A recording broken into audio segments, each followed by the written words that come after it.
beaten SK Gaming in the previous month, so they were kind of off the back of a big win, probably expecting to come and make monthly finals again. But I mean, it's the bigger names, the SK and the Big, who aren't going to be in these multi finals. It's going to be a big loss and a sad point for their fans. It is truly sad. Regardless of that, we need to look forward. And we're looking at today's matches, the first 4. These are our predictions. Make sure to also lock in yours over at event.brawlstars.com. And Trev, I'm going to throw that back to you just again, because you kind of disagree with us on quarterfinal number 2. Yeah, my explanation for this is a bit of a weird one, to be honest. I was walking around the studio, I was filling out my event.brawlstars.com predictions, and I hadn't even really clocked the fact I'd pressed Navi. I'd just done it off instinct. So I was like, you know what? I'll go on my instincts. I'll stick with it. So how do you feel in hindsight? Huh? How do you feel in hindsight? No comment. But my instinct kind of went straight to them. So I was like, I'll go with the gut. The gut's not failed me too much in the past, other than last month in East Asia. But today, it's feeling something. It's feeling something. Is that just indigestion, though, perhaps? Possibly. It's feeling something. The toilets are over there, by the way. Quarterfinal number 1 already is going to be a banger. A little bit of a David versus Goliath story. We have FUT Esports versus FA Kebab for you. And as we already talked about it, FUT Esports, the winners of the February monthly finals. Yesterday, Zeta Division did not make it through the grand finals. It was Crazy Raccoon beating them in the end. Is it going to be the same destiny for them today, or? I kind of feel like in EMEA, maybe not. I think that FUT Esports in their scrim results have been looking really, really respectful. I feel like this should be quite a straightforward quarterfinals for them. I'm not sure how much prep they've even devoted into it, which could go against them, but I just feel like the way that FUT Esports are performing right now, probably not.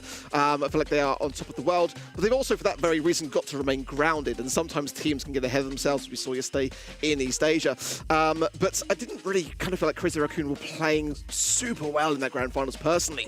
I think I saw in the chat as well, looking back at the VOD, that many of us kind of felt the same, that they were maybe not playing as good, but they were getting the results and playing the objective. I think for FA Kebab on this one, this is going to be a really, really tough match. There's no doubt about it. There's a lot of talk around Guesty, the wonder kid. Guesty, his first tournament ever, his first BSC, and he immediately wins it alongside the experienced Angel Boy and Nob. And now on the other side, we have FA Kebab with Yuffie, a bit more experienced. They played with him last year already. And then they bring in maybe a new wonder kid. They're bringing another player that we haven't seen in the BSC so far. Yeah, I mean, this is the thing. I think it's hard to compare these wonder kids. Like, Guesty's name has been just clattering around Brawl Stars for a while now. And as you said, it was a question of whether it was kind of like a bit of a match arena warrior or it was actually going to translate to the monthly finals. And clearly, last month, it really did for Guesty and shook up those nerves so easily. So I think it's hard to compare really anybody in Brawl Stars to him at the moment, coming into fresh monthly finals. I don't think many people are going to be able to deal with it and win monthly finals like he does. We actually talked to Yuffie and asked him, how is it to get back into a monthly final this year for March? Honestly, it's been a long time, and I'm just happy to be here, but now we have a mountain to climb, because FUT is our round 1 opponent, and they're like the best team in the EMEA right now. What's the mentality going against a caliber of team like that? Obviously, it's been a long grind for you to get back to this point, and now you're faced with a mountain as you described it. What's the mentality with the team? What are your expectations going into this match? Honestly, we believe that if anyone can do it, it will be us, because they don't expect us to do anything but them. I don't think they even prepared for us. They just want to win the finals again, but we're gonna give it our best right now to make sure we can like at least put on a show, you know?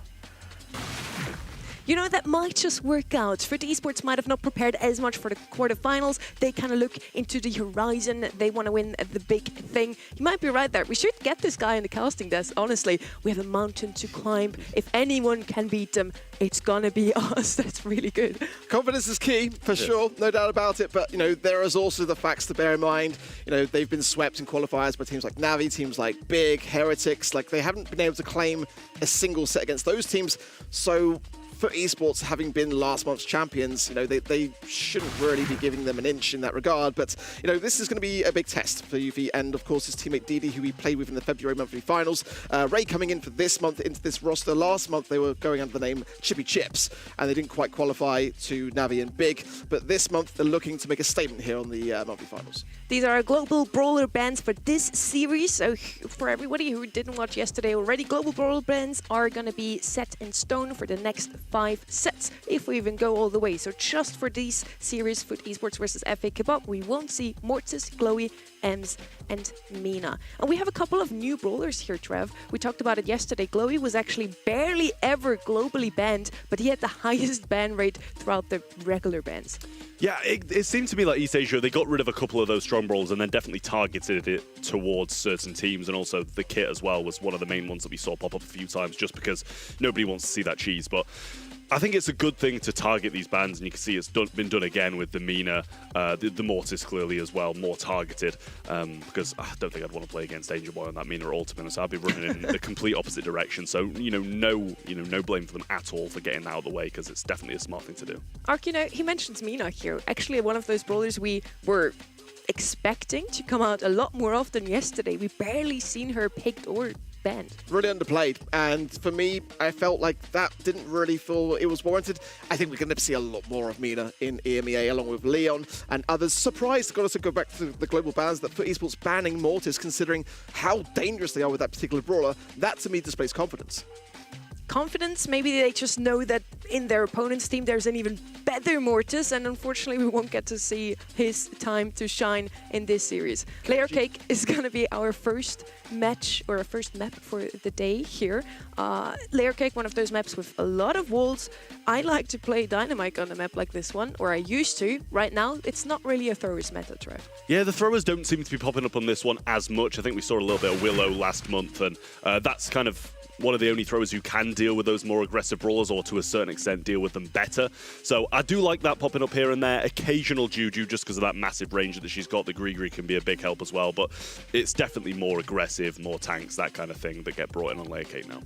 Yeah, it's a tough map. It really is. I mean, you've got to be very, very cautious on that defense, and be careful to, kind of really spend a lot of time with the blue star, trying to capitalize down on that and hold on to it.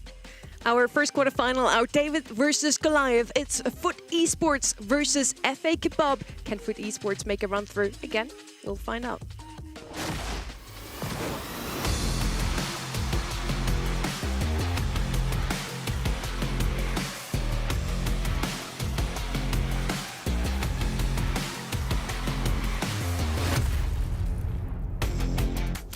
We are on Layer Cake Bounty. We already kind of mentioned it. Throwers not really in the meta at the moment. It's all around those BBs, those balls, everything with buffies. And we see a lot of those buffy brawlers actually already banned out in Leon Crow on the one side, and then Bull on the other side, alongside Meeple and Ellie. The right-hand side immediately picks up Jean. That used to be a mainstay on a map like this one.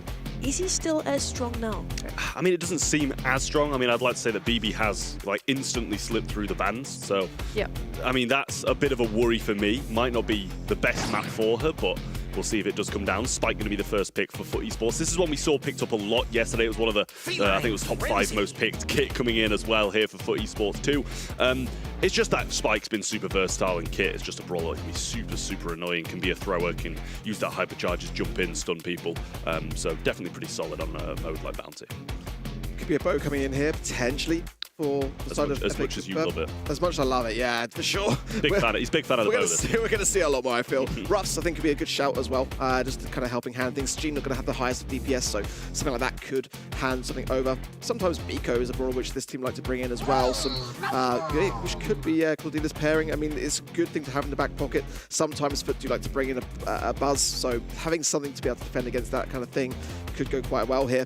But definitely still options available, but Foot Esports can bring in some really troublesome brawlers in this third and final pick. Buster could be a big one of those.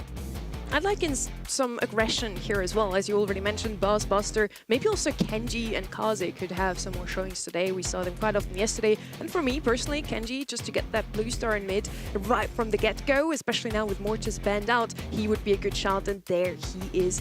I still got it. It's a really good pick from them as well, because I think it takes it off the hands of Foot, who are going to be pretty capable on that brawler too. So, and they've got enough range as it is. The Jhin got good range, Cordelius can shoot a few shots out, but on the other side, it's kind of just the Spike at the moment who's got any range at all. So it might be a slight risk for them to double down and go another aggressive brawler along with the kit, but I think that would be its best pairing. You need something that's going to be able to carry that kit on its back and allow it to be in that thrower form. Here comes the Buster, so something tanky, got a lot of HP. Shield can be pretty decent as well, so we'll see how that one plays out. I do quite like this for Esports comp, to be honest. I mean, Kit obviously now going to be even more supportive in that position, and with a Buster, it's going to encourage that kind of team synergy to hunker down together, and it's very hard against that when you're against the back walls and you've got 3 members with a lot of stars potentially on the side of FA Kebab. That can just shift the tides so incredibly quickly. What kind of comp are you preferring yourself? I honestly don't mind the right side, to be honest. I quite like what FA Kebab have brought to the table here. I think it's pretty solid. Taking the Kenji away from Foot Esports is always going to be a big thing, and it's a great brawler on this map as well. In the kind of dying seconds with the supers, able to kind of self-heal quite a lot as well. Can definitely save your life. They do have the Cordelius as well to be able to deal with the Buster, but I feel like they can quite easily be overwhelmed with this comp. Well, of course, as you'd expect with the Kenji, the blue star being there with FA Kebab, and Foot Esports not really too bothered because they prefer to hand over that super to Guesty to help Angel Boy, who's now using the cardboard box to get a few swipes in before coming back immediately to helping hand his teammates on the healing side and pressure onto Ray on the left. Yeah, Ray not in a good position here at all. The shield instantly goes up, and Foot Esports quite simply take the lead. Didn't really take much damage at all there, with Kit doing a good job being on Buster's back. I'm not sure if Ray kind of forgot about that situation, but he did just stay on the left and didn't really fight back too much. So lead with Foot Esports, but can quite easily be brought back with FA Kebab. You know, the Jhin pulls, the Cordelia supers can quite easily single someone out. Now, UP going to be quite cautious with this Kenji pick, and already taking a lot of damage, forced out of the super, but going to come straight back immediately into the hands of Guesty. That's not looking too good, as for FA Kebab only got that blue star to show for it so far, not a single kill. This Kenji pick, you know, timing things aggressively is the key, and you just cannot go down. Yuffie back in an aggressive position again. Cordelius did kind of just waste a super, didn't get a kill off the back of it. Now back on the back of Angel Boy, gets a nice kill here as well with that kit. Ray trying to get some shots on the right side. The pull goes through, and actually damage pull hits, and down he goes, but it still hasn't really changed the tides of the match just yet. Well, hypercharge available for Nob, 15 seconds. It's going to be go time here for FA Kebab to be able to turn this one around into the realm. Ray brings Nob on the right-hand side. Left, Guesty going on the aggressive with his teammate as well. Ray survives, but it's not really going to do too much. There's just too many stars on the side of Esports. They got things done pretty early on in that game. I mean, it's as expected. It was just calm and composed, really. Didn't seem like...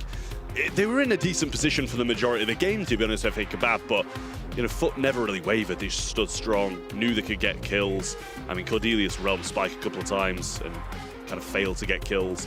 Jhin, only really one super. They've all just sat in quite nicely, played slow and calm, and just not fed the supers. It just looked really, really convincing from Foot. Again, taking things with a hint of composure, it must be said, but already, though, FA Kebab with a better start now. Blue star is with the Kenji of Yuffie. Trades going left and right. That 1-star differential still in favor of FA Kebab here. It's definitely a much different way to play things out in the starting hands for Esports now. Putting their foot on the gas somewhat. Guess he just threw up a shield there as well. Wanted control without having to feed the Jhin pull. But in the end, he gets it anyway. And down goes Guesty as he gets pulled in. 3-star lead. The Invis coming through, and Angel Boy gets just scouted by Yuffie. And he picks up the kill as well. Much better look this for FA Kebab. And now they've got to push into a Jhin pull too. Now Yuffie's got to be really cautious. If he goes down, it'll be 8 stars to 10, and there's just one singular kill to get in the final seconds. So FA Kebab trying to extend things even more would be the play here, but Yuffie already, just about comes out on top there. That's going to be a 7-star lead now for FA Kebab. Well, Dede's not in a good spot coming out of the realm here with Guesty straight on top of him. He's going to go down and get traded out, and that re-establishes that 5-star lead. Gets caught in a little super here, but that's not going to do too much. And I think a little bit of vision gear there across from the right of Dede. Just scouted out Angel Boy in the cardboard box. Needs to find a magic hand, though. to have in these final moments. He's struggling so far, has got the hypercharge, and I'm always a bit nervous when a Gene has a hypercharge because it's one of those brawlers which doesn't necessarily mean it's going to have that explosive moment. Sometimes it can be the very thing which pins you against the wall. Now, as we're seeing Kebab start to rotate around the map and actually go straight back towards the Esports 4. Well, hypercharge there for Yuffie as well. That's going to pull them back into a bit of a tricky spot. He goes down, and the game ends. Real nice stuff there from FA Kebab. Just a better start, a few trades that went their way. And now they tie the score in Bounty. I feel like for Esports here might start to slow the pace down. It didn't really work out by trying to push themselves forwards prematurely. Need to feed that utility over to the Buster, allow themselves that better chance of survivability, in my opinion. But nonetheless, Kit can get some good value early on, especially that gadget with the cardboard box to be able to get behind enemy lines. Let's see how they approach things already. Too afraid to continue the assault, it seems. Blue Star's always going to go FA Kebab's way realistically with the Kenji, so they get the better start of the game and force Foot to push into this Gene and feed a few supers. So they're just waiting for this Buster Shield to be available, Kit super as well, obviously, and then they can push forward without really feeding. It does use a super of their own, but gives them the positioning to be able to turn the game. Well, this seems very much like that first game, which did go more towards the side of Foot. And just a couple of takedowns is all they realistically need here to gain the lead. So the first initial sign of that is going to be quite key here. But trying to play into things and not feeding into the Genes will be quite key. Angelboy flanking around here as well. They haven't seen him until now. Some missed swipes as they pick up, just keeping themselves at a nice amount of distance.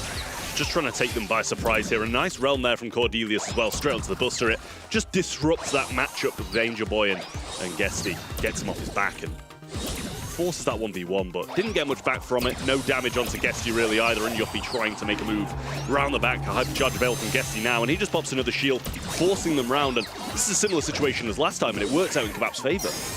Here, Guesty with the hypercharge, a great gadget here as well. The support of Angel Boy will give for Esports a healthy lead here of 3 stars and the blue.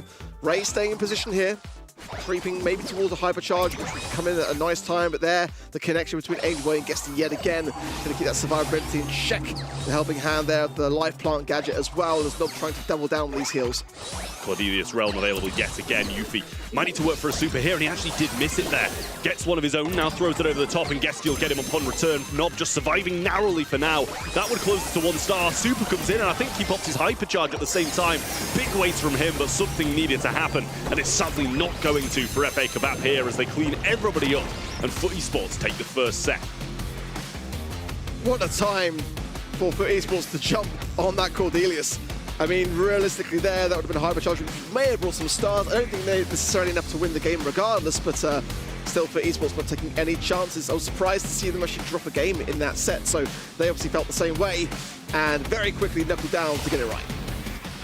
A nice try from FA Kebab, and yes, they did at least take a game, and that's already something not many have done before. Not many have bested this beast in Foot Esports, Trev. I'm really looking forward to the next one. I still feel like Foot is probably going to take this one, but the more we see of FA Kebab, the better for them as well to gain some experience, to take this basically as a script for the future. Maybe we see them back next month. Yeah, I mean, absolutely. In certain moments, they played really well, but did just seem to get pinned in corners in certain situations and constantly getting pushed over to that right-hand side. And it worked out for them in one instance, but in the other, it really did not. Guesty with 10 here, Angel Boy with 5. Nob just being that consistent factor, peppering them down, has the most DPS, but obviously the least kills. Over the other side, no one really standing out too much. Dede with some nice shots here and there, but in the end, they do take the loss. Yeah, it's a really great scoreline for Guesty there as well. It's not an easy brawler to make work on this map either, but with the helping hand of that kit, which was already brewing in the draft, you know, I could see it coming, and when that's combined, it allows Guesty to be able to do so much more. But that's the kind of synergy that we like to see with this squad, and the way that they go back so far, working together, that synergy works perfectly in that brawler pairing. You know, whenever I see the kit, I already think cheese comp, which is kind of something we expected to come out of FA Kebab. They played a really solid comp in this one, so not really cheese from them so far. Let's see if it's going to look any different on Double Swoosh. And as you said, Kit and Buster just brought in that synergy. It wasn't really a cheese comp. Player draft has already started here. They rush ahead. Sandy, Misa, and Lily on the left-hand side banned out. Lily, of course, one of the best bowlers to have on any gem grab map if you want to start a comeback. And they're going to have Chester and Stu already. Stu usually a gem carrier. I love him on Double Swoosh. We haven't seen him in quite some time though, Trevor. Yeah, I think that's really smart because it's going to have the ability to just kind of retreat, get away from these two brawlers who can switch the game so easily if they get near someone. So I like that from Nob. I like it a lot. Guesty as well, bringing the Chester in. I think that's a really solid pick too. We saw it, heaps and heaps in East Asia yesterday as one of the more consistent brawlers, same along with Spike, to just be down the lane and have a say in the majority of matchups. Gale's going to come in now as well for Esports. I would not have expected that one at all, but obviously it's going to be pretty good to push back the Shelly, the Ali, but you've also got to be very cautious of wasting that if Ali's in the bush and can just quite simply jump over it. Yeah, it's been tested a little bit in this region. Now looking for maybe a mid here for the side of Kebab, maybe the Gene. Let's see. But yeah, Gale rather is one of those brawlers that's just not really got much playtime realistically here.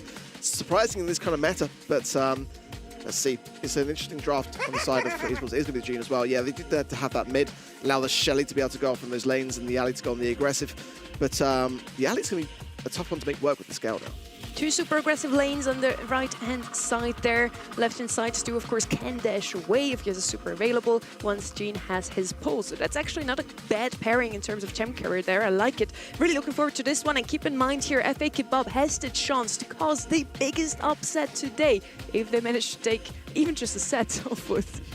I mean, at this point, it wouldn't surprise me if they do get a set. They didn't look too bad in the first one at all, but I think taking this game is going to be a real tough one for them. And I mean, I don't dislike their comp by any means. If anything, I'm questioning for Esports comp a little bit more, but we'll see if this Gale does pay off. Usually if a brawler like that gets picked up, then they're going to have a lot of faith in it. Guesty already on the lower HP side of things, forces out there a Twister to stay alive against Didi.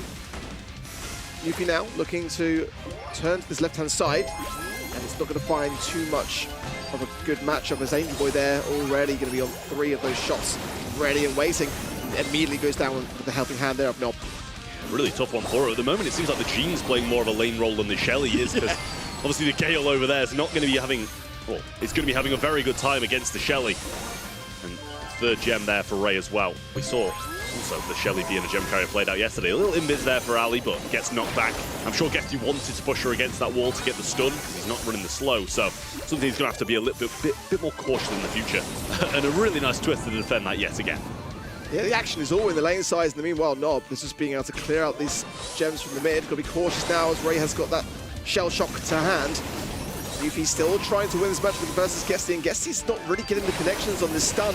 Now the gems are in peril though on the side of Kebab. Very low HP, and everyone being forced to the left. Yeah, I mean, that's something I said he's got to be cautious of, jumping over those supers, but even when he missed the super, he was winning the matchup. So it's a huge thing for Guesty here. Has the stun available as well. Might just want to kind of throw it out in spawn, but just going to wait, because now he's just going to be able to defend Nob so well. But he's actually going to go down. He's going to result in the 10 gems over his head, which I don't think they'll mind, considering he's got this defensive super and very few bushes that Ali can use.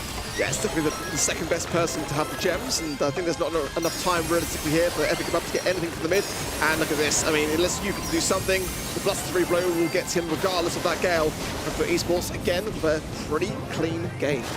Yeah, I mean, it looked good. No complaints from me other than, a couple of missed supers from Guesty, but in the end it really didn't matter in the grand scheme. They were winning the lane regardless, doing a solid job, and as you said, it's just the Stu constantly picking up gems off the opponent's side when the lanes are giving them some grief, and they add up. If you just get a few gems off the other side, it makes quite a big canyon of a gap of gems in between the two teams. Well, Yuffie already going super on the aggressive early on. Both Nob and Angel Boy there, and Nob only just gets away from it, so a trade at least, and some pressure, if nothing else, in that early outset. But still, 3 gems now. FA Kebab is a good start. Nob sort of catching up to do here. Yeah, Band-Aid popped on the right-hand side. Yuffie coming in again, and Nob just able to dash away quite a few times, but will eventually get the kill. Yuffie still in spawn, forced to kind of run away now. Doesn't have any bushes to jump with just yet, but eventually gets in one. And he actually gets some good damage on Angel Boy too. They're having a lot more of a hard time getting this kill on him. And the Gene pull is available now as well, but Nob with a dash should be able to evade that quite nicely. Guess using super there just to actually get the kill there onto Ray. Keep the pressure onto Didi. Now Yuffie coming around this right-hand side. Considering his options, a nice magic hand there. Nice stuff from Didi. Does actually go down there in the process, I think. Ray there, still trying to clear up the scraps. Guess he's really going so aggressive into this ball. I'm not sure how he went down, considering it was a Shelly and a Gene on top of each other against a Gale, but nonetheless, great stuff from Guesty, and he did cycle his super back in that spawn, which must have been used, surely. Throws it out now to push Yuffie into a shot of Angel Boy, and that's a lovely little combination they pulled out there, and Angel Boy, with a 5 spread of shots, will get the kill. It's FUT Esports in the lead, but for a lot of this game, it really didn't look like that was going to be the case. At the moment, Yuffie's doing great on the aggressive, but it feels to me like FA Kebab are a bit stuck inside their own head, that it's not really able to breathe, as FUT Esports really know the time to strike. Is a lovely cycle there, the hypercharge of Angel Boy really going to town with this FA Kebab spawn. They can't get out of this, they're just trapped in, and despite the agility of that brawler that Yuffie's playing, they just cannot get close with it. Ali just shut back so many times in this match, and Ray with some shots, but it's still Nob who's able just to walk back calmly to spawn and not really too deterred by the whole thing. Is FUT Esports going to be taking yet another set? I mean, to be fair, it didn't even look like he was really walking back to spawn. He was baiting out the Gene Super one more time. I think he was maybe overly confident there and just about able to get this job done. Hypercharge at the end there, gets him some heals back. So really nice stuff from FUT again. They just looked so relaxed. First half of that game, though, it didn't look like it was going to go their way. The alley was starting to be a bit better, focusing down on the Stu a bit more, getting a few kills. But in the end, the ending's the same. It really is. Another set to FUT.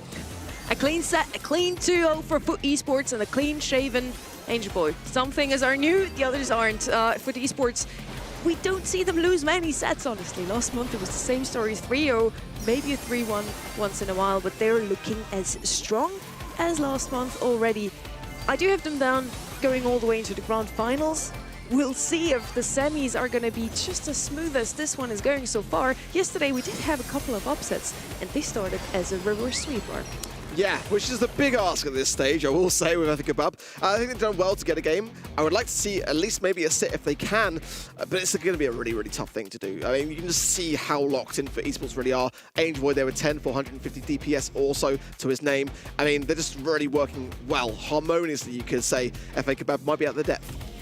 At least we can safely say now that FUT Esports are not underestimating anyone. It was kind of FA Kebab's hope that maybe they didn't really prepare for us, you know, but it really looks like they're as locked in as ever. They're not underestimating anyone, and that really what makes a great team even greater, to just always give it their all. Yeah, I think on game day, this is exactly what FUT are going to do. Maybe they'll, have a few messes about here and there if they're super, super confident, but at the end of the day, it really does seem like this team is as locked in as any. We're going to see Leon as the first pick, which seems like a little bit of a slip through the bans to me. Really solid pick on this map. But then ban-wise, looking at the Poco, the Ali, and the Mo over the right, the Otis, the Chester, and the Crow. There's a bigger slip of Bull. I'm surprised, to be honest. And BB through again. And BB again. I mean, but Bull is the top pick brawler. It's 100% win rate for FUT Esports. So unless they're just kind of like seeing whether they want to go down with a hard counter and leave it open to see what happens on the side of FA Kebab. But yeah, BB and Bull, to be left open in Brawl Ball is such a dangerous prospect. So I want to see brawlers like, Otis, the ban being there on the side of FA Kebab. It carries a lot more weight, actually. When and Mo banned out as well. Yeah. Yeah. These are some of the bigger counters to these brawlers banned out, but I think it is a risk to take them so early on in the draft, so maybe we'll see them a bit later. Pin or Punt is one of those maps where it's all about mid-control, so Otis and Chester, brawlers like these are usually first to pick up. Both of them banned out here. Stu and Ruffs are going to be picked up instead, and this kind of looks like a 2023 draft to me right now, Trev, where Stu is countered by Ruffs. That's why I picked them up both. But in the meantime, there's just so many better brawlers, especially on a map like this one, where again, it's all about getting that area control in mid. Leon does a better job at that now with his lollipop drop, gives the additional speed to his teammates. Alongside it, a Neeple could follow. The Bull you mentioned, there's so many options. They're going to go with even more speed. Leon and Max with a toxic combination. I mean, just running it down, it seems. As you said, that lollipop drop buff is really, really good. You get a bit of a lingering speed as you exit it as well. So even if you're running out of it, you're still quite fast. Max on top of that to provide some more speed. If they take something aggressive here, which I assume they will with this pairing, it's going to be really hard to stop. It's not like they've got massive DPS on the right side as well. They're actually going with the Nita. So just something to tank a lot of these shots down, and obviously it's helpful to have a bear running at a Stu and a Ruffs who aren't going to be able to deal with it too fast. It's so interesting to see both sides really just evading the elephant in the room, really, because they both want to be able to try to deflate the prospect of a BB, of a Bull, trying to have something that can evade it, and the Max is kind of perfect. If they go Bull now, then they're going to hold on to that Max speed and just apply it at the right time to try to get out the way of it, because Bull can cycle now and be a team-wide brawler. Kettle going to come in. This is wild. This is actually crazy to see a draft play itself out where both sides know exactly what they want to go for, but are just focusing more on the counters. I do like Danita on the left-hand side there, not bringing too much range with her, but still very, very good on a map like this one. As I said, mid-control is everything. The Stu is going to struggle so much with that bear. He doesn't really have the DPS to truly chip him down. Foot Esports could make this a quick game. What was the quickest game we had yesterday in Brawl, Trav, again? Yeah, I don't know. It must have been about 16 seconds or something like that. It was literally just a walkover from one of the teams in the quarterfinals. It was really, really great gameplay, but that was with, I think that was when a ball slipped through, I want to say. So that's got the more aggressive stance. They do have, you know, speed and everything on the side of Foot Esports, but I don't think it's going to be a walkover comp at all. I think this is what we're going to kind of see more as well as the day goes on.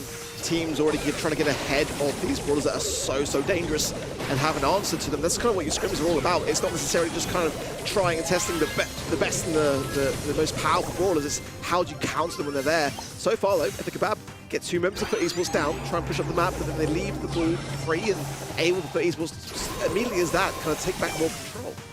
Yeah, I mean, the speed is here as well from Nob. Angel Boy Invis currently at the moment going to go for Dede over the left-hand side. Doesn't get the kill, but Nob will bring him low. I feel like they just really need a Nita Bear to be able to push them out of this position. Not much DPS on the side of FA Kebab, but seems to just have them pinned so heavily in spawn at the moment. I don't think I've seen Guesty hit a shot yet. No take cover for the Ruffs, no sandbags for Leon. It's kind of an interesting choice there, kind of depending upon the air superiority. Now they have a lollipop drop, as we know, with the help of the Buffy. That additional speed in which it brings, the wider radius, it's really quite dangerous. Angel Boy now on the right-hand side, really trying to pressure and continuously get that invisibility rolling. Now with the hypercharge as well. Yeah, Angel Boy going forwards now. We're not going to have the Invisi heal because that just seems like a different build at the moment that people are kind of going towards with the smoke trails. So had to hold off, wait this out. Guesty in a better position now as the need. You want in these aggressive positions, peeking around the walls. Hypercharge is available for Nob as well, so he just needs to work on a super, then can provide that to his teammates as well. And this is the first time we've really seen Foot Esports out their half. Well, the speed zone will be helpful. This will allow Epic Kebab to be able to maneuver. It's gone down now. It's to be placed again. Nob might try and find an option here with the help of Guesty. Good pitch. Now Angel Boy from the right-hand side. I think I've been really squeezed here. It's desperation.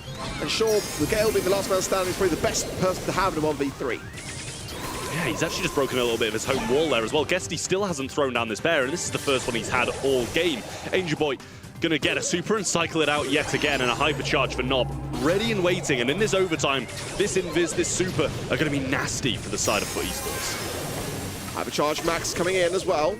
The energy drink, not making a beeline for that ball with the right-hand side, as Angel with the left-hand side as well, keeping the pressure on. Now with the hypercharge as well, Needy trying to defend, gets some good shots as well, but not trying to find a face shift through. The ball is loose, it's with Angel Boy, the ball's about to go down, can he find the angle? It's deflected, but it's just him as the last man standing. It's going to be match point for Esports. I mean, it wasn't a fast game at all, and Foot Esports weren't in control of it. It was pretty 50-50. First half of the game was spent in Foot Esports' half, and they were pinned in spawn. And then as soon as they started to get a bit of that ground, you know, Angel Boy got a super or something, managed to push out, and the second half of the game was all on the side of FA Kebab. Eventually managed to force that ball in, and you know, it was a bit of a situation where everybody kind of just fell down. Angel Boy was just kind of left there, kicking the ball into an open goal.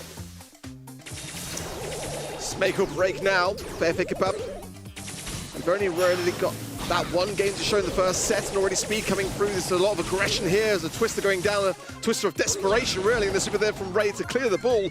But for Esports to be able to pass that forward pretty quick. And actually, Angel Boy going to use a super to do so as well. It's going to be a goal as quickly as that's in the opening 30 seconds of play. And that's much better from Foot Esports. They just seem a bit more in control of this match. Didn't get pushed back to spawn in the early game. And now we do see a little knockback available from the Gale as well, so he's probably going to have to use that here, and does. Gets a nice stun on both the Bear and Guesty, but he just used that invulnerability. Now a hypercharge speed comes down, and Angel Boy trying to push up along with Nob. He's going to go for the phase shift. Can he get the goal? Just off the line by Yuffie, but everything is being thrown at them right now, and Angel Boy can surely get this across, and Guesty will finish this quarterfinal in a 3-0. Very much what we expected to see from Foot Esports in their quarterfinals match. A little question mark in that first that we thought, you know, could this be them up against the set? Or they're wasting no time at all. It's straight off the match, straight on some ping pong.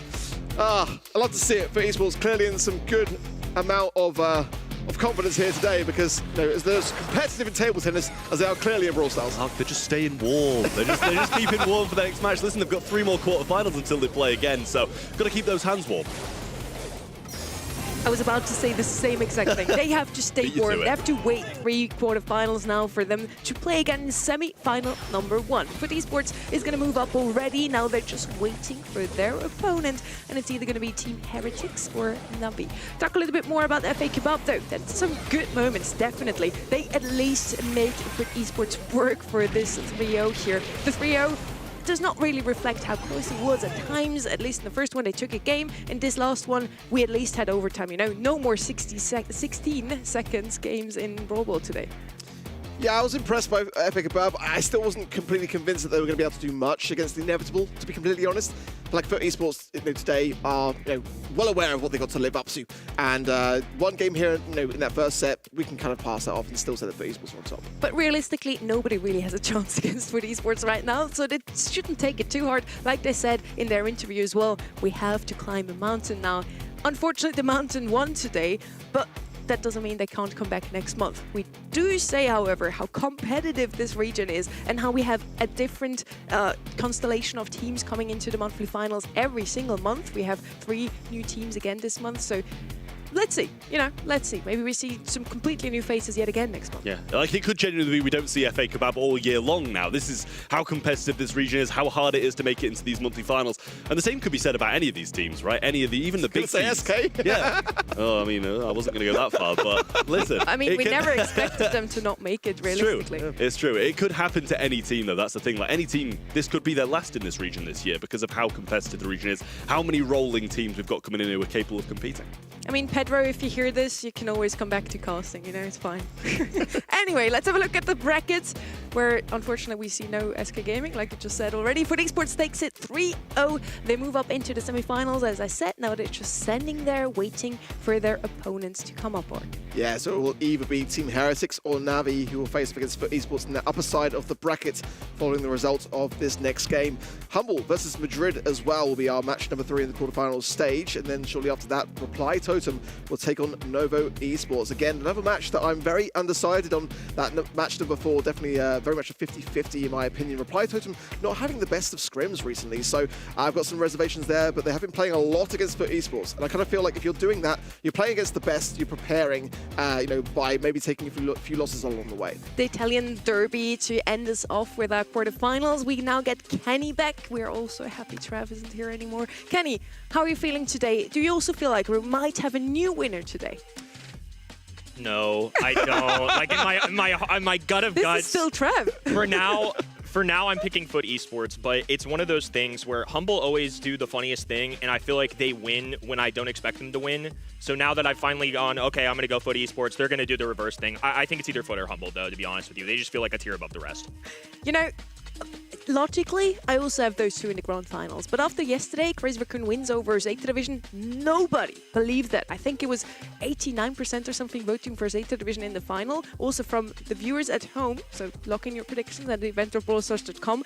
But in the end, Crazy Raccoon wins. Maybe today we do have a new winner. And realistically, even though Humble is like the team to beat, or were last year in EMEA, it would be a new winner.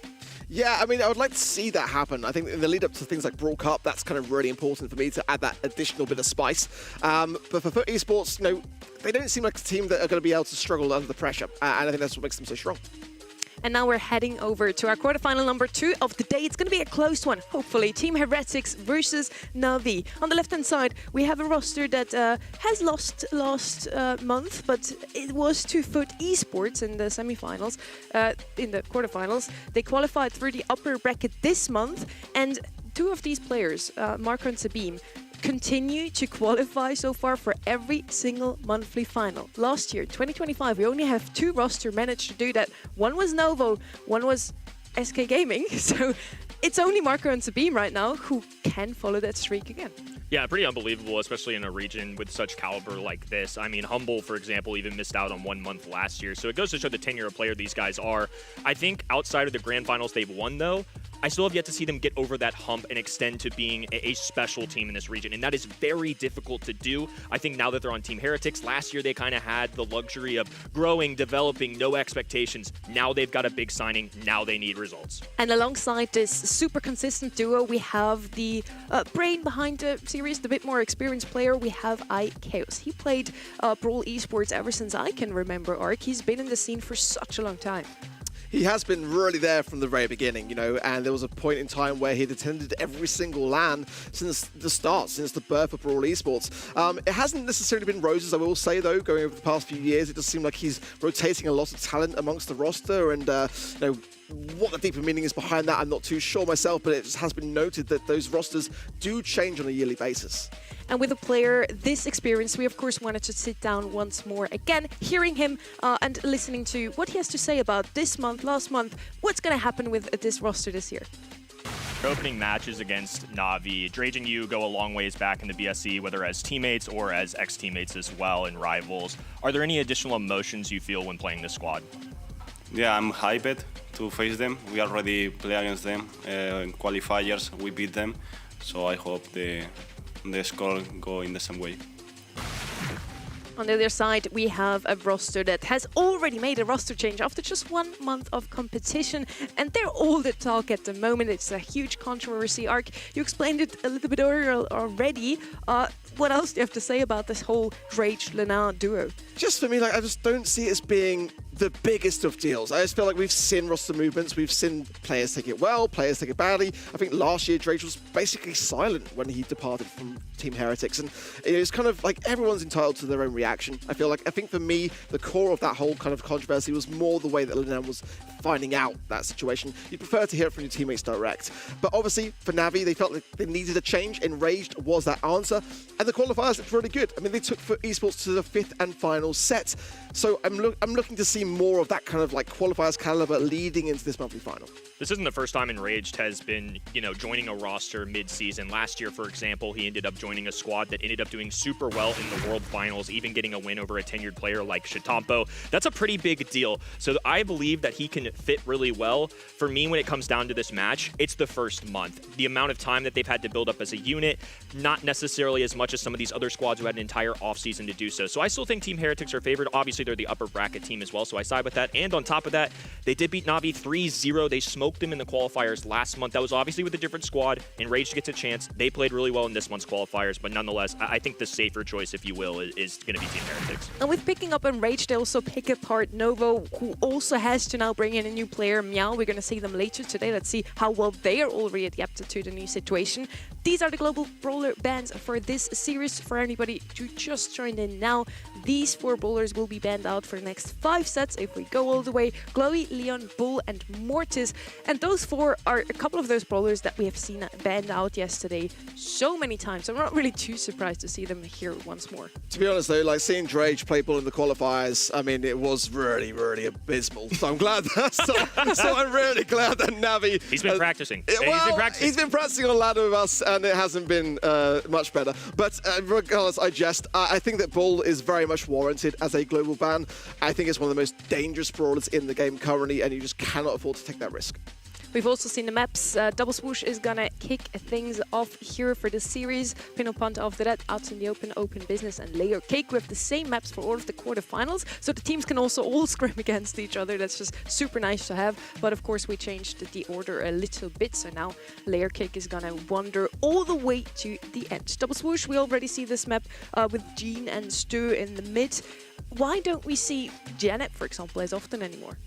I mean, we saw it a lot yesterday. I feel like it's a brawler that stands out to me for this map as well. It's just a good gym carrier. I feel like that was a pretty untraditional set in terms of the brawler compositions. I mean, no disrespect, I'm a Prestige 2 Gale. I love the guy. Even he was showing up there, and that was a bit unusual for me. So I would expect more a regression to the norm, I would say, and what we expect. One thing that stood out to me in the global bans, though, is Crow is somebody I fully expect in this map set to be banned. I believe he slipped through, so I don't expect him to get played. I just expect them to ban him every set now. So he'll still get banned, just slightly differently. I think some of these buffy brawlers now, Crow, BB, Bull, those are always banned out, or if not, picked up immediately. Let's see if that's going to continue in EMEA as well. One brawler that I always like to see on Double Swoosh, and I think we have him being banned out every single round so far, Sandy. Yeah, certainly can have a great time on this map for sure, and I'm kind of curious to see how that draft will fare and whether it's kind of prioritized in the early stages. I think it's good, viable mid, so we'll see what it shows. Quarterfinal number 2, we are heading to Double Swoosh.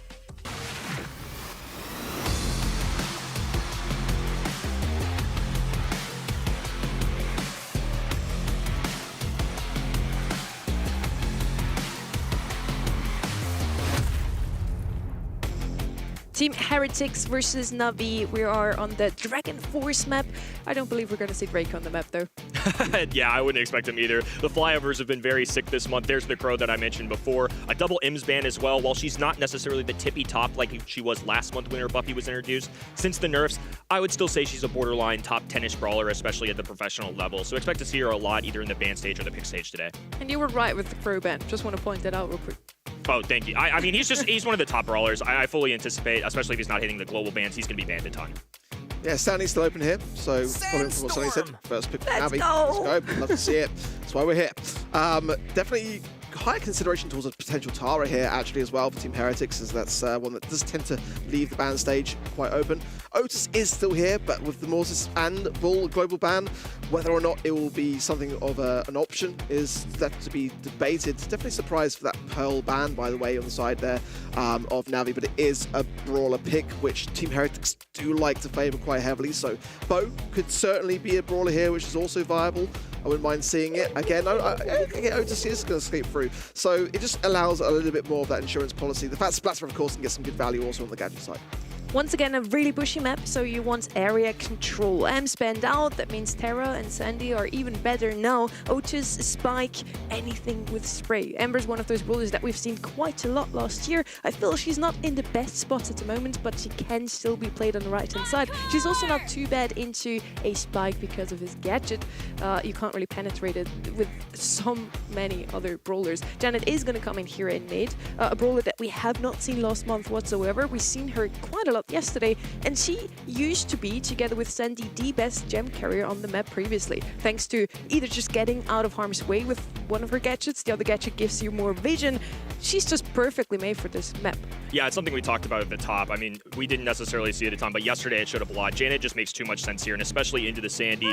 Clearly, both of these teams are prioritizing vision. Now that we've seen this as well, Sandy makes a ton of sense as a first overall pick. With IMS out of the way in the ban stage and Pearl, when you see Pearl, traditionally it is going to be to outrange the Sandy. It's for that right side lane so you can gain the extra vision. Obviously, the burning shot can give you a little extra dose in the bushes as well. Max Sandy, long time synergy, no problem with this at all. I mean, Jean Max Sandy, possibly. I mean, Jean's kind of dropped off a little bit. Okay, Rosa Max Sandy was not on my bingo card. That is a wild brawler pick to, like, I mean, Rosa in the BSC now, it really is in a tough place. I'm looking actually forward to seeing Rosa with some buffies. I think she needs that more than ever. It can work. But I mean, you know, we kind of are like just an amber pick away from kind of leaving Rosa having all her bushes burnt down. So, I mean, that's the third and final pick that could come up here. Definitely true. Ember would be the pick now. It's going to be Kenny Scale, though. He's celebrating. I agree with you, though. I would have liked to see the Ember just specifically against the Rosa. Really like the brawler, by the way. And Rosa's going to profit so much of both the max speed and the Sandy ults. If they manage to cycle ults well on that red-hand side, they will do so well, and Rolls are just basically going to be in the opponent's spawn the whole time. Yeah, Gale is traditionally going to do well into Sandy just because of the outrange, and especially if they run the star power that allows you to slow down enemies, it can be solid into Rosa. Navi made some changes. Been a lot of drama in this region, just in general with roster mania, even in rage switching sides. Simply must-watch television, folks. A long-time rivalry, iChaos versus Drage. Here we go, quarterfinals number 2. A lot of emotions, for sure. Two former teammates. So far, it is Navi that are building their fort. Rosa bushes now, making that little bridge that I'm sure once the gadget refreshes as well, they will continue to do so. But that Gale is going to be really, really on point. Marco's going to have his work cut out for him to be sure to stay on top of this. Yeah, operating on that left-hand side lane, especially with all the grass going down, Marco's going to be nice just to cut off that entire side, at least get a scouting report. Garo has dangerous intentions, though. Look at him on the right-hand side. Already has that gadget pre-pop, just waiting patiently to see if iChaos will poke out his little head. Face shift back for Enraged. That's a nice benefit of something like Max. You always have a gadget in your back pocket to get away. It's something similar. That's why Janet is picked. She's got a gadget that can escape with a little bunny hop, or she can go to the sky. Now Marco seemingly making a move, trying to keep Rosa away. She really hasn't been able to encroach at all. Yeah, this is my concern. You know, ultimately, Rosa is the play. Some gems dropped here. Heretics not pressurizing things too much. Just a little bit from the right-hand side, allowing Drake to go straight through the middle whilst the beam's in the air. Taken care of quite easily so. Look at the gems. I mean, Navi got 7. While Drage did die, he bought a lot of space, but unfortunately Marco is just going to have to press up against this wall and hope to push them back. Easy super right there on the right-hand end. iChaos now walking up this right-hand side. Drage low HP, doesn't elect to use a super or a hypercharge. Now it's complete for Team Heretics. iChaos able to slip by, grab a few gems. This is completely now on the blue roster's end. Yeah, it's falling apart. Drage has got hypercharge though. Marco has himself that. And on defense, Gale wins on that side of things. Cycling to perfection also. Navi, you're not even going to try to run this down. There is no time to get these gems back. And not the greatest of ends to that game. I thought that Navi had some nice ideas, but coming down to the nitty-gritty, I mean, what can they realistically do against this Gale pick? The longevity of Rosa is something I'm definitely concerned about, and it's why we always talk about in a ranked setting. I think a lot of the times when you think of Bull and BB in this current meta, sure, on ladder, they are excellent. They are the top-tier brawlers in this game. But in a draft setting, you have time to react, especially if you don't pick it as a 6 overall selection. So I think getting this Gale pick at the very end works on multiple lanes, even if they try and mix it up here. Garo's not necessarily going to have an easy time into Marco, and sure, Drage occupied a lot of space, took a lot of time off the clock, but ultimately all it took was 1 kill and Team Heretics had it in the bag. I want to see that camera shot again. I think on the whiteboard it said unacceptable mistakes. They're like a list of stuff. Yeah. Get your notepads out and your pens at home, guys, and make some notes. Could be helpful for you. So far, again, it's that same setup, isn't it, really, for Navi here, with Drage on the left-hand side trying to build those bushes. And Marco just doing his best to earn super, which he now has. In the meanwhile, 5 gems to Sabine, and already a super to hand allows that escape mechanism. Garo's just never really been able to take on this right-hand side. Now iChaos surrounding them on both ends. Max alone just can't do this, but Drage now plotting. You can see him lurking, bottom left-hand side of that grass. While Rage is taking heavy fire, Drage is waiting patiently, just trying to find a shot. Going against Marco, pushed away though. That's the benefit of Gale. Even if Drage gets him close, they always have a way to back him off. Enraged now, creeping towards this gem. Sabine might get some good shots here with the blustery blow of the Gale as well. Now Drage with the gems, can't get all of them, some left behind. And again, it's Heretics with the steal. And I just don't have much confidence in a reset. Yeah, Navi gonna have to do their best to walk this up the mid, but 10 gems in Sabine's pocket, a phase shift forward, Marco there to meet them in a hypercharge super, a double, and even a little Gale NATO for extra measure. Team Heretics once again starting exactly like they did a month ago in the monthly qualifiers, up 1-0, and it was not close.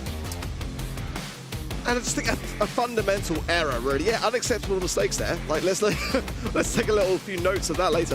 I think for me, Navi there, an unacceptable mistake is to draft Rosa prior to the third and final pick on their opposition side. I mean, obviously Team Heretics can see the big picture. They've got options. I mean, there was Amber, there was Gale, there was so many brawler picks and ideas, and maybe even Shelly, if it wasn't banned out, that they could have gone for there. I mean, Rosa is just not that brawler.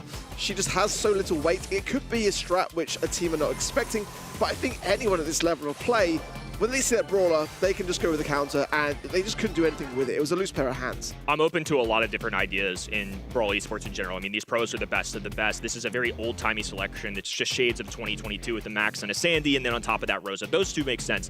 If you're going to pick the Rosa, though, again, my biggest critique would be why do it at a 5th pick when there's a clear amount of time? They've already drafted anti-tank with the mute button and Otis. It just didn't make a lot of sense to me. And again, as somebody who loves Gale with all their heart, that's not necessarily a top selection in the game. I actually ended up asking iChaos about this board on the background. It was one of the things I noticed as well. I thought, hey, is this just a thing that you're doing this month, or is this after last month, are we making adjustments? He's like, nope, we do this every month. This is what we do. That's the level of mentality it takes. And I think having somebody like a veteran in him leading these two is going to make them better ultimately. Wow. Regardless, either way, going into the second set, I need to see more from Navi to feel like this has potential of going the distance. Definitely, I would say that this map is a bit more catered towards Navi in terms of their scrims and their preparations. They had a 62% win rate on it, so let's see how they fare. Brawlers like Chester, Otis, I'm looking to kind of see them be quite heavily banned out here. I think Otis for sure is a benefit to both sides here. Poco, Gale again, I think it's not the last we're going to see of that potential brawler. Could be here for sure. Let's see as well. Kenji's definitely going to be up there, I feel, now with Immortus ban. It's going to be an option. Ali as well. Those are the brawlers which, when Immortus is banned, as we're seeing already today, consecutive global bans of Mo, the Ali, the Ruff's banned out there on the side of Navi. the M's, the Crow, and the Otis. Yeah, good Crow ban there as well from Team Heretics taking their chances. First pick of Chester. Nice. Yeah, in terms of the first overall pick, a lot of the times you'll see an anti-take come out just to prepare yourself. Right now, that feels to me on this map specifically, a lot of the times it is either Chester or Spike is another one I'll see. With Leon in the global bans, that would be another one I think teams would consider. And then you could clearly see, I mean, who has the first overall pick? Crow band on the left-hand side, Otis, who you mentioned before, M still a powerful brawler. This one's more of niche selections. Mo going to be a goal scorer going out of the way. Even though they have an anti-tank, it's still Team Heretics trusting in this BB, going ahead and locking it up, especially with Bull out of the way. These are typically your top two beefy options if you want to go at the other end. Yeah, and BB still could be paired nicely with the Poco as well as a final pick potentially here for Team Heretics. Now back over to Navi. You might want to consider just taking it off the cards, to be completely honest, or they're bringing in something like a Spike just for safety, really. They've got to have a good answer to that BB regardless. It could be potentially the Gale as well. That wouldn't be the worst of ideas. It's a good shutdown maneuver, especially with that M's being banned. That's kind of like the one that I'd prefer to have on that lane side. Anything with the Gale. Yeah, it has to be something like that. And maybe, again, maybe Poker wouldn't have the best synergy, but I'm just worried that if left untouched, it could be the final pick here for Team Heretics. I wonder if this is Max again, to be honest with you. I think Gale and Max typically have some pretty solid synergy. They need something that's more of a mid, if you will. The one thing they're lacking, though, is a goal scorer. I mean, BV has enough beef to where she can kind of knock people back, at least have an opportunity. It's not free by any means, but I think that's something that this squad lacks. Just a little bit of fireworks, something that's a playmaker, if you will. Final pick now, coming in for Navi. Going to be going with agility and speed. It's going to be Stu coming in, which, of course, having the choice between the wall break or the speed zone, both are a really, really good gadget to have. So if they do run into issues with the BB pushing up, using those walls to their advantage, then it could be something to helping hand this. But I'm liking the Meeple, I'm liking the BB combination. The question is how they're going to be combining this, especially with that Otis ban, as it kind of would be quite a nice pairing with the Otis and the Meeple if that wasn't the case. Do they go with the heals? Do they go with support or control again? Like I said, with the Spike. Charlie, they want to shut this down even more so, which, you know, was flown around a lot yesterday in East Asia, and I wasn't overly convinced. But like in East Asia, they were basically just picking it every single set and just kind of hoping for it to work out. But the Cocoon, regardless, that is really where Charlie is quite key. And in Brawl, shutting down the goal scoring opportunity is kind of where that's quite important to do. I imagine the Spiderlings are their way of dealing with Stu specifically. I think they bring this in. It's solid at stopping incoming offenses as well. I think it's a fine pick, nothing wrong with it. Charlie in general, I think it's just a solid shout overall. Team Heretics starting out very well. A convincing set number one after what I would call a definite draft error coming out of Navi. This time round, an opportunity at redemption. Can Navi finally showcase what this enraged roster change can do? Okay, a little weak speed soak then for the Stu. Going to push the ball around to the right-hand side. Drage going to heal up here. Very low HP. Sabine taking an assertive role on the left-hand side, ensuring that no flank is left untouched by him. Spiderlings go out, which again will be something of a bit of a struggle for the Stu, but Gero can just keep this up. Boxed in now, though, and now Marco can surely go for some big, heavy taps, but oh, yeah, he will seal it as well. Nice. Very good roster kill there. iKaos and Marco with a little tag team, while Sabine just hangs tight.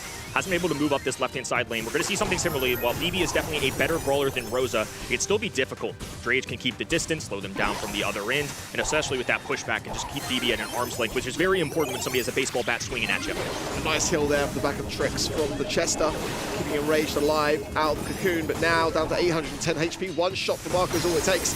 And now Gero and Drage on the defense is not going to be necessarily a good thing with the amount of damage going down, but a blustery blow from Drage will just about seal a defense. Insanely good stuff. Gale, one of the best goalkeepers in Brawl Stars, between the Twister and also the pushback. There is always an opportunity if you've got at least one of the utility in your pocket. Now occupation in the middle from Navi. Red roster just completely consuming this as iKaos is once again forced back on defense. Team Heretics, I think, had a real opportunity at scoring there, so the fact that they let one go, definitely a devastating blow. Have a charge from Marco now, and this is going to be potentially dangerous, but Gero is all over it. And the support of his teammates is there also. Rage has got super. Is that a bomb? That's the question. Can they break some cover here? The ball to Rage. He's got super as well, but shut down, slowed! And the ball cleared up the line by Marco. Another opportunity this time for Navi, but the respawn just in the nick of time. Marco was able to stop it. Sabine now taking off this right-hand end. Has to branch out, gain a little space for his teammates, because otherwise iKaos and Marco are just going to be stuffed in spawn. Does Enraged have the stun then, or potentially just that area control for slow as well for defense purposes? But regardless, it wasn't something that gave too much of an opportunity for Navi in that moment there. Hypercharge available for Gary, forces it out now and avoids the Manchester People gadget, goes straight for Marco here. This could be dangerous. And Navi now with that right-hand side lane as well, cleared up Hypercharge for Drage as well. This should be a goal realistically here. But Lavendale shoot there, the Cocoon with 8 seconds left of play. Navi should be able to get this game. Good as done. No supers available for Team Heretics, no super speed, none of the like. Just a nice knockdown there towards the end of game number 1.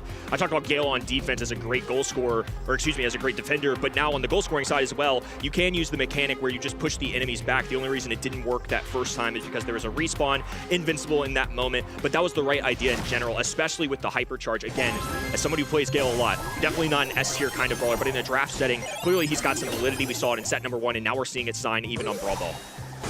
And I kind of prefer the comp here, to be honest, to Team Heretics. I feel like it has a lot of weight, but it's just a map which they just didn't really kind of gel with in their scrims as well as Navi, who really thrived off the back of their results. So far, Navi giving some confidence, showing that they can really bring a fight to the table there, and a nice shutdown there of Enraged onto Sabine, who forced the hand of the BB. Lou looked like super was perfectly timed, and Rage was able to escape with a little HP. Garo trying to back away. Part of the influence, I'm sure, for this Stu pick is a long-time counter into BB has been this Stu. Charges super so easily, can dash away, so Beam's going to miss that baseball swing more time than not. Well, Marco just utilizing this moment of downtime here to try to land some shots. Recycling that gadget is going to be so crucial and important to be able to try to bring the ball forwards. There's a lot of pressure being applied here from Navi, opening up some space. It's a hypercharge from Marco there, going straight forwards. Ball push through from Chaos. Spiderlings out. Can they find the opportunity here? There's a lot of damage going down. Enraged is low, but Gary's still standing to help this Gasser Hill. And this is essential to allow a defense. Navi now with the ball in hand, left-hand side. Drade's going to be trying to back down Sabine once again. A constant matchup that they're looking for. A double box, though, and Marco has a super available, too. Letting it rain in the middle of the map. Navi don't stand a chance. Low HP for Drage, and now it's a 3v1. A lone Stu. Might as well be a single-shot brawler at this point. No chance that Garo can get this stop. Team Heretics with their first goal. Past the wall to try to allow Sabine to get a couple more swipes of that baseball bat. He wants the hypercharge, but already a lovely connection there with his super. Garrett just trying to heal up in the middle of the box here and doing a pretty decent job with the help of the hypercharge, but nonetheless goes down now, and it's still a 3 versus 2, and Navi have got to defend this. Sabine with that hypercharge, when he goes, it's go time for Heretics. High on Drage to see if he can get a super in time. All of a sudden, Team Heretics being corralled to the back spawn. They know Garo has a super available, so he's going to try and advance. Speed zone going down, Enraged, right-hand side, looking out for Sabine. It's another anti-tank brawler that can deal quite well with her. Ball being put through. Sabine needs to use this utility on defense. Marco is low here as well, and now they're creeping forwards. Enraged also has a hypercharge, but no super just yet. But Chester, he's got it now. He can cycle, but Drage will score it regardless, and tie this one up early, right in the nick of time. So they got that hypercharge on Chester now in overtime. And BB also has one as well. We'll see who wins the battle there. A complete miss out of Enraged, and he's wasted that super. Marco's going to go, but there's a super pass available for iChaos. Nails it on that right-hand side and allows Sabine to walk on in. Couple little mistakes there in overtime, and it cost Navi. Yeah, it really did. Unacceptable mistakes there I saw, I think. Are you reading the book on the wall? I'm reading the book on the wall, Look, I'm trying to learn too. Anything would help. Bad attitude was on there, by the way. So can't have that. None of that. None of that from you today. No, you know what? I'll be better about that. I know I've had a real attitude issue with this show, but... Well, you're injured. We'll allow it. I've been quite the diva, huh? What a match, though. What a set. This really is a very important, decisive moment now for Navi, because they cannot afford to go 2 sets down here, so they do need to equalize things out. They've got a real prospect with this comp to do so. They just dropped the ball a little bit too much in that last instance. Now as Garrett pushing his right-hand side. Sabine now low, running the damage gear as well, so a little heal from Enraged to bring this ball forwards would go a long way.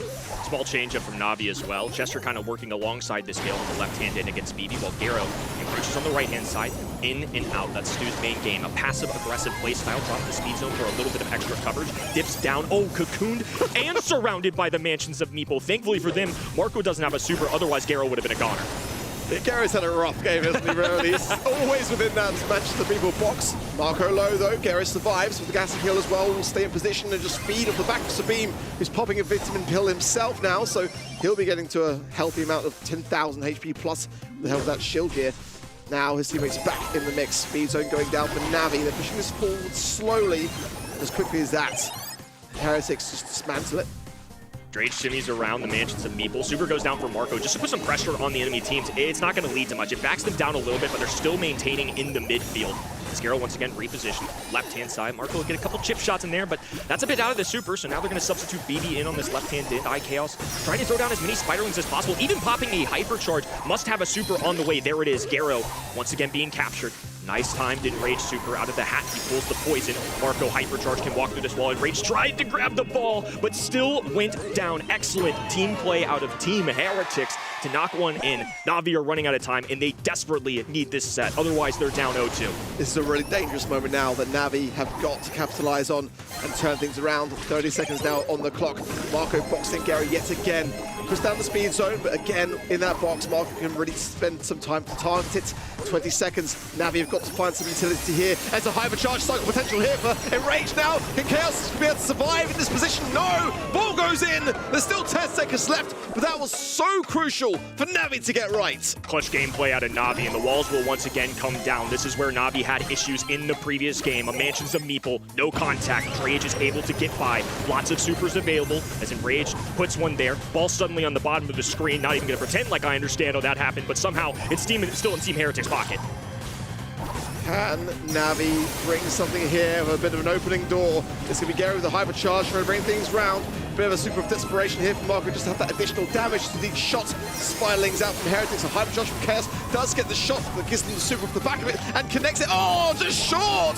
Sabine now pushing forwards. He's got additional speed. He's got the heals going forwards as well. Dangerous times for Na'Vi. Can they defend this? It's missed by Marco. That should have been in. Off the crossbar, and Na'Vi will survive the onslaught. Enraged now up the middle of the map. Chaos forced all the way back. Perfectly timed respawns, and with 15 on the clock, Team Heretics on the back heels. Ball still off your screen. Speed zone coming in as Gale will grab the ball. Spiderlings going down a hypercharge. Ultimately leading to nothing, but they trap him in just the nick of time. Super shot available for Garo. He's got one shot. Bang! Nails it down the left hand in. Na'Vi with the ice. Capitalizing down on that mistake was crucial, but to ensure the set win against that much pressure was really quite admirable for Na'Vi. Now we are all tied up. Now they stand a real chance. I remember before the show looking forwards at the actual map board for things, and Na'Vi are looking really good in some of these maps still to come. So to balance and even out the playing field now, I mean, looking ahead to the next map, open it out in the open, they've got a 75% win rate. So now with that confidence to be able to do something with this could be a close bet. Much more competitive second set. In the draft, I think, gave them a more fighting chance than what we saw in set number one. This is what I expect out of Na'Vi. I still pick Team Heretics, but by no means do I think they're heavy favorites. We just have yet to see how Enraged kind of meshes into this roster. He's obviously a talented player. He was obviously coveted by multiple teams, being with Novo before this, coming in later in the season last time. Just a lot of drama going down. It's made this match just that much better. It would feel wrong if this was anything less than several sets down the line. I mean, that was so close. There was one shot away from Garo not being able to even attempt to score that shot. So I really feel like it was just very close. I want to see back actually that shot as well from Marco, just to kind of see with a clean pair of eyes whether there was you know, a different place that ball could have potentially gone. But regardless, I mean, a really healthy amount of points above his name for the DPS and the takedown. So I think he had a good game regardless, but it's these little microcosms of mistakes that can prove costly. I will say the good news, unless I read it wrong, on the left-hand side of that whiteboard, what is the very top thing said? Acceptable mistakes, missed shots. We're fine. We're fine. We're fine. To your point, though, I mean, that was such a razor-thin margin. There is a real chance that there was no potential for that to go in, but it sure looked like there was a good shot of that. Now all of a sudden things tied up. So Na'Vi, this match arguably hinged on that moment. If they had lost that in overtime, 2-0, they've already been in this spot a month ago, obviously with a different teammate again, but nonetheless still the core of this roster. So instead, Team Heretics are going to have to put up much more of a fight. Love seeing that Na'Vi respond here. Now we walk into a completely different game mode, set of map as well. We saw a lot of Gale. There's not going to be any of that. This is going to be much more of a long-ranged affair. I expect brawlers like Angelo and Eve to come in if it's anything like yesterday. Some of these more niche brawlers that don't show up everywhere else. Well, since the patch, since the update, Na'Vi scripted this match 29 times and won it 22 of them. So I do feel like they are tried and tested here. We'll see shortly how their drafts will fare, but you've got to be really careful around those broader, utility brawler-based brawlers like Jae Young. Meeple as well. Jay not going to be banned out here. The Mina is, though, as well as the G and the Brock, the Gus, the Squeak, and the Buyer on here.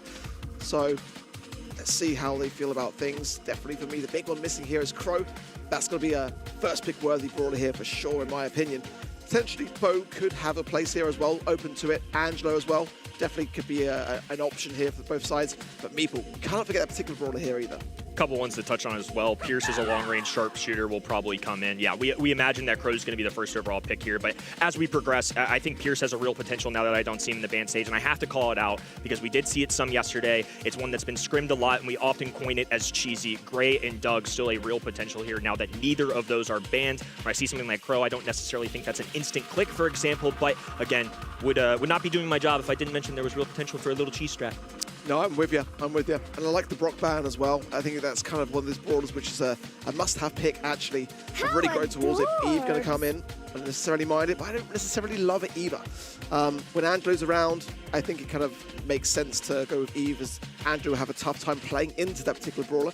But many will kind of favour the Angelo on this map, packing that punch. RT going to come forwards as well. That will give definitely a helping hand to Eve, having those oppositions be marked up, allowing your damage to go further against, brawlers like Eve. That's going to be a helping hand. Crow's just a great brawler in general, so I really don't fault Navi on that right-hand end, but I do think grabbing spawners and somebody that can traverse over water is also a great way to equip your team with a little firepower. And RT, I would think, arguably is the most balanced, safe choice on this map. Has the capabilities of being a longer-range brawler, as well also as the fog closes in, the short range, has the static that he can drop, become that Jackie-esque form, and be a huge passive-aggressive brawler, offense into defense. Now, this is one that Navi are rolling with that is going to, I imagine, power up another teammate, somebody much more aggressive, because Jae Young is somebody that deals okay damage, but he brings speed, the heals, unless he's running the extra bonus that he gets from his gadget. Definitely not going to be one they're looking for to grab the kills. Yeah, I do like the Jae Young. It's that kind of brawler that just allows you to maneuver around the map. Crow having a faster movement speed as well can close the gap even better. And with the buffies as well, now with Crow, you can pop hypercharge and just get so much value off the back of those shots that return to you as well. So, Bo, I was thinking about it, and I'm okay with it, I feel.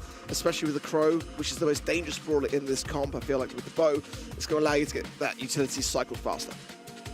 Just curious to me that they go Jae Young, but they don't really pick a super aggressive brawler. I mean, they're going to be able to get to the middle a lot faster unless left side elects to go with the Brock or something and tear it down. But obviously, that's even banned out. So I think they're just going to count on that water to get Eve into position there early. Other than that, though, a little bit of a unique Jae Young composition, I would say. When I do see these brawlers, it's oftentimes going to be more in the sense of powering up another teammate, not as a standalone, if you will.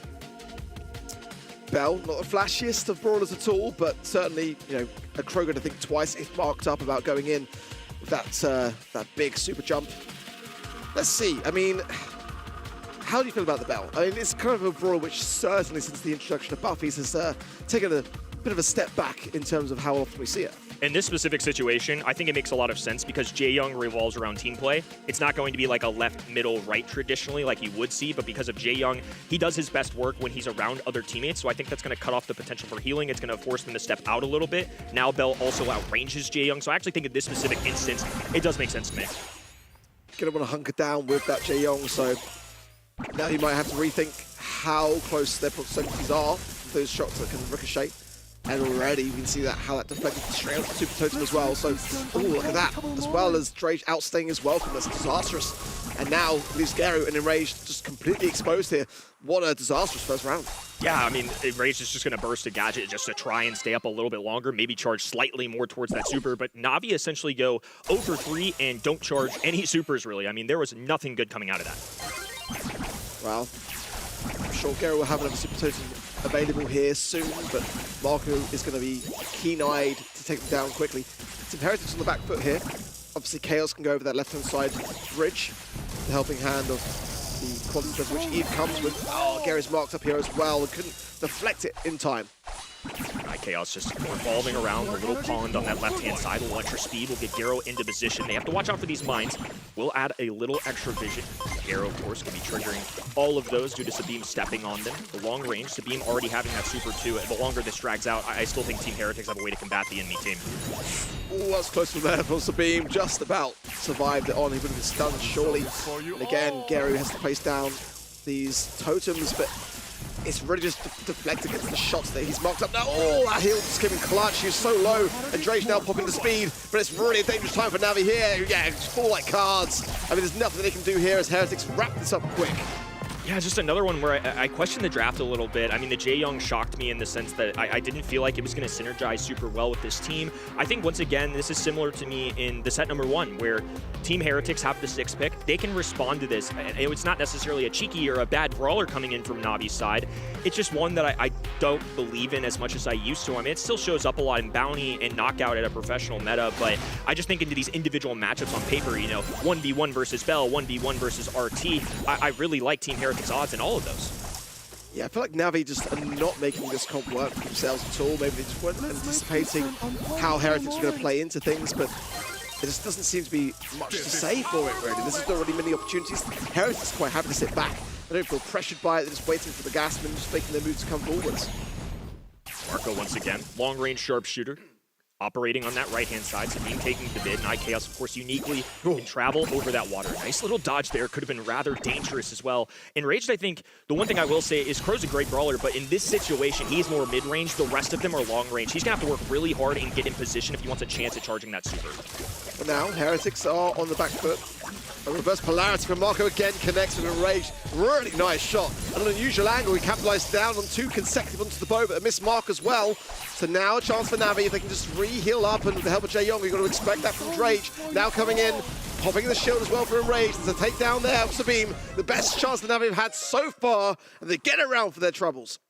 A squishier composition, but once they were in position, they could do much better work. Drage once again speeding up his allies. They're going to be able to rush to the middle of the map and make sure that Team Heretics can't take control. Distribute those bow mines early, so once again, they're going to gain some visibility towards the spawn side entrance for Sabine. IKS, of course, clear as day when he travels over that water. This is perfect once again from Navi. I think making great adjustments. They're getting enraged in position early. Team Heretics have to fall back. The one thing I will say is these spawners can be a little pesky. They're going to have to waste some ammo on this for sure. Good jukes from Gary for the most part to push forwards, but then took a few there from Sabine and Marco. And Marco's got a hypercharge. Now, couldn't find the reverse polarity connection, but now will surely land this mark with the helping hand of that hypercharge. No doubt about it. Enraged has got his hypercharge as well. But look, keep an eye on Marco at the bottom right-hand side. He's got to land this. Marco has a way to defend himself as well. They have the marker. There goes another reverse polarity. The cheeky angle doesn't quite connect there, but hypercharge will go down. Perfect contact on the bow, who has to fall back. Rage activating hypercharge. Knows he has to take a stand right here, right now. Totem out, trying to charge those supers a little bit easier, as Enraged has one in his back pocket as well. Can swoop in at a moment's notice. Nobody going down quite yet. A standstill as this fog closes in. Shots being rained in. Team Heretics falling low. Down goes the first. Navi, 3 members standing tall, but low HP. Drage doesn't have the heals up, but thankfully for them, they get the elimination. And the backup plan, of course, Crow diving in. Much better from Navi. Taking their time, ensuring to not feed over this utility to Team Heretics. That was the difference maker for me. It just felt like they were much playing more together. Like, they were moving as a unit. Whereas in the previous time, we just saw them going down one by one like flies, and just like, it just deflates your ego that so quickly when one person falls so early on. So ensuring that everyone stays up on their feet, waiting for the gas, that's the real thing that's moving Heretics into a position which they're not ready for. I think Navi's composition, not necessarily the easiest to pull off, but it was nice to see that they've got the skills, that they've got the potential to pull it off anyways. Team Heretics, all long-range brawlers. I mean, they always have a chance at landing shots on the other end, but I love that in games 2 and the start here of game number 3, that Navi are able to move up the map. They need to assert themselves if they want a chance at all here. Wow. Good shots there from Sabine, who's taking that far right-hand side lane now. Marco not really connecting as well as he probably needs to at this point in time. Enraged taking a few shots from IKS, but still has the high ground. Very close there. Drage coming in with the support now as the gas closes in. And Heretics are looking like they're landing a lot of these shots. Drage getting risky with it. Low HP, has to rely on Drage here. Finally, Team Heretics have some possession. A nice bounce shot there. It will make contact with Drage and bring him down. Sabine cleans up the right-hand side. There's no chance for Navi to do anything here. Crow knows this. Just going to step back into the fog, concede this round. Doesn't want to feed any more supers. Anytime you see players do that at a professional level, it's not them quitting. It's more just them knowing they need to conserve a little bit. Well, Navi now up against the might of this. As one more round to Heretics, it will be a set. They cannot afford to falter. Super Totem goes down for Gero. Some tapping into Marco, but only just the one shot actually out of that entire burst connected. Speed now for Drage potentially here. I'm loving these reverse polarities from Marco. Sometimes they hit, sometimes they don't, but they're quite creative. My thoughts, just shoot your shot. The worst thing that happens is you miss in the early game, especially. You're not really using it to get kills. You're just trying to get closer to charging those hypercharges and then super. And every single one of those extra shots gets Marco into that position. Of course, he's got one in his pocket right now. So Beam on the right-hand side, of course, going to be able to maintain as well. Drage easily can cycle those out. What I'm looking for here is for Navi to start getting some shots of their own. I think Marco know that they have the advantage. There's no real supers available. Another great shot, and Drage will go down. In the 3v2 situation, Navi may have control, but they certainly don't have the numbers.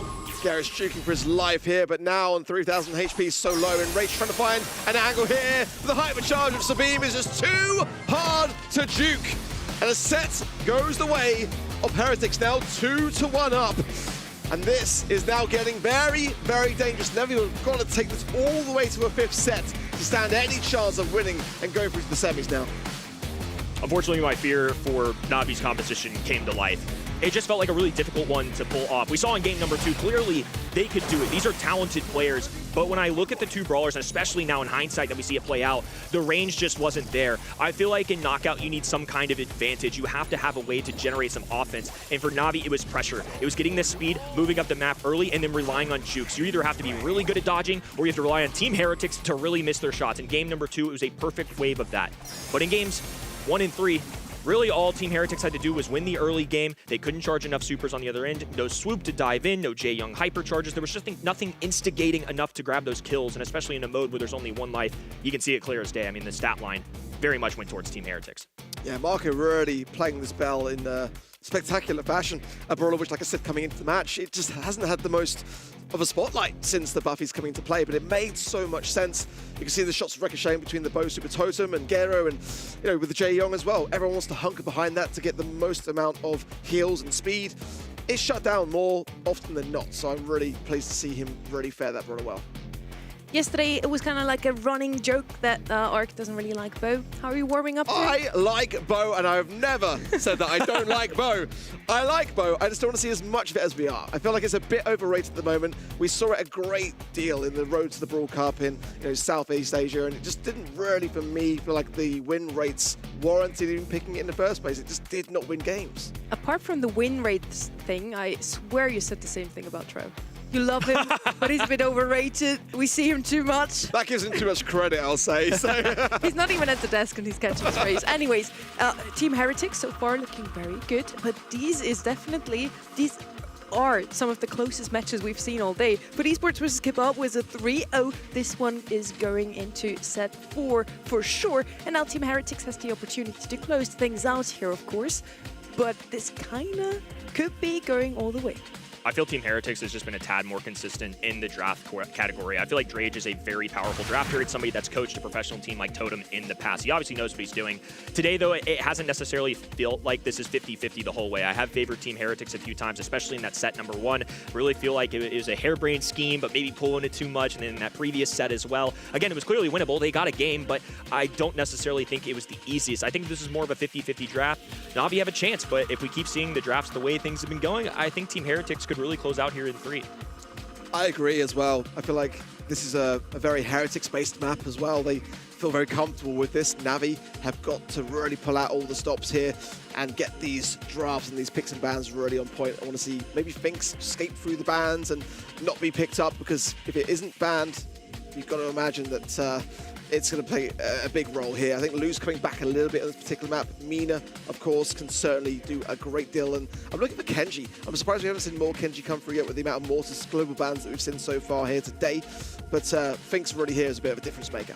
Finks and Chester, the two brawlers we see here very often on the EMEA region at least. Yesterday we saw so much Lou, you already mentioned it, Ark. I don't have it even in my stats here. Lou was something that just slipped through the bans yesterday in East Asia. They seem to rate that brawler quite high.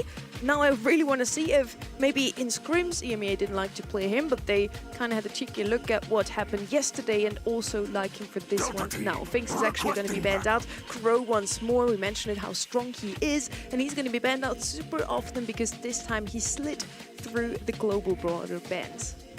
Curious if this is Lou or Charlie plus something. I think maybe a Draco could come in here as well. It was an early selection oftentimes in East Asia yesterday. It just wouldn't surprise me when you see that safe pick on the right-hand side. They have 2 picks they have to make here, and I think going anti-tank / a mid plus a tank of their choice would be a really good way to put some pressure on that right hand and kind of force them to take an anti-tank as well, and then they can once again go for a 6th pick that matches up. I like this start. Chester, Kenji potentially as well would be a nice pairing here, and it takes away the counter for sure. The Lu could be dangerous with the Ruffs, so it's about whether really Heretics are looking to use that hypercharge for themselves and feed over to Chester. Of course, the Kenji can really just evade a lot of that freeze as well, despite even the hypercharge being with a Lu, which has yet to show its face. But I think it's likely possible here. I mean, BB could be another brawler pick, something that could go on the aggressive to, you know, kind of mirror that same idea with the Kenji. But I think Kenji just has a bit more utilization in this kind of map mode. Lu, it is going to be Lu. So that takes a little bit away if the Ruffs pairing was the idea on the side of Navi. Again, Lu was barely picked in scrims in EMEA, but yesterday had some great showings on Hot Zone, and if you ever see this guy, it's only ever gonna be on Hot Zone. With the ice rink, he's just gonna take pressure away from the opponents immediately, gives yourself some time to set up again and get some valuable percentages in mid. So with Lu, they have some range on their side as well. On the right-hand side, we already have that support brawler in Ruffs, some range. They could go aggro now. I would still see a BB, even though into the Lu it might be a little bit too aggressive. Stu is kind of that mid option, kind of aggressive, can do a lot in the backlines, going into the opponent's spawn, but can also just hold control for your own side. Now next to the BB, Pierce could be another one that brings in some more range even for that right-hand side. And with the Stu, they can break open the map with the Ruffs as well if they choose the right star power. So maybe long range is the answer here, Kenny. They could triple down on that. The one thing that Navi does possess completely is going to be wall break potential, because now they've got the Colonel Ruffs and the Stu, so they can either wipe away wall control entirely, or they can double down on it. Gale coming in once again, and I'm a little surprised to see him this early, just because the left-hand end hasn't selected any form of tank. I feel like it's a game of chicken with both of these sides. You mentioned it, but Stu is kind of an in-between. He is an assassin, but he's not necessarily beefy. He's just going to be skating around trying to dodge all the ice ring shots, the freezes out of Lu, and then to somebody like Chester, I feel like that's a pretty neutral matchup. They kind of have to have something in the pocket in the way the coin toss has gone. You know, Heretics now really should deviate away from tanks and kind of like, you know, take away what the Gale can obtain off the back of things. Mina, agility is going to be struggling. The Gale now would not necessarily be as strong. I feel like the Stu's a great pick, though. I mean, it plays really well into Lu. The speed zone as well is going to deflate what the Lu can bring if they want to keep those walls up and utilize them themselves. So I quite like how this has gone, but that Mina, it's really often overlooked, and it's come up now. It's dangerous. Stu is also going to feed less supers to the opponents here than the likes of BB, for example. I really like the right-hand side comp here, but probably side with that one. Kenny would say the same because they have a Gale. He loves the brawler, and we've seen so many times today. I did not expect him to be quite as highly rated from these pro players as he was today. Gale's one of my sleeper picks for EMEA specifically. We might see it some more in the future weekend, but this has definitely exceeded my expectations. It's nice to feel assurance that my favorite brawler is not completely buns. It's nice to see him at the top of the tier list here, but battling against Lu, a battle of ice and fire for sure on this map, as Mina's going to be charging her way up this left-hand side. The windmill, while it has been nerfed several times, still a very powerful asset. Garo is somebody that's going to have to just wait until that completely goes down. This is an early pickup, I would say, for Enrage, who's going for that wall break instantly, tearing things down. I think it's exactly what they want, especially when dealing with a Mina, and it just opens up more space for Stu. Marco goes down there despite the heal. Garo playing again on this Stu is a dangerous prospect. He's very accomplished with these brawlers, and they are running the speed zone as well on the side of Navi. So these loose shots can be harder to hit for sure. Rage there in the middle, souped up by the helping hand of that rough supply drop. Speaking of which, Range will fall on that right-hand side to Sabine. As now, oh, that was a great value there from Drake to get Chaos taken care of. And Sabine is going to have to fight for his life here against 3 members of Navi to stay alive in the mid. A slowdown from Drake has been super helpful just in making sure that they can land those extra spots, especially in team play. When you have multiple persons looking at the same enemy, it's really easy to line things up. Speed zone once again being distributed by Garo. Windmill up for Sabine. Hansen, left-hand side, just trying to do their best to find a frag. Will take one up into the sky, but Garo, of course, can keep his distance. This is still Navi with complete control. The extra sandbags there for assistance. Just feels like there's a lot in Navi's pocket that they can use to deal with this. Yeah, staying present on the zone. All the heal from Marco comes through.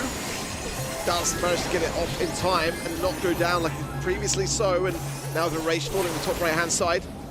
Heretics can start to take a defending role in this mid. Garo, though, not taking things lying down, finds Sabine and tries to heal up behind the enemy lines here, tries to get some shots to be able to pinch him in Rage in that top right-hand side, but it's not enough. Now Heretics are creeping forward towards 75%. iKaos with some Drake jukes just to maintain control, and now they've even taken the lead here. Drake trying to match in the middle as well. iKaos backed away, but Marco is lurking. He's got a hypercharge super, gonna use it right now. Just a little extra speed boost, gonna try and time this perfectly to back them off. Launches one left-hand side, Rage, no chance. Sabine now in perfect position, just hold on. The aggro brawler is going to front line. Meanwhile, iKaos, Marco just sitting in the back. Hero just gonna have to force it at this point because otherwise it's gonna be the inevitable Team Heretics now on match point. Navi played really well up until that point, but it just took one moment for Heretics to capitalize right towards the end. That cannot afford to happen again, or Navi will be failing to make the semi-finals yet again this month. I feel like this comp can work. I feel like there's definitely prospects on both sides of the coin here. But Navi definitely are going to be feeling this pressure now, as a bold roster movement might be leading to the same result. Team Heretics did a great job of just maintaining pressure. And I don't think this is the easiest game for Sabine, at least into Stu. I think Navi have their choice of matchup. This is the one they want. Once again, that windmill gadget will go down, so a protective shield going around Sabine, but it quickly goes away. Speed zone for Garo. Now he wants to get aggressive, trying to lurk and get a kill onto Sabine. This would be a nice advantage. It's allowing for Rage. Just kind of pinky toe his way in there. These sandbags keep going down, Rage rotating in. I think great heads up plays out of Navi to just focus on the objective more than the kills.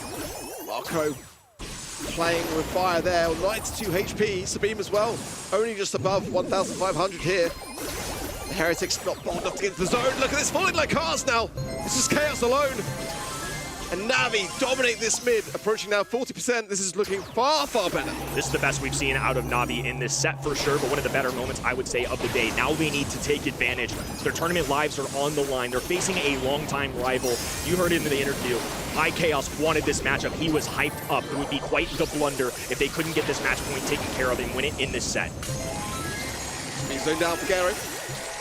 Marco on 140 HP there, and Garo still staying patient because he knows that his team are creeping further forwards. Now with the ice though depleting, it might be time for Navi to get back onto the mid. A nice blustery blow.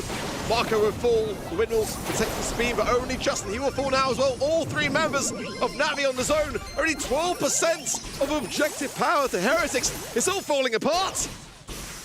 After a grudge match in game number 1, Navi in this game 2 have been unfazed, nearly perfect, flawless to get through this blue roster in Team Heretics, and once again, they will be forced to another match point. We talked about it before, but this one just feels right to go to a set 5. It's very personal. There's been a lot of drama revolving around this. A roster change coming into this month. Lana dropped, forced out of the roster. And just 1 year ago, Drage in the exact same position. Now he's trying to lead a new roster against a previous teammate, a long-time rival. Boy, it would be something if he could surge a comeback. I was looking through the matches and the maps on this matchup prior to things. It felt like it absolutely could go to a fit. This is essentially one of those maps and modes where both sides are 50-50, so it's really going to be a testament to both as to how they handle things. One thing's for sure, Heretics win this game, they have proved the semis. If Navi can win this game, it goes to the 5th. So far, Heretics with a better start, but all crumbling down now, and Navi making up for lost time. One of the focuses on the early start is how quickly do Team Heretics feed Enrage. Not only did Enrage get a kill, instantly got a wall break on that top right-hand side. Now I think it's a full advantage. They're even mixing things up. Enrage just tapping though. Lasers down that right-hand side, and the aggro brawler in EMEA doesn't stand the chance. Now they've already got a hypercharged super down as well. Enrage can either feed himself again or feed this off to Drage. Now they've got a full defensive mechanism that they can work with. Anytime Gale activates super, it's basically a free pushback on, and they can retake control. I feel like Navi are feeling very comfortable with this draft, and it is working so well so far. Garo trying to land these taps of Sabine, doing pretty well, but somehow Sabine comes out on top. He's going to sit on that top left-hand side, but look at the objective. Navi now approaching 75%, looking so strong. Heretics have got to retake this. There's the pushback, and now Navi complete possession of the mid. Low HP on that top left-hand side. Drage with an easy elimination. Another one falls as well. iKaos just forced to run for the hills, and he'll have to take a reset. This one, most assuredly, going to a set 5. It's been dramatic off the field, and now on the field, we get maximum distance. We're going all the way. iKaos versus Drage. Long-time rivalry pushes us. No lag. That was literally what we saw. Heretics standing still, deflated, but not yet defeated, it must be said. But going to a 5th set now, They can't be feeling on top. And now you've got so much wind in their sails. And I feel like they could go all the way now. And Enraged went hammock. We also see it here in the stats. 11 kills on him, the highest DPS in the round. Played very well, also clocked some percentages, but that Gale in mid was just standing solid. Rage barely ever went down. Really good job on this side of Navi this round. And Team Heretics, they did take the first game. It was already match point. They just came close and couldn't quite finish it. 2 match points is what they had, and it's definitely going to haunt them if things don't go their direction in the next one. This is a team that definitely has some pressure on them. Marco and Sabine, phenomenal last year. One of the things you highlighted is the fact that since they've been playing together, at least since 2025, they've qualified for every single month. A lot of those times, too, upper bracket as well. And now they're being hired by Team Heretics, iChaos, who has qualified for every single World Finals that has ever existed in this game, picked these 2 players. And now they're being pushed to a set 5. Real potential they go down in yet another quarterfinals. That would be a devastating result for such a large organization. For me, I got to touch on the elephant in the room in the fact that despite what happens next, Navi are looking like a better squad. This is the same team that they faced off in the February monthly qualifiers, the same team that swept them.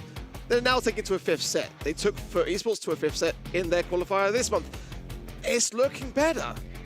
And Enrage pulled a lot of weight in that last set. We saw it in the set, so definitely a nice addition to the roster.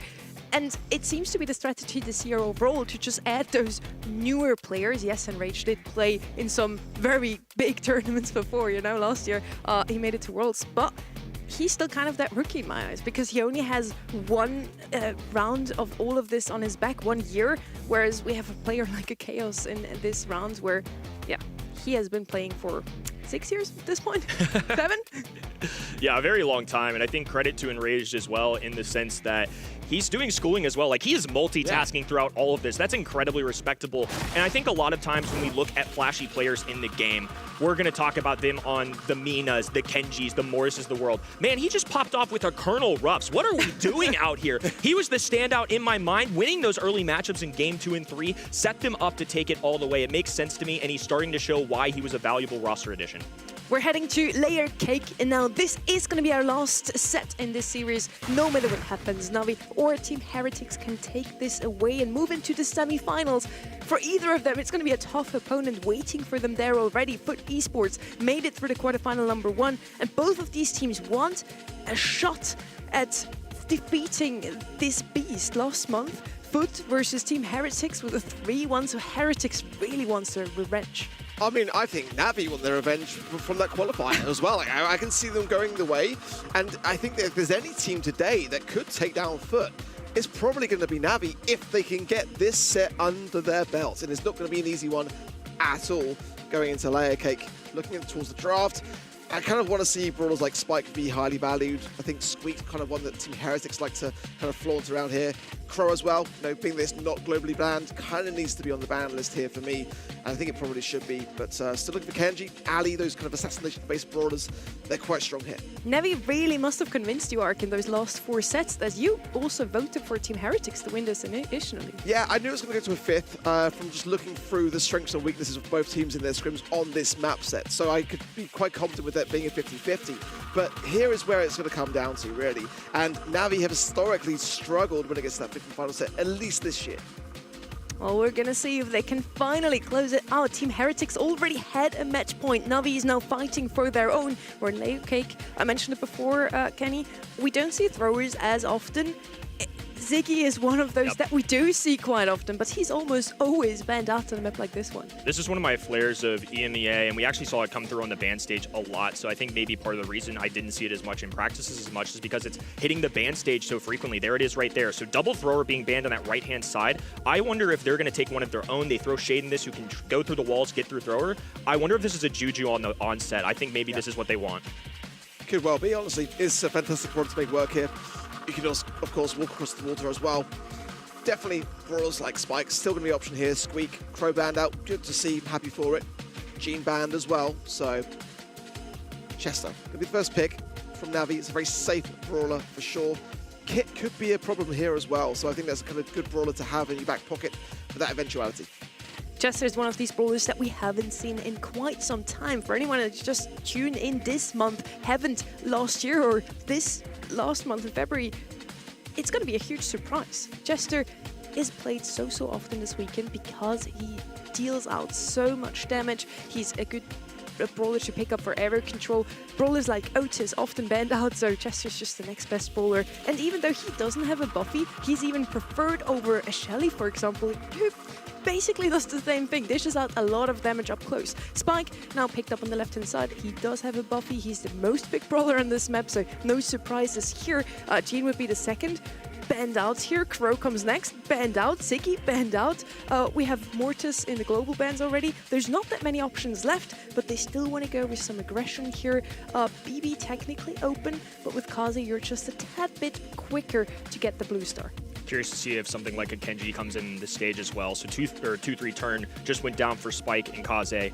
I think that's good to grab your anti-tank, a little distance in there. I think it's a totally fine lane to something like Chester. And then you need something to have a little pressure onto the enemy team. They don't go for a hard tank. They go in the more assassin route. And I think Kaze just in general with having mechanics of invisibility with the gadget can stretch the medium range with the daggers. And there's the Kenji I was talking about. I think this is just going to be Navi's choice of trying to do the exact same thing. The Penny's one, though, that I didn't necessarily bank on.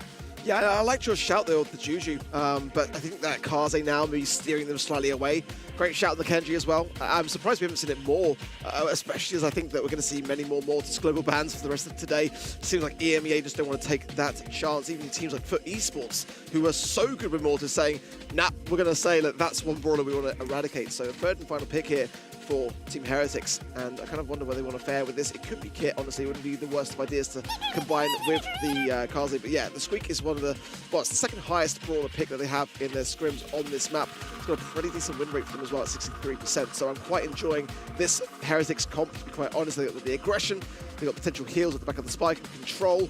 They've also got further control with the Squeak. Kaze and Kenji are going to fight for the blue star at the beginning. Both of those rosters picked up one aggressive brawler, then two that just offer a lot of control. This is going to be a super exciting bounty map simply because they have this aggressive pick. So Kenny, is it going to be Kaze or Kenji getting the blue star?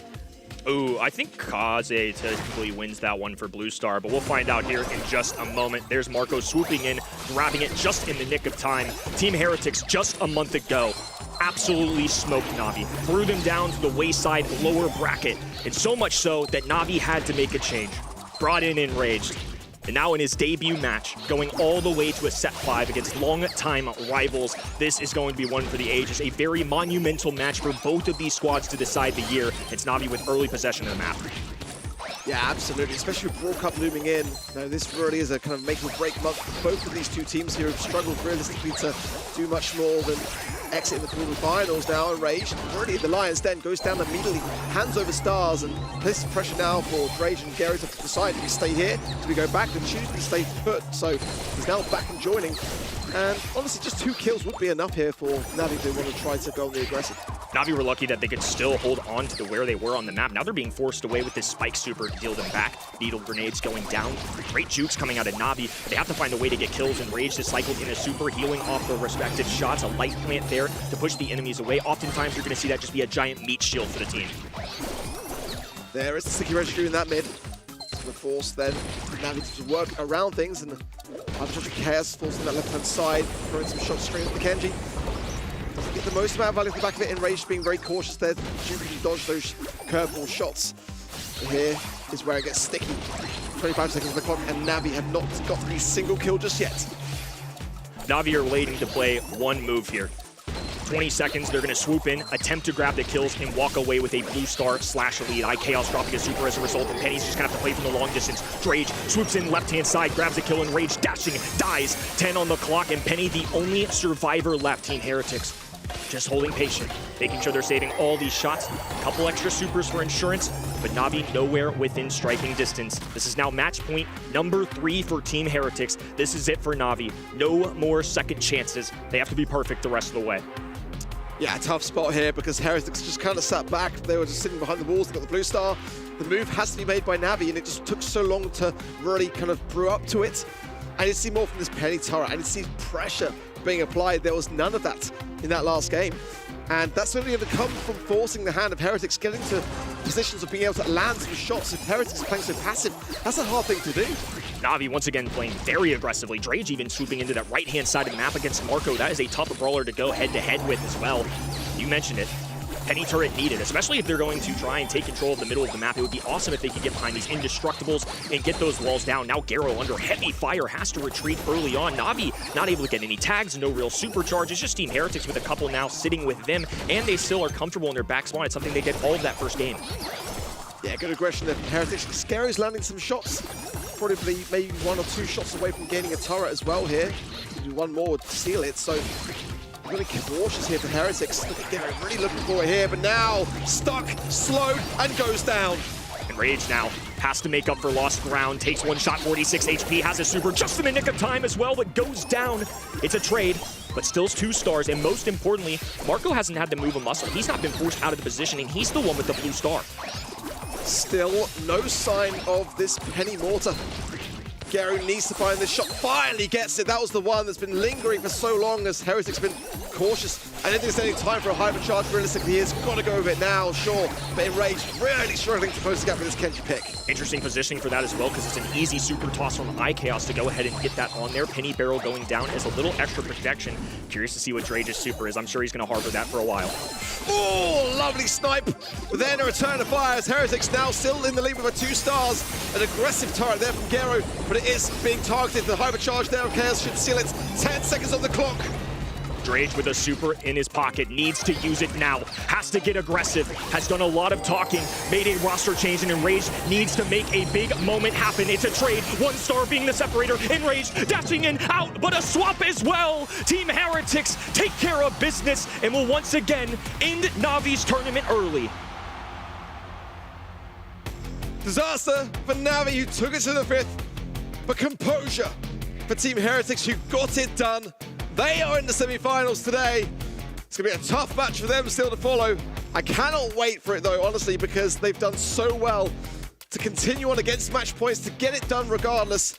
They can be absolutely proud, but the work is still not done for them today. They want to go all the way. Vamos, Team Heretics. Congratulations, they move on into the semi-finals and get their shot at revenge for a February monthly final where they got beaten by no one other than Foot Esports. They now have the chance to make sure that Foot doesn't even make it into the grand finals. On the other side for Navi, huge commiserations. They at least took us to the 5th set, and how close those games were, Kenny.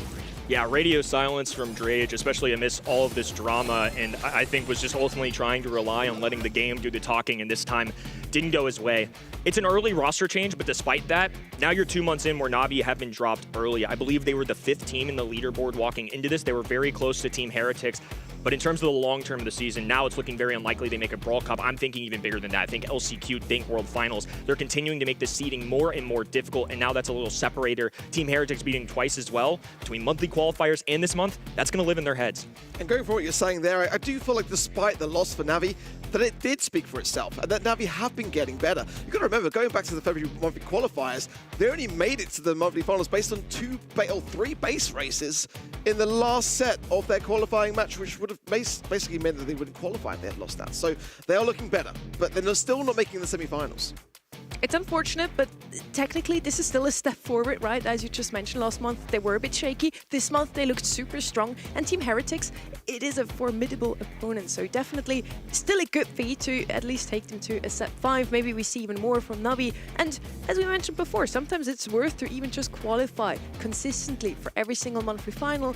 So far they're on a good streak. Continue like that, and maybe we're going to see them in the grand final eventually. We're now want to talk predictions real quick, because the 3 of us are head of draft today. I can't. I mean, it's still, to your point, it did feel like despite picking Team Heretics, I by no means was feeling this was going to be 100%. And it surely was. I think to your all's point, Navi clearly an improvement.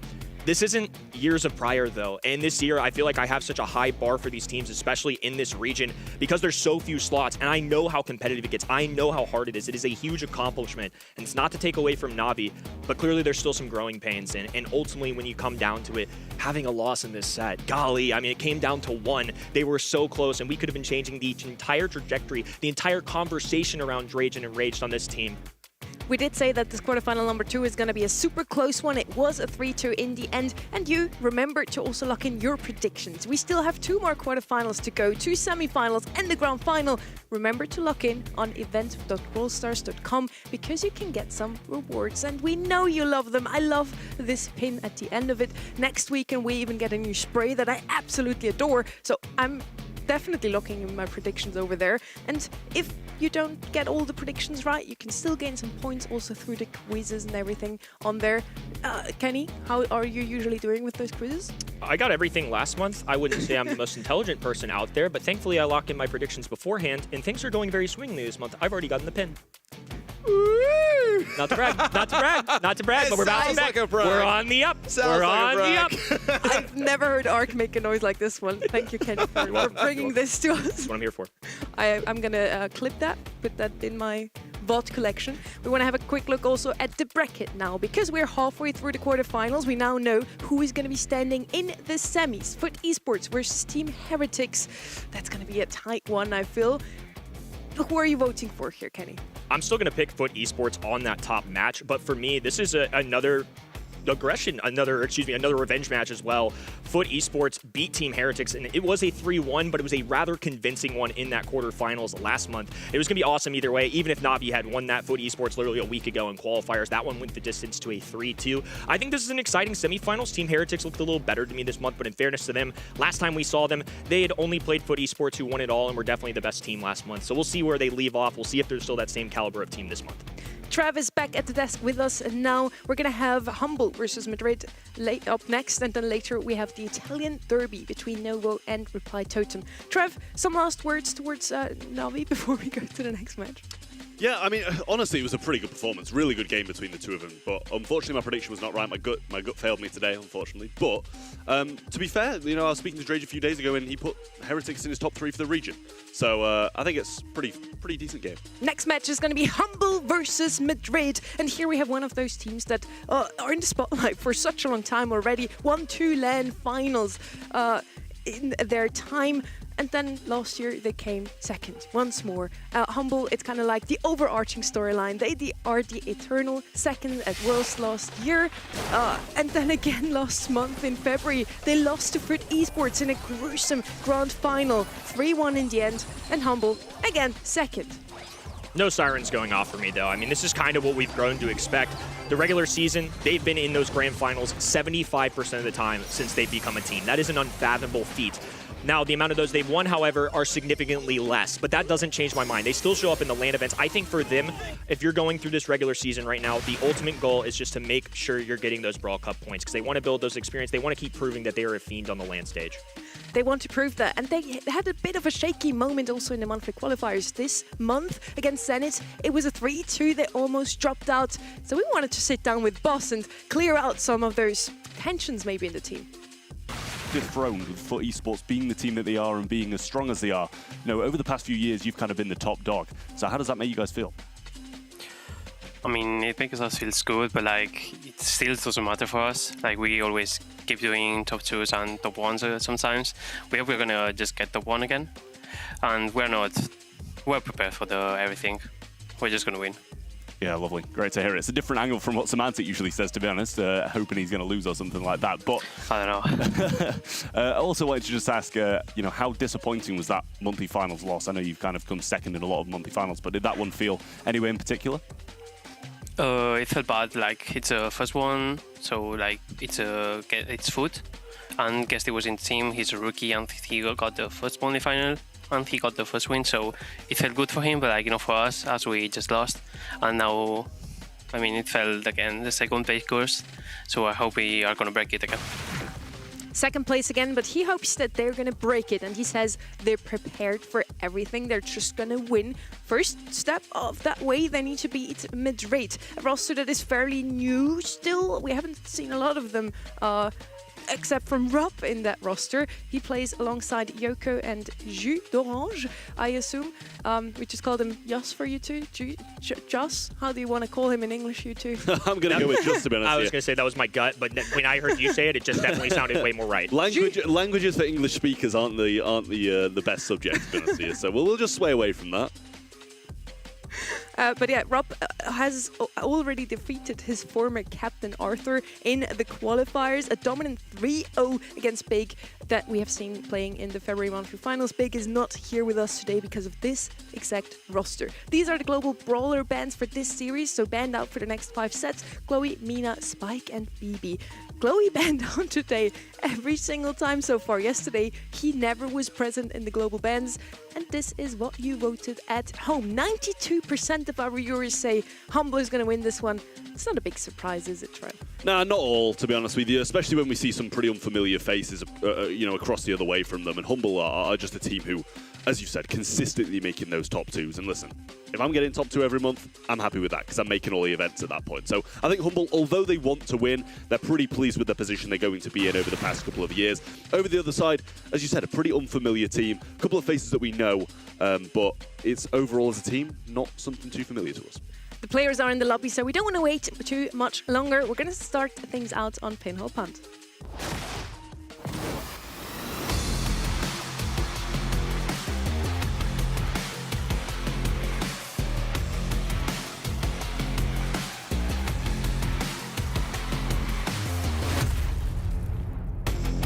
Another classic David versus Goliath situation here with Humble being the former world champion, coming second last year at the World Finals, and now for their second month in a row on their way potentially to the grand final of the monthly finals as well. One thing that sticks out to me immediately, since they escaped the global bans and the regular bans, Bull is available, and we do see the Chester coming in early here. So curious to see if they dare to pick the Brawler anyways, or if they're going to let it slide and kind of go for the anti-tank route and just play a little bit of a game of chicken with this. Yeah, I mean, I really like the Chester. They're not going to play the game of chicken, Kenny. They're going to go straight for the ball. And as obviously, it's not the first pick, right? It's coming in the 2-3, but it does leave a lot of possibility for that Brawl to still be counted out. It's, don't get me wrong, very hard to counter in general. But they've already got the Chester on the board, which is going to be decent against it with a decent amount of DPS. They add the Meeple to the side, and now they've got a lot of opportunities to just kind of try and eradicate that ball. That is already such a strong constellation on the left-hand side, who with Meeple, immediate mid-control thanks to Meeple's mention, and then Bull for the aggression and an easy, quick goal at the beginning if they play it right. On the right-hand side, yes, with the Chester, with a lot of DPS, I think we need a little bit more of that. Otis will be another shout here, but he's banned out. Leon, usually also one of those bowlers you can pick to go in aggressively, get a sneaky goal in. But first, they want to go with something to stop that Bull. And Bull is actually one of the only brawlers you can stun out of his super or just blow him away with the Gale.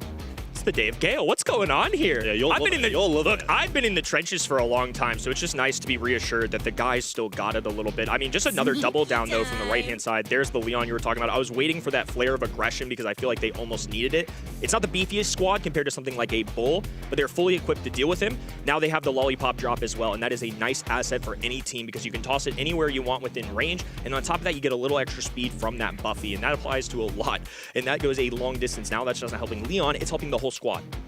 Yeah, I mean, I like this. I really do. We've seen some Meeple already on this map, and it was pretty solid overall. I think they did end up losing the set, but it was very good regardless. Ruff's another brawler we've seen quite a lot of at the moment. Another one of those super versatile brawlers providing power-ups to his teammates. I think they're less kind of useful in Brawl Ball because you are respawning a lot rather than trying to stay alive, but still a good brawler nonetheless. Let's see how well our Davids in this situation can do against Humble. They had a great run through the qualifiers, 3-0 against an pretty good team here against Big, and now they're here to prove that a team like them, the rookies, can also make it into the semifinals. I say rookies, again, Rob did make it into LCQ last year, so he has some experience already.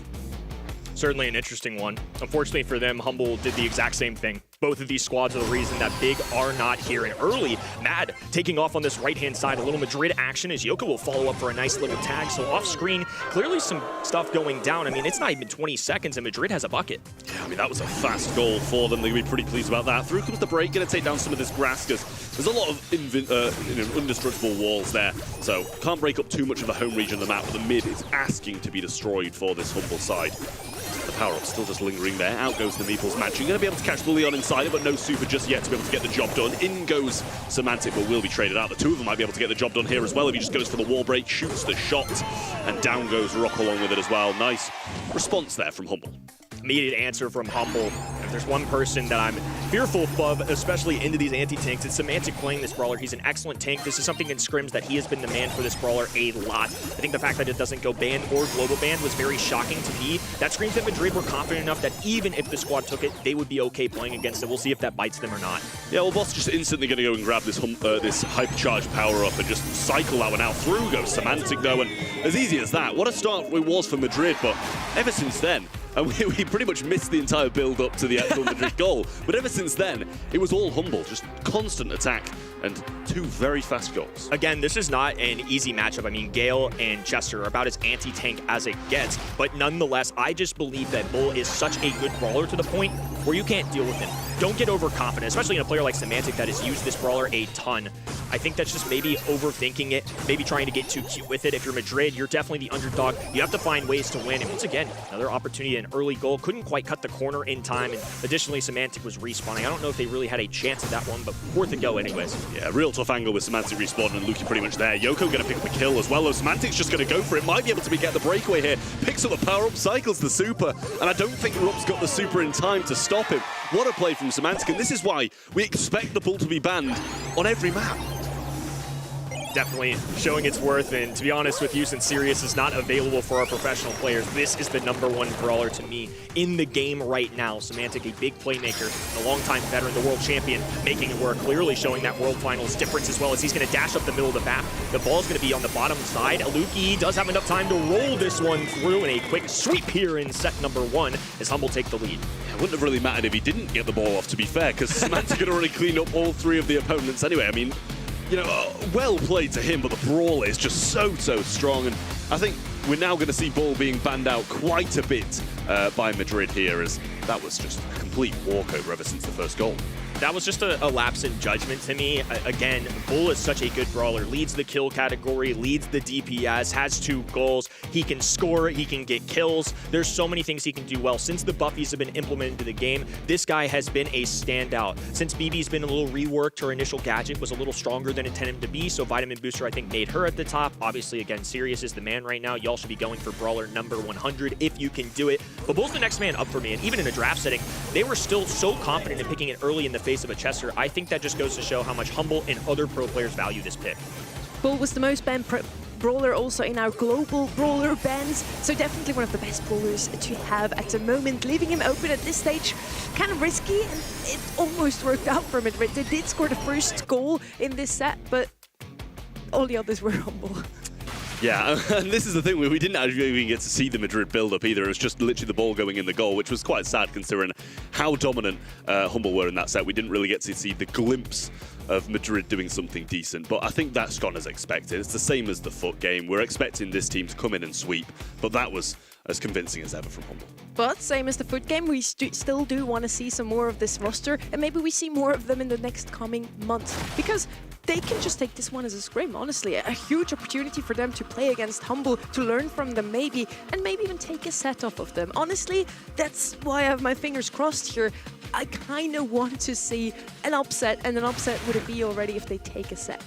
Look, I'm all about upsets. I just think we're kind of setting in a reasonable expectation because if they do cause an upset, it would be absolutely nuts. One of the biggest ones in, I would argue, Brawl history if this caliber of a roster lost in a quarterfinals to this team. Heck, we were saying the same thing last month with something like SK Gaming. This is 2026. You just never know. Notice that Squeak hasn't been banned here. That's a brawler that shows up a ton. I think that's an influence for why Brock's that first overall pick. Definitely makes sense for me. The break really solid. Range is just so decent overall. You can't really go wrong with the Brawl. Just one of those brawlers at range that you're always going to have a say in no matter what fight. Eve going to come in as well. We've seen this time and time again. Going to be able to go over that water. Nanny can break up the map if they really want to, but I think it's fine to just have the Eve going through that little pocket of water on the left. Nanny really good at range, obviously pretty much outdoing the majority of sharpshooters in a 1v1 matchup. Yeah, and as my 2 colleagues have already mentioned, this is one of these maps where you only really have one way into the middle where the fight goes down. So either you break open that wall in the middle to have another access point, or you go over the water on the left-hand side, which is usually Angelo or Eve. You want to pick up here. Humble took the leather. Now, next pick coming in from Madrid. They already have the Brock, so they have that opening. Now they want to go with something that can deal with an aggressive brawler if something else comes out of Humble, which they could definitely pick up here. RT, also one of those brawlers that has been showing up on almost every single knockout map so far, either in the band stage or in the pick phase. He's so good in the long game. When the smoke comes in from the side, he has a super available, maybe even a hypercharge. That's going to be 1, maybe even 2 free kills. I'm struggling to see an obvious, I would say, here for the left side. I think there's several brawlers that they could go with that are typical here. Bo's somebody that I'm curious to see how it's dealt with in EMEA compared to yesterday. It showed up a lot. Gus was on the mind. It's just a general one that hadn't shown up. Fine long-range brawler, but Byron is going to be their choice here. The trickling poison damage, the extra super that you can lob over walls. I think it's safe. I mean, that's kind of my whole synopsis of that left-hand side. Just safe. Nothing wrong with it. I don't think there's no coherent strategy. It's just let's play the long range and be better players. Yeah, absolutely. I like it as well. Byron, I think, is good at range. As you said, trickles down with the poison, which gives it that effect through the bush of still having that vision without really needing to kind of waste a gear on it. So I do like that from the side of Humble. As we keep on saying, they are our favourites coming into this one, but I do quite like overall the Madrid draft. I think having RT is so good just in general in this mode. Again, in realistic terms as well, a very safe composition. Nobody's really reinventing the wheel here. It's just some common brawlers that we oftentimes see on this map. Of course, they're going to blow up that wall on the top right-hand side to gain a little easier access to the mid. They have to make up for that with the fact that Boss can just travel over the water on that left-hand pond.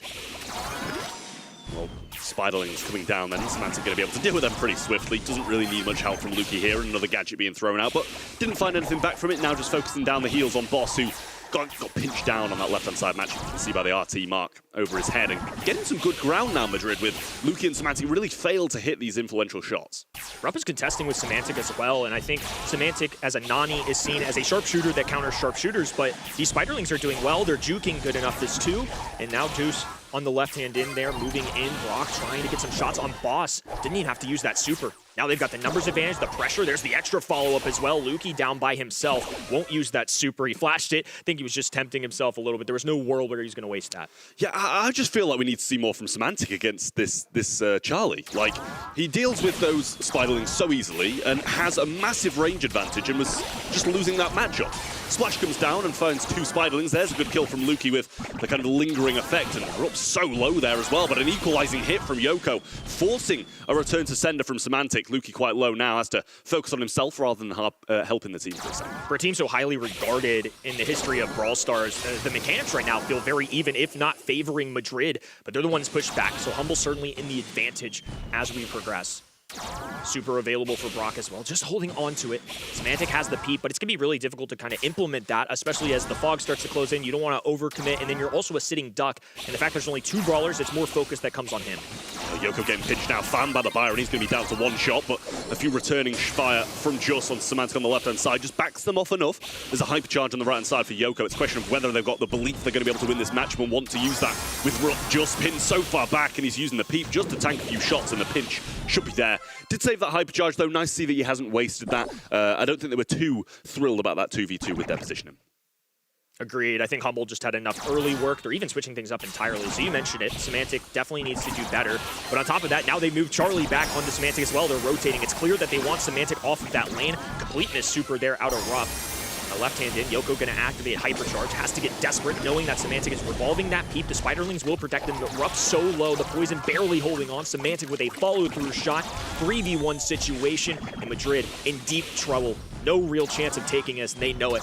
Off towards the fog, gonna wait in the back spawn lines and allow Humble to take this game. Yeah, great little find from right to left there, just right at the edge of his range for Semantic to be able to pick that kill up. Or as it could have turned, you still expect him to win a 3v2, especially when they're retreating all the way back into spawn, but it's good to be able to secure the kills when you can. Humble, yet again, just looking really solid. They did lose that first round, but I think it was quite quickly worked on. Semantic started hitting a few more shots and looked confident afterwards. Proper adjustments, and again, we expect bounce back of a player of his tenure, somebody who's been around the block more than a few times. Lukey electing to use the gadget that will distribute shots, and I think a very important component of Lukey to running that gadget is just landing those tags as early as possible. But once again, Madrid with an early round pickup, now a follow-through shot as well. Lukey's not going to have a real chance to even get this super, especially with the numbers advantage. This is disastrous once again. Yoko also managed to break down some of this bush as well, so nowhere to hide. Lukey just looking for some super of his own, but it actually just ends up feeding Rupp. And yeah, again, as you said, another great start for Madrid, but it's just a question of whether or not they're going to be able to get through these next 2 rounds, because that's where they started to waver last time. Reassuring to see that they can do it, though. Ooh, a nice super. We both had a very equal reaction. Now the spawner's going down as well. Lukey trying to heal. Oh, stops the feet as well, right in the faces. Boss has to bounce away, can't hop over the wall. What a sweep from Madrid. Well, my question was quite quickly answered. They hurt your brother. They can get through this round and manage to get a game on the board, so that's really good signs from Madrid. Humble just didn't look great in that game, I won't lie to you. You know, ending the first game with 2 really convincing rounds with the majority of them staying standing. To be followed by that's really not what we expect. Now Madrid have a huge chance to get an entire set on the board, which we wouldn't expect against Humble. This is pretty much just a long distance affair. I mean, this kind of feels like old-timey Shooting Star in the sense that it's just 3 brawlers going against 3 brawlers individually. Who's winning their lanes? And now back-to-back games. Madrid has done that early, and the fact that they win the early one so quickly doesn't allow Humble to get those supercharges, so now they're at a disadvantage as well. That's why it's so important at a professional level to get the early victories. Love this little wall break going down as well. It's deceptive, but it makes a big difference. The more grass they're revealing, the easier it is to get vision and land those shots. Yeah, Boss was getting bullied by the pinch for a minute there, but Lukey eventually comes across and helps him out. Has to be quite cautious though with the mark over his head, and a good tag from both Semantic and Lukey there, forcing the Charlie all the way back. Should be able to help out and pinch other lanes now, and that might be just going down. I think he burns to 1 shot, but still stays on his feet. But backed into spawn is not where Madrid want to be in this situation. Falling all the way back. Semantic trying to make sure that they get this kill. Flanks around the wall. Nice pinch there out of Boss 2. RT just going to have to run to the back spawn. No chance of getting this one. Humble once again sitting comfortably. Again, this set's not been easy for them, and I've been rather impressed. Love that Nani used the wall break there. What a creative way to ensure that they can walk up the middle of the map. It doesn't help Boss out too much, but it does allow for Lukey and Semantic instant access if this did go to another game, but especially with 300 HP and Semantic now hungry, goes and pops that purple button, a little extra speed boost, and now charging in with a Nani peep. It's going to take some serious jukes to get away from this one. Rounds the corner. Can he make a contact? Yes, he does. Follow through from Lukey, and not even moving a muscle. No attempt from Yoko. Oh, all of a sudden coming alive. A little bait and switch there. 3,300 HP. He's got a fighter's chance, but no. He was just playing games. There was no world. Humble, once again, take the set. I mean, I can't quite get a read on them, Humble, to be honest with you. Like, they did really well, or actually they started pretty poor and got absolutely wiped, but then came back with 2 rounds straight, won the game, then got wiped again, and then they wiped Madrid. And it's like, I don't know if they're just getting overconfident in certain situations, taking matchups that they shouldn't do, you know, overstepping, thinking they're just going to be able to walk over them. But they need to stay firm, need to get these games on the board. I mean, they've got 2 sets in a row, so definitely not looking bad. But there was definitely a few hiccups here and there. I'm not sure if it's a Humble not up to their former selves, or if it's more of a, hey, maybe Madrid are a little better than we think. Could be a combination of the 2 as well. We heard it in the interview earlier, but against Foot, you know, Kebab, we're kind of talking about, hey, we don't really think they prepared against us too much. If any team can catch them off guard, it's us. Maybe there's a little flair of that too. Humble don't strike me as a team that would be unprepared. Foot for the same measure too. But I think if they're this caliber of team and they've made the amount of second places they've had over the years, maybe these aren't the maps that they devote the most time to. But nonetheless, it was still a competitive fight out of Madrid despite not taking the set. Clearly, they've got a little fight in them. Yeah, I mean, pretty good across the board, really, in terms of kills from the side of Madrid. But just overall, pretty good performance from Semantic when he kind of looked in a bit more against that Charlie. Lukey with some good pinches here and there in mid. Boss, you know, you don't expect too much from the Eve. You're just trying to get supers, trying to help your teammates out. He's got 99 DPS, 2 kills. He's just taking the Brock of everybody else's hands because he can be a real nuisance in certain matchups. So, you know, better overall across the board from Madrid, but Humble just got those standout players. Certainly an improvement in set number 2 for the red roster. Rupp, of course, has been around the block for a little bit. Last year playing for Experian in XT and even made LCQ. This year, it's going to be much more difficult to do that, though. There is no chance that we get 8 to 9 seedings coming out of EMEA. Right now, they're just starting with 4 postseason spots. And, of course, when we go over to Berlin for Brawl Cup, there is potential for this region to gain even more. But it's still going to take a lot, and this team's going to have to make a jump. Rupp, of course, in that roster disbanded. Now he's going with this new team. Yoko and Rupp playing, of course, in month 1 as well. And had a good start, but not enough to make it here. A big win, literally over Big 3-0, but Humble can say the exact same, going toe-to-toe with them. So we hop over to Hot Zone. set number 3. Complete change of pace here. We're going to see very different brawlers to what we saw out in the open, so I'm curious to see if Madrid can still match in the mechanics. Yeah, we'll see. Ban-wise, looking at the M's, the Poco, and the Crow from the side of Humble. Ruff's sliding as the first pick, and I've got to touch on it. Enraged on that brawler was insane, by the way. I was just sat on the side, and I was like, how's this man doing it with Ruffs? You're meant to be like, you know, a support brawler helping your teammates, and he was just doing brilliantly. So nice to see the Ruffs coming in again, and I'd be convinced to play that brawler by that performance as well. So just going to be championing that one. Over the other side, ban-wise, Ziggy, Pierce, and Bull. No surprise with the Bull out of the way. Pierce is ridiculous, and Ziggy probably one of the better throwers in the game at the moment as well. So back over to Humble for their first 2 picks. Love seeing the Ziggy ban as well. Juju's the only other real thrower I've seen here, but now that we see Colonel Ruffs on the right-hand side, there's potential for wall breaks, so I don't think the left-hand Humble side would want to kind of fight that endeavor. They would just have an immediate disadvantage. Juju, of course, somebody that relies on those walls, and especially the grass on the map, and if they have a free way to break that, I think they'd stray away from that idea. Yeah, makes sense. Jester going to be doubling down with some of the breaks as well. Obviously, you've got kind of a 1 in 4 chance of getting that break instead of any other super, and the Hypercharge can be breaking things up as well, which is just one of the reasons why Chester's so strong at the moment. How easy it is to cycle that Hypercharge. Literally, if you hit it on like 1.5 people, you're getting it back. And when you're so bunched up like you are on some of these maps as well, it really makes it that bit better. Leon comes in then as well for Humble's second pick. The lollipop drop with the buffy has become really, really good with that extra speed, still obviously providing the invisibility. And most people opt in for smoke trails, but I think we saw a little bit of Invisi-Heal yesterday occasionally. I felt like smoke trails also paired really well with the new Hypercharge specifically, or at least that buffy, if you will. I think a reason why we see Leon so much in our pro meta on this map in particular is the lollipop drop, though. It's just extra speed, especially if you're falling back early. One of the key components to this game mode is making sure that you can rush back to the middle to get those percentage points as quickly as possible, and Leon can grant that for sure. There's a mid that I was looking out for. Finks, of course, not in the ban stage, but is such a frequent pick on this map as a mid. Another one that's standard is Lou, but since I'm not seeing any real, you know, hard tanks, I definitely don't expect the right side to do that, but even for somebody like Humble, unless we saw something like a big BB or something, that's even in the global bans as well. So I think they're just kind of running out of options. I think they're going to stray away completely from another standard brawler. Yeah, would make sense. I like the Finks a lot, to be honest with you. I really do. Stu's going to come in, and we've seen that already today as well. Another good brawler that seems to be slotting into this European meta quite heavily on quite a few different maps. So unsure if that's just because it's being picked into something in particular, or it's just, you know, quite heavily regarded by the EMEA region. Humble still get this last pick now. I feel like we're kind of missing something that sits on the mid, and then we're going to see the Penny picked up, turret available as well, so should help splash through the sandbags if Ruff does choose to go for those, so might see him opt for that kind of meteor shower instead. Tank we saw a ton yesterday was Draco, but just didn't expect to see it at that point. The only other one I really could have thought of was Kenji, but when you see Finks on the ground, you are such a slow to see me slash, and it's just completely useless at that point, so I think it's a smart call just to go for more of an area control composition. Lots of anti-tank on this map, but it's just going to be that kind of battle. Definitely straying away from the norm that we see. Humble, just another day in the office. Currently up 2-0 against Madrid, who are trying to cause an upset. They're now backs against the wall, down 0-2. They desperately need a comeback here. We're going to have to see a serious improvement if they want to take down the 2024 champs. Yeah, I mean, you can see the extra speed that these guys get. Semantic absolutely flying and gets that little boost afterwards as well. Rob going to be able to beat Boss on the right-hand side here. Really nice from him. And Semantic getting beaten down by Yoko too. Already 20%, and some of the walls coming down as well. What a start from Madrid. Yeah, Rob feeling a little inspiration from our earlier performance on this map from Colonel Ruffs as well. Boss low HP, now Rocket Rain going down, so they'll force them away. It's a great area denial. Now Ruff can maintain positioning, is continuing to land shots. Boss is just having a hard time healing.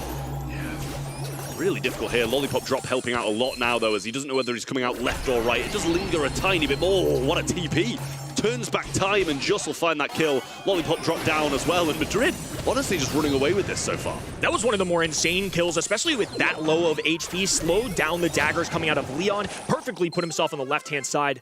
And despite all that hard work, guess what? It's Humble taking over the mid completely. They're down a lot of percentage points, but now that the walls have come down too, I want to see how this interaction goes down, because the Penny turret placed very far back, the Lollipop drop that they placed in the middle could be easily taken out, and now you're seeing it. Finks with the super going down, Yoko with the little wall break here too. This is great execution coming out of Madrid. Good way to get back in the middle.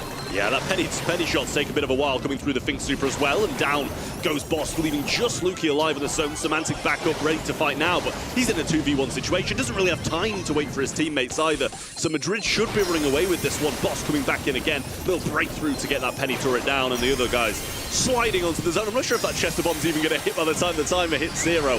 And there's the 100%. And Madrid coming out swinging yet again. That was the slowest speed I've ever seen from that. The Chester thing just lingered and lingered and lingered and never quite made the ground. Really impressive, and again, I talked about it when Rage was playing this brawler just a match ago.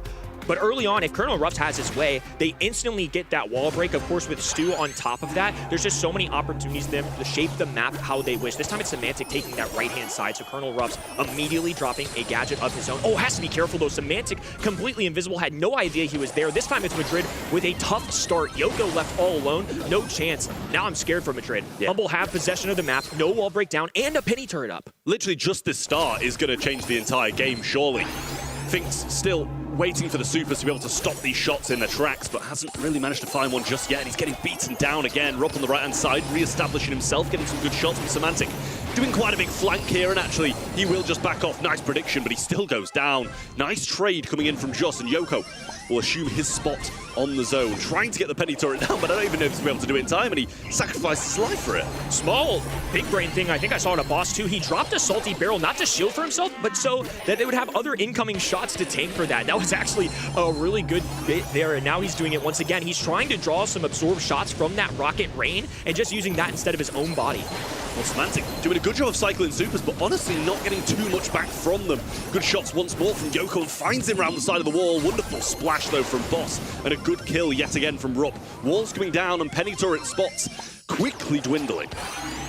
Now it's wide open. It's going to become more and more difficult for Lollipop drop and the turret to go down, so that's one of the benefits of running this wall break. Now 30+% climbing for the red roster. They need to grab a set. It's a very tough roster to do so. I think it'd be devastating to them if they drop this, but right now it is smooth sailing. Well, a little bit of a compromised hypercharge turret here, but Just is going to go down. It will be taken out by that meteor shower coming in from Rob, but Semantic going over to the left-hand side, trying to get the kill, giving them a chance to stay in this one, but just 11% needed for Madrid. Yoko still powered up on the right-hand side, but there's a hypercharge ready to go for Luki. Semantic gets one too, and this is getting a little bit out of hand for Madrid now. Definitely getting scary. They were having such a good shout on this set, but all of a sudden, Humble have come to life. They're finding kill after kill. No supers available. Now Chester Hypercharge plaguing the middle of the map. All even in percentages, the blue squad still holds. Now one goes down. Yoko barely dodging out a shot there. Colonel Ruffs just has to dive in. What a comeback from Humble, and it'll push them to match point. I mean, how quickly things can change. They were about 40% up at one point, I think, and Humble still managed to drag this one back. Yes, breaking the wall seems to hurt where they can place the turrets, but it makes them come alive when it forces them to make the plays. So lovely stuff from Humble. It is a match point, but honestly, Madrid were in control and have been in control for the majority of this set. On top of that, they had a terrible start. Humble were able to just excel with that, and they still, despite that, made it a close call, but the fact that Humble were able to remain there, I mean, absolutely incredible plays. Madrid is showing that they've got a fight, though. Now just one game away. An early start once again for Humble. Going invisible right off the rip. The mind games begin. Semantic, though, just staying in the mid. It's a tough pop there. I think was trying to exhaust some shots from the enemy teams, but didn't really get much out of that. Yeah, a lot of the time it's quite nice to just pop a super or don't pop a super and bait everybody's shots out. Just going to fall here as well, and Humble just running away with this one now. Boss thought about placing a really aggressive turret here, and still is, I think, and does play it a little bit higher up than it has been previously. Yeah, they could go for Rocket Rain to try and take this down, but otherwise it's just going to be really difficult. Rupp just has to force this. Force a super in the middle as well for Finks will allow them to march in, but they're already down so much. Those walls still have not gone down either, and that's something that doesn't play to Madrid's advantage. Humble just having every ounce of strength in them. Madrid were doing so well, but it's gotten out of hand completely. Yeah, I mean, Humble are always going to be here. You can't give them any chance of getting back into the game, or else this is exactly what they'll do, almost at 75% now. Semantic, hypercharge and super being used, just really being the one he's targeting at the moment. Yoko moving forward, Boss just trying to work for another super, but the Finks super of his own, keeping him at bay for now. Madrid trying to claw their way back in this, but it might be too little too late. They let Humble get an early lead, and well over 25% hypercharge going down for Luki. He's patiently waiting to lob up this shot. Hasn't done it yet, and actually mistimes it a little bit. Just drops the ice on that right hand in. It will allow Yoko to move forward, but they're just using a penny barrel just to absorb this. Great taps again from Boss. Yoko trying to get around the right side, but is low and doesn't have anything at the moment, and you don't want to be tanking either with the penny. Semantic super around the back, going for the pinch. Rupp doesn't see it coming. They clean up shop, and a hyper turret to tank will be the nail in the coffin for Madrid in the March monthly finals. Humble onto the semis as expected, but a bit more pushback than we thought from Madrid. certainly more impressed with Madrid on that one. Not in the sense that Humble were bad by any means, but just a better fight than I expected out of that. I think Madrid are one of those teams that are borderline on our top 8. This is a very competitive region, so even just saying they're in that top 10 right now, or whatever you want to call it, is still rather impressive. But Humble aren't interested in top 8s. They are interested in grand final after grand final, something they consistently have done since this team's foundation. Now, once again, moving on to the semifinals. But regardless, they're going to be playing a good Italian organization. I'm just curious of which one it is. And Humble is another one of those teams that is not underestimating anyone. Even though Madrid is a fairly unwritten page in our book, they still played out of their minds. I feel we saw some really good Brawl stars right here, and for that, Madrid were holding on quite well, I feel. Honestly, I really like what we've seen from this squad today, and I wouldn't be too surprised to see them again next month. It was that second game there as well, and I agree. I'd love to see these guys back, because I think against any other team, they're going to be having a much better showing, you know, taking it to a 3-2 against some of those guys who were on the cusp of that top 8. So the big issue is, you know, we saw in the second game, this is the third now, but if you give Humble an inch, they're going to take a mile. You know, they were 89%, could have pushed it straight to set number 4, but you give Humble anything and they're going to take advantage of it. And you're saying they could go 3-2 against the roster that is at the cusp of that top 8. Big is in the top 8, and they beat them 3-0. So yeah, I wouldn't be too surprised to see them again. Definitely, congratulations to them anyway. They did make it into the top 8 this month. Very well played overall. And now, maybe some orcs thinking that they might be doing well. They're still FA, so you can pick them up now if you want to. We're now heading over into our next match. So we want to have a quick look at the bracket once more, just what we have in store for you today. Still, we have 3 matches down, 4 more to go, Trev. Absolutely, and a couple of, as expected, I think we said at the start, 1 and 3 are going to be the ones that are pretty clean cut, should be 3-0s, but 2 and 4 were the ones we thought, okay, this could go kind of either way. I think this one you're expecting Reply Totem to come out on top. Number 2 could have gone either way, as you can see by the scoreline there of a 3-2, so good performances from pretty much all of our teams so far, but Foot and Humble absolutely the favourites in the semi-finals to go to the finals as well, but it's just a question of whether or not we're going to see them against Reply Totem or against Novo here.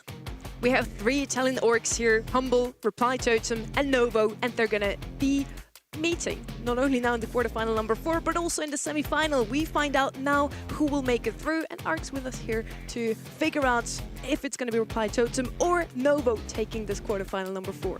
It's going to be a really close one. I feel, I mean, these two teams really are neck and neck. We said coming into the day that this was going to be one of those 50-50 matchups, similar to that of the second quarterfinals. So it's a really tough one to call, honestly. I think so too. This is going to be the other one that is going to be super, super close. We already had a 3-2 in quarterfinal number 2. Now it's Reply Totem versus Novo that could take us all the way once more. And both of those teams have proven themselves already this month in the qualifiers, where who would have thought? Those 2 teams are the reason why SK Gaming isn't here today. Both of them have bested SK Gaming in a 3-2 series, first in the upper bracket of the qualifiers for Reply Totem, then in the lower bracket for Novo. Both of them, yeah, have what it takes to beat SK Gaming. Do they have what it takes to beat one another? I mean, for me, Novo are coming into this one as the underdogs. I think it's probably, I don't know, like a 60-40, 65-35, something like that in favor of Reply Totem. You know what you're going to get from these guys on Totem. We've seen them a couple of years ago playing together, and I think they're back to about the same standing as where they were, around the 4th, 3rd best team in the region. So you know what you're going to get from them. But Novo, I think, are a bit of an unknown for us at the moment. Terry coming into the region at the start of the year, they started pretty slow, had the roster change, Meow comes in and they qualify. So they could be really, really good, and they're beating SK Gaming, so they can't be bad by any means, no matter what form they're on. So I think it's just a question of whether or not Novo are going to be able to compete against Reply Totem, or if they're just going to fall on the face. On the side of Novo, we have 3 players that are playing with each other for the first time this year. On the other side, we have Maori and Maru, one of the oldest duos in the Brawl Stars history. Yeah, I mean, they go back probably longer than any other duo. Honestly, we've got like OG and Bobby in the North American region, but that has not necessarily continued forwards. You know, I feel like I kind of disagree with Trav, though. I don't feel like the Reply Totem are back on top at all yet. I feel like we've yet to see their best towards the end of that year that they really popped off. They were undefeatable in this region, and we're not really seeing that at all. I want to see them make the semis. I want to see them make the grand finals, and they've got a lot more to show for me to be convinced. And alongside this duo, Maori and Maru playing alongside each other for such a long time, we now have a new and old addition in Joker. We asked him what he feels he adds to roster. How does it feel being back with your former teammates, and what do you feel you bring to the team in 2026? Being back with Madu feels really great. We have a lot of passion. We know each other. We've been friends for a long time. So yeah, just being back where you belong helps to gain momentum.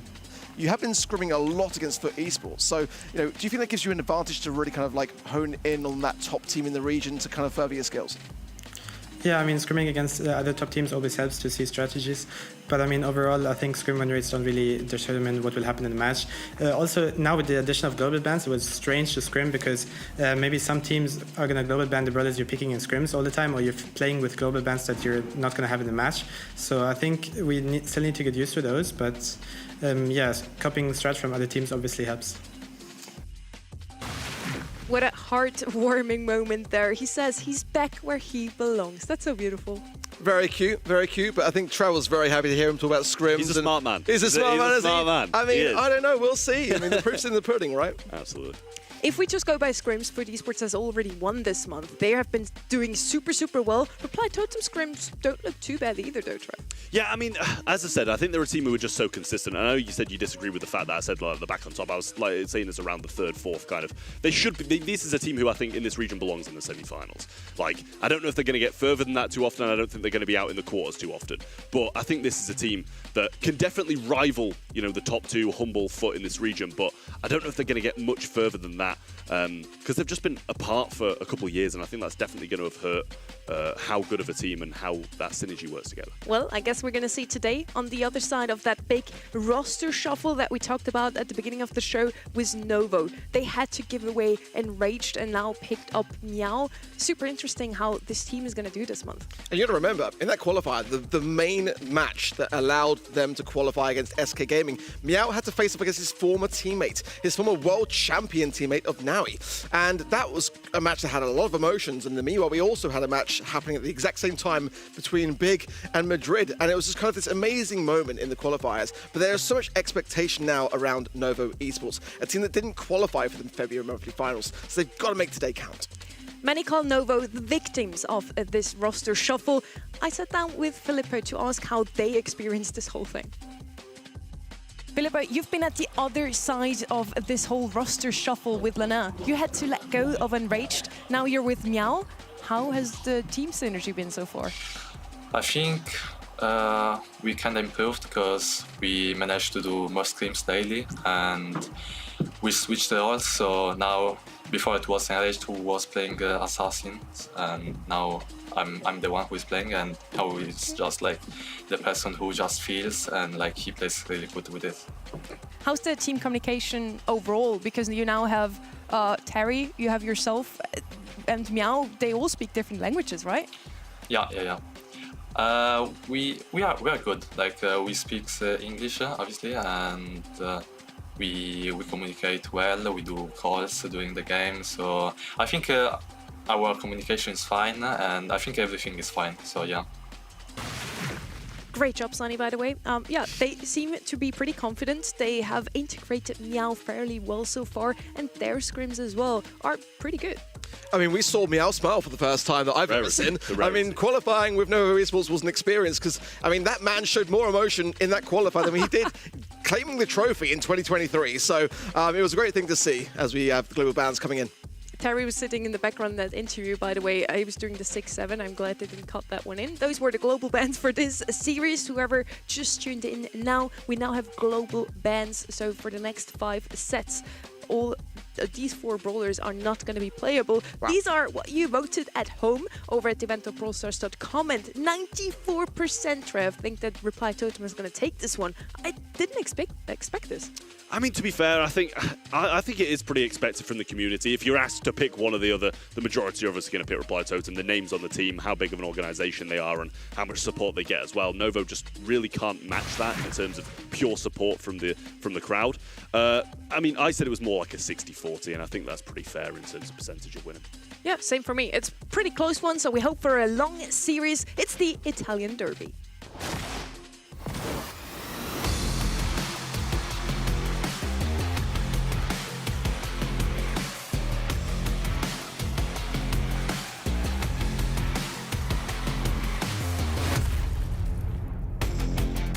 And our first map is going to be out in the open. Reply Totem versus Novo Esports. There's been a lot of back and forth already on social media. Who truly is the better Italian org?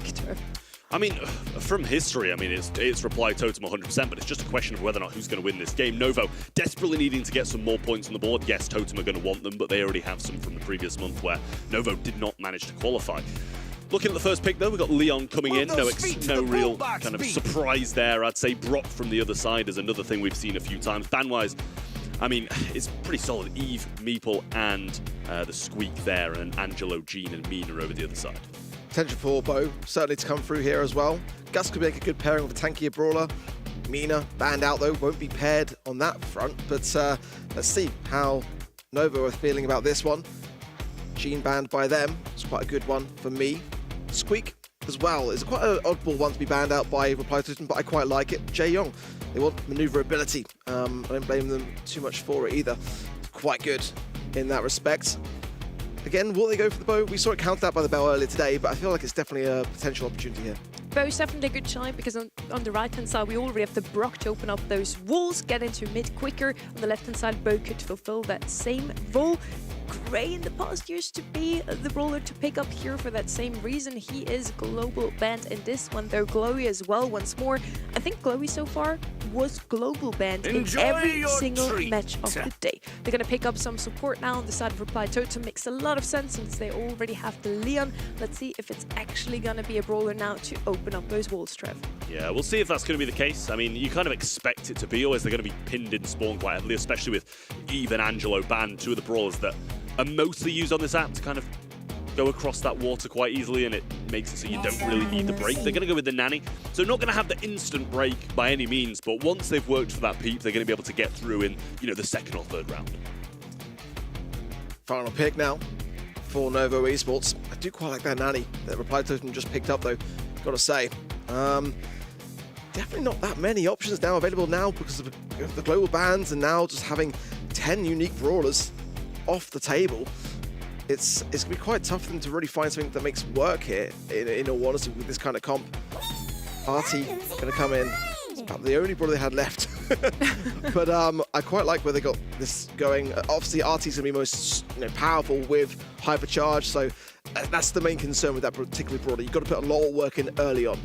I was between an RT and a Spike for this last pick here. Spike also would have been good against the Leon when he sneaks up. You just pop down your gadget, you're protected from him there. But RT just overall so good on knockout. We mentioned it before, when he has a hypercharge or at least a super available. When the smoke comes in, he's going to be so good. The map is super close. Everybody's standing on top of each other, and RT is just going to get a free kill at least.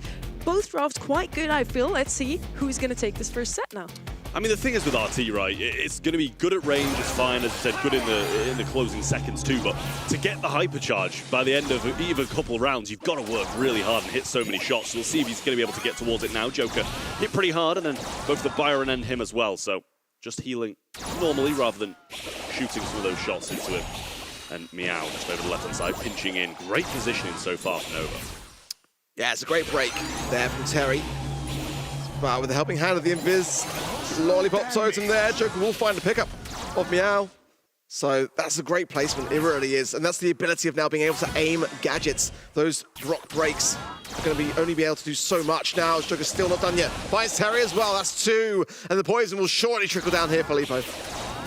There's nothing he can do about this. It was just literally Joker getting one kill, cycling the super, and you know, he wouldn't have thought he was going to be able to sneak up there. Just the extra speed got him in between those shots that Meow was checking the bush with. Trying to go again now, but no super at the moment, so Joker just peeking around, trying to work for that once more with a bit of support from Maori. The speed of Joker, it's so dangerous, isn't it, really? Here, the heals over to Maru, as Maori really is doing a fantastic job of keeping everyone in the conversation. Novo teetering forwards, still got to be cautious of Joker, and that's where they come back a little bit here as well. Feeling that the time could be rife for a strike. Joker goes in, finds Filippo as well, who could have dropped the legs, but it would have been really tough to get that trade regardless. Now, Reply Totem the 3 versus 2. Continuation taps onto Meow, who falls equally as swiftly. I mean, that was great from Joker and Maru, knowing just got to get him low, get him hit by that peep, and he's going to fall down. Splash gonna finish that kill off. Really nice stuff from there from Reply Totem. They started so heavily on the back foot when they don't have that break, but the lollipop drop, a little bit of help from Joker. As soon as he starts cycling those supers, is just wraps for Novo.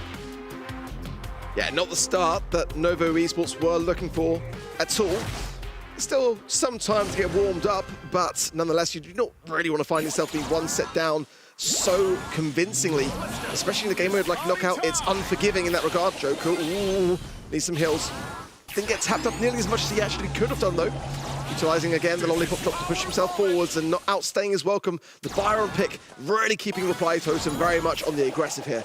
Just non-stop heals and a good break coming in from Terry as well. Need that grass down to stop Joker for being able to just go from side to side unseen. Here comes the peep, and he's just going to go for damage instead of breaking these walls open again. Terry going to be the target, but loops round, coming back for more damage because I think he missed it. RT going to be missed as well, and Terry is eventually found. I genuinely think he missed it twice rather than just ramping it up, but it gets the kill in the end with a nice pinch coming in from Mary. Feels like Reply Totem, though, are playing with their food here somewhat. Let's see whether there's anything that Novo Esports can do here under the pressure of a 3 versus 2. Meow pops the gadget, so even if they can do anything coming back into the round, he won't have it. This is looking like child's play, quite honestly. I mean, I don't want to say like any of Totem even died yet. Like, I don't think we've seen a kill in 3 rounds for Totem, or a death, should I say, sorry. And they got the supers ready to go now as well. Super being used by Maru, trying to get around the back. I think it made a connection.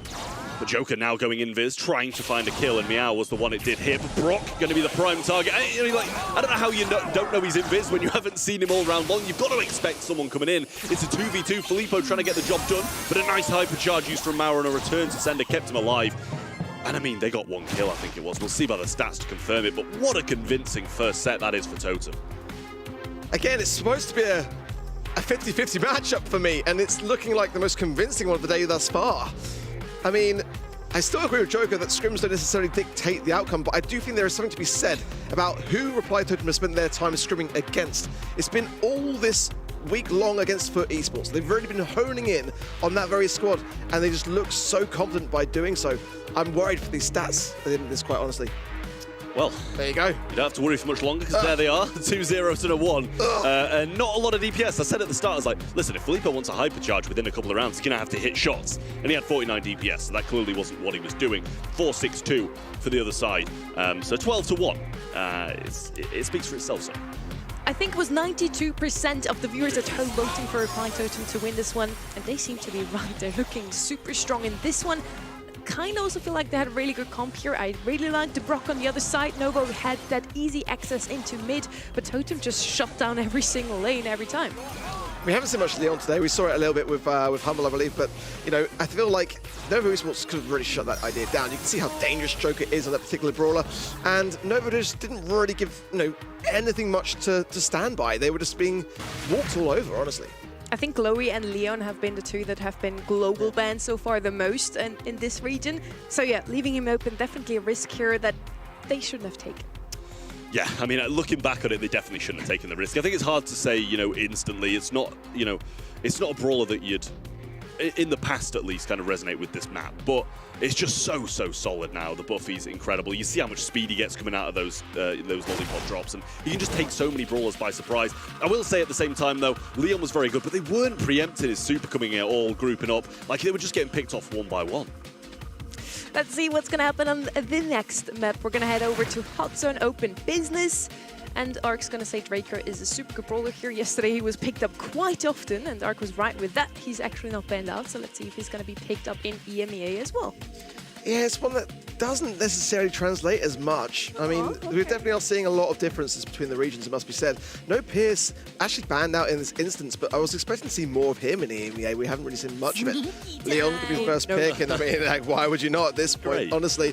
But there are some tankier brutes that are still available here for Novo Esports, like the Frank. The Chester being banned as well might indicate some towards it, as well as the Lou. So, Mina as well. Those sort of brawlers could definitely still be a threat here. Yeah, Finks and Chester are the 2 for me that you always have to look out for. Both of them banned by the team that has the last pick here. So yeah, definitely makes sense. Lou as well, which again is a brawler that we haven't really seen in the EMEA show up in scrims, but yesterday in East Asia, he has been picked. picked up quite often on hot zone. Spike is going to come in. Has always been a pretty good brawler on hot zone. You just throw your super on the zone and your own team can collect some points, whereas the others would take a lot of damage if they do so. Yeah, and I mean, that's speaking on brawlers who have been picked up a lot as well. Spike is one of the most picked over the last couple of days. Just so solid, so versatile. Can pretty much be used on any map at the moment. So we'll see what they add to that. As you said, the Chester and Finks, two brawlers that are going to be very, very good on this map. Ruffs, no surprise to see that banned out after the past couple of performances that we've seen on that brawler, both very good. Meg comes in to go along with the Spike, then you're going to have a lot of HP obviously in that mech and dropping out of as well to stay in the zone for a little bit longer. Still a lot of answers to the Meg though still. When Cordelius is there, they could go Griffin, open up the map completely and just really hone in and target this this Meg pick. Still, brawlers like BB could be a player here, could be able to really enforce their way forwards. So I just generally feel like brawlers like Charlie as well could just shut down the Meg quite happily. They've tried to double down with the Spike to take something away from Reply Totem. Hold on to your hats. Gal gonna come through here, could spell a tank honestly to follow up. It's a great counter to things like BB, things like Frank, so let's see how they feel. Meg is such an interesting one to me. I feel like she has so many counters at this point that we barely ever see her. Definitely needs a healer on her side, so let's see if that's going to be the last pick for Novo. On the left-hand side, we have Gale, already quite good against the Meg. I like the Frank shot from Ark here as well, super good against Meg. There's BB left open. Bull is global banned, so he's not going to be an option, but she is the brawler, the talk at the moment. Leaving her open, and then also Leon, I don't really know what they're doing, Trev. I feel like it's fair to say they've got a couple of good brawlers here. Yeah, I would say so, yeah. Quite good. I think we can say that. Kenji, but into a Gale, do you really want to do that? Yeah, I don't think anybody does, to be honest with you. I definitely would want to be playing that brawler. I'd still go with a healer here. They've covered themselves well. They're going to go with the Barley. I mean, it's going to be able to take down a lot of those lollipop drops unless he plays them super defensively. Probably going to get ran down by the BB. Will be good against the Gale, but a question of whether or not he's going to be running that slow. You said they need a healer, so it might force that herbal tonic, but against the BB, it's just going to be run down. I mean, the most Barley we've seen was the cosplay yesterday in East Asia. And it was a great cosplay. I mean, it was a great cosplay, but I just don't really feel thoroughly convinced on it, to be honest, at the moment. It's, you know, it's not the shiniest of brawlers. It's not really going to be benefiting. There's no buffies attached to it. It's just going to be there. It is a good mode for it in that regard. I don't mind it too much, but it's just not great, is it? It's nothing exciting. It's nothing that's really going to champion against what Reply Totem have got now. Well, in we go, and looks like he is running that slow down. Joker going to get taken out quite quickly, and Maru not having the best time on the right-hand side. Percentage-wise, Reply Totem are looking good, but in terms of control, they're nowhere to be seen. Yeah, a bit of a tough spot, a bit of a slow start, sure, for Reply Totem here. Joker going to be trying to utilize his speed to be able to closely advance onto Terry, but that life plant is there. Well, one swipe of his bat would knock him back as well, and can't really afford to do it. The sticky cigarette mixer of Filippo. Joker's in a bit of a tough spot as to where he goes. He goes for the middle, which is not really where you expect the BB to be. Bold move, I will say. He wasn't the healthiest going in there either, and Spike will get Gale on the left-hand side too. Just full control here for Novo. Maru clutching at straws, trying to get around the back with a nice flank in. Gale will jump up, so nice little collab move there. But Meow gets the hypercharge connection, actually. I thought it was going to be behind the wall. Joker coming around the back, trying to survive. Gadget pops and just about will. Bubble being thrown out, and Terry should fall here as well. Meow out of that mech, but they've got a decent lead, and Filippo will get Maru down here. Yeah, and got a few little clicks onto Joker as well, who went into the zone there preemptively and gave him some more hypercharge now for Terry to ensure this left-hand side lane is taken care of. Last call here from Filippo as well. Maru forced then to go into the invis, going straight to the middle there with the hypercharge as well, but Meow still is in mech, now forced out, slowed there by the Gale as well, and Maori capitalizes. I mean, he tried to get Terry hit with that super as well, and it would have been good if he did, but didn't manage to get him on the edge of it. They do still have control, but it's 84%, and with that Meg, they're going to have enough HP to surely just walk and walk and walk. Maru coming around the back, trying to get Filippo. Joker coming in with the hypercharge pinch, bouncing those bubbles back and forwards. But the other two have got to do with Terry, and he gets clipped by a bubble as well. He's looking very low, and Joker's still in a super aggro position, and all control in Totem's hands. Now a chance for Reply Totem to slow the advance here of Novo.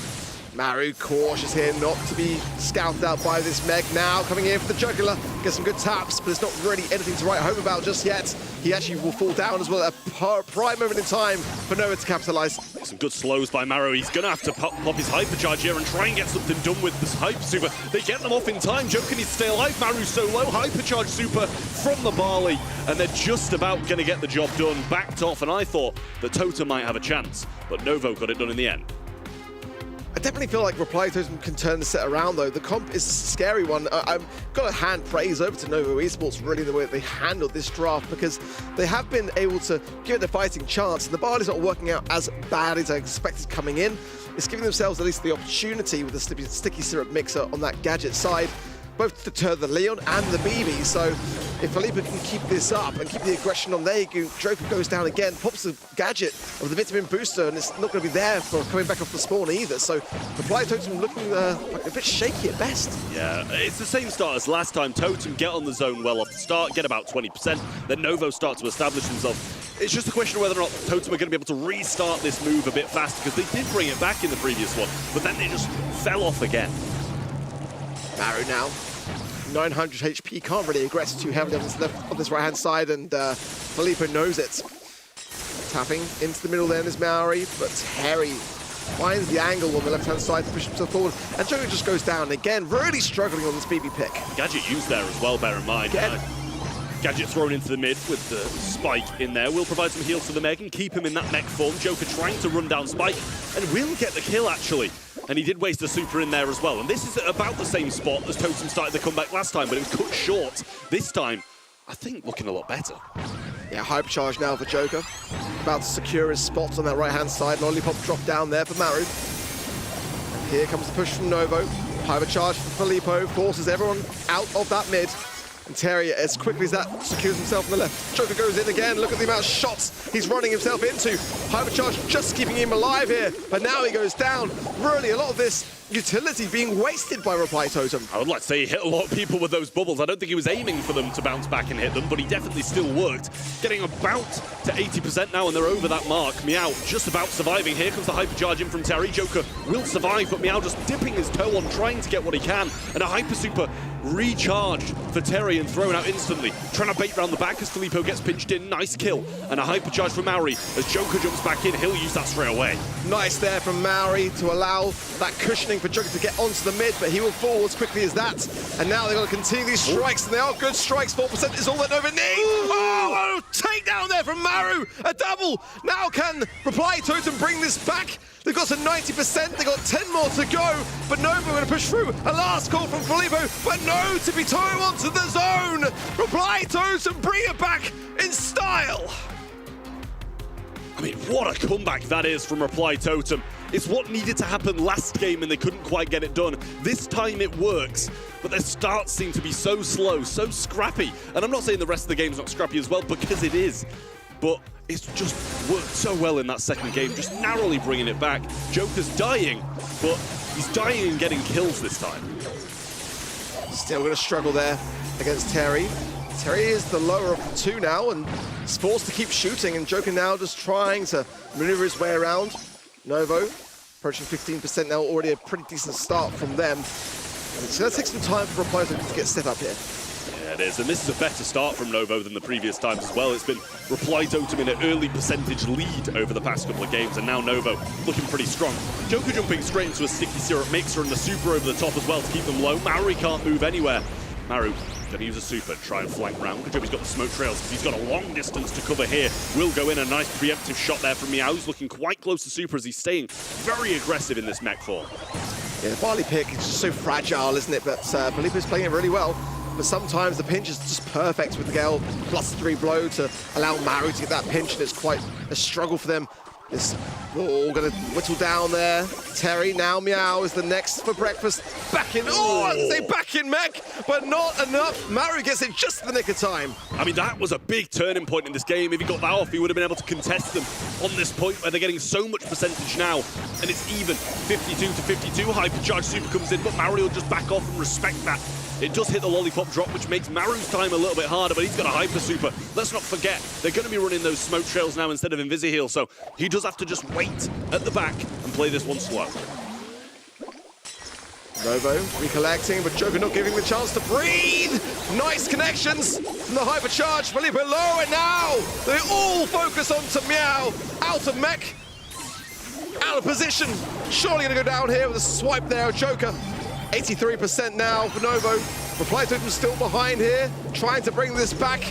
But now Novo getting themselves stuck in with a helping hand of that hypercharge from Terry, and last little blustery blow from Maori, the hypercharge as well. But there's still not enough. Joker staying firm, but goes down now. This is going to be a set. Novo Esports, bring it back. I mean, that was really solid from Novo. 3 pretty similar games, to be honest with you, in terms of percentage. First one, Novo looked good, and they held. Second one, Novo looked good, and Reply Totem came back. And then the third, the same as the first, as they managed to hold that one out and take the set. Really solid stuff from Novo. I think they did have the better draft in the end. It seemed like they were bullying Totem for the most part, and they were really unable to get anywhere. Just a few shining moments from Maru and Joker when they eventually managed to break through those defenses that gave Totem a chance. And really, huge props towards Novo here for this draft. Ark, you mentioned it already. We did not think that the Meg or the Barley would work out this well, but they take this set in the end. Made it close though. Reply Totem really made them fight for the set, but in the end it's Novo turning things around, and now we're in a 1-1 scoreline. We have such a close game in our hands.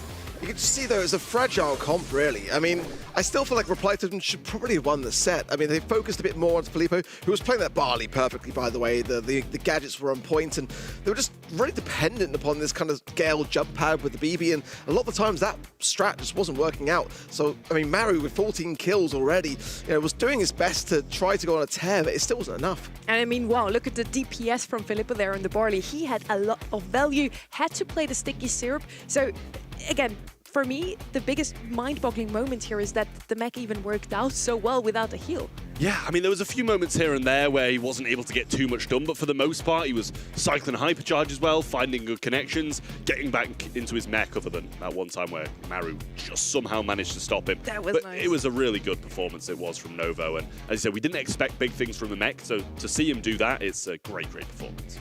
Really good Brawl Stars that we're witnessing today here overall.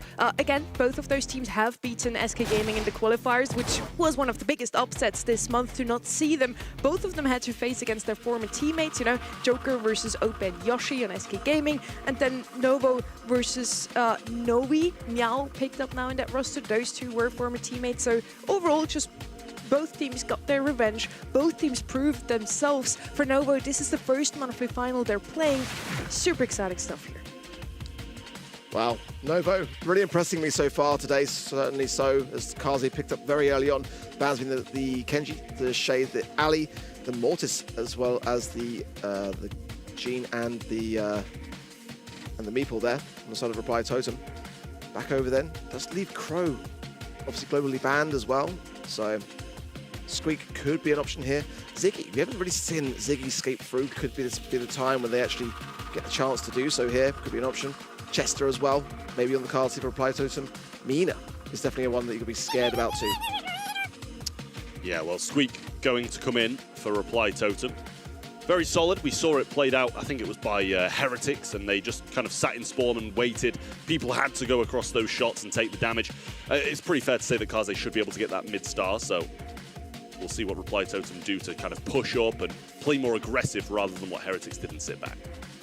Kaze on one side usually follows Kenji on the left-hand side. Kenji spanned out, they're going to go with something else that's super aggressive, has some dashes, and might be able to pick up that blue star. Really like the left-hand side roster so far. We have a Squeak with a lot of area control, and then Mina as the aggressor. On the right-hand side now, maybe also a bit more range would be good in their hands here.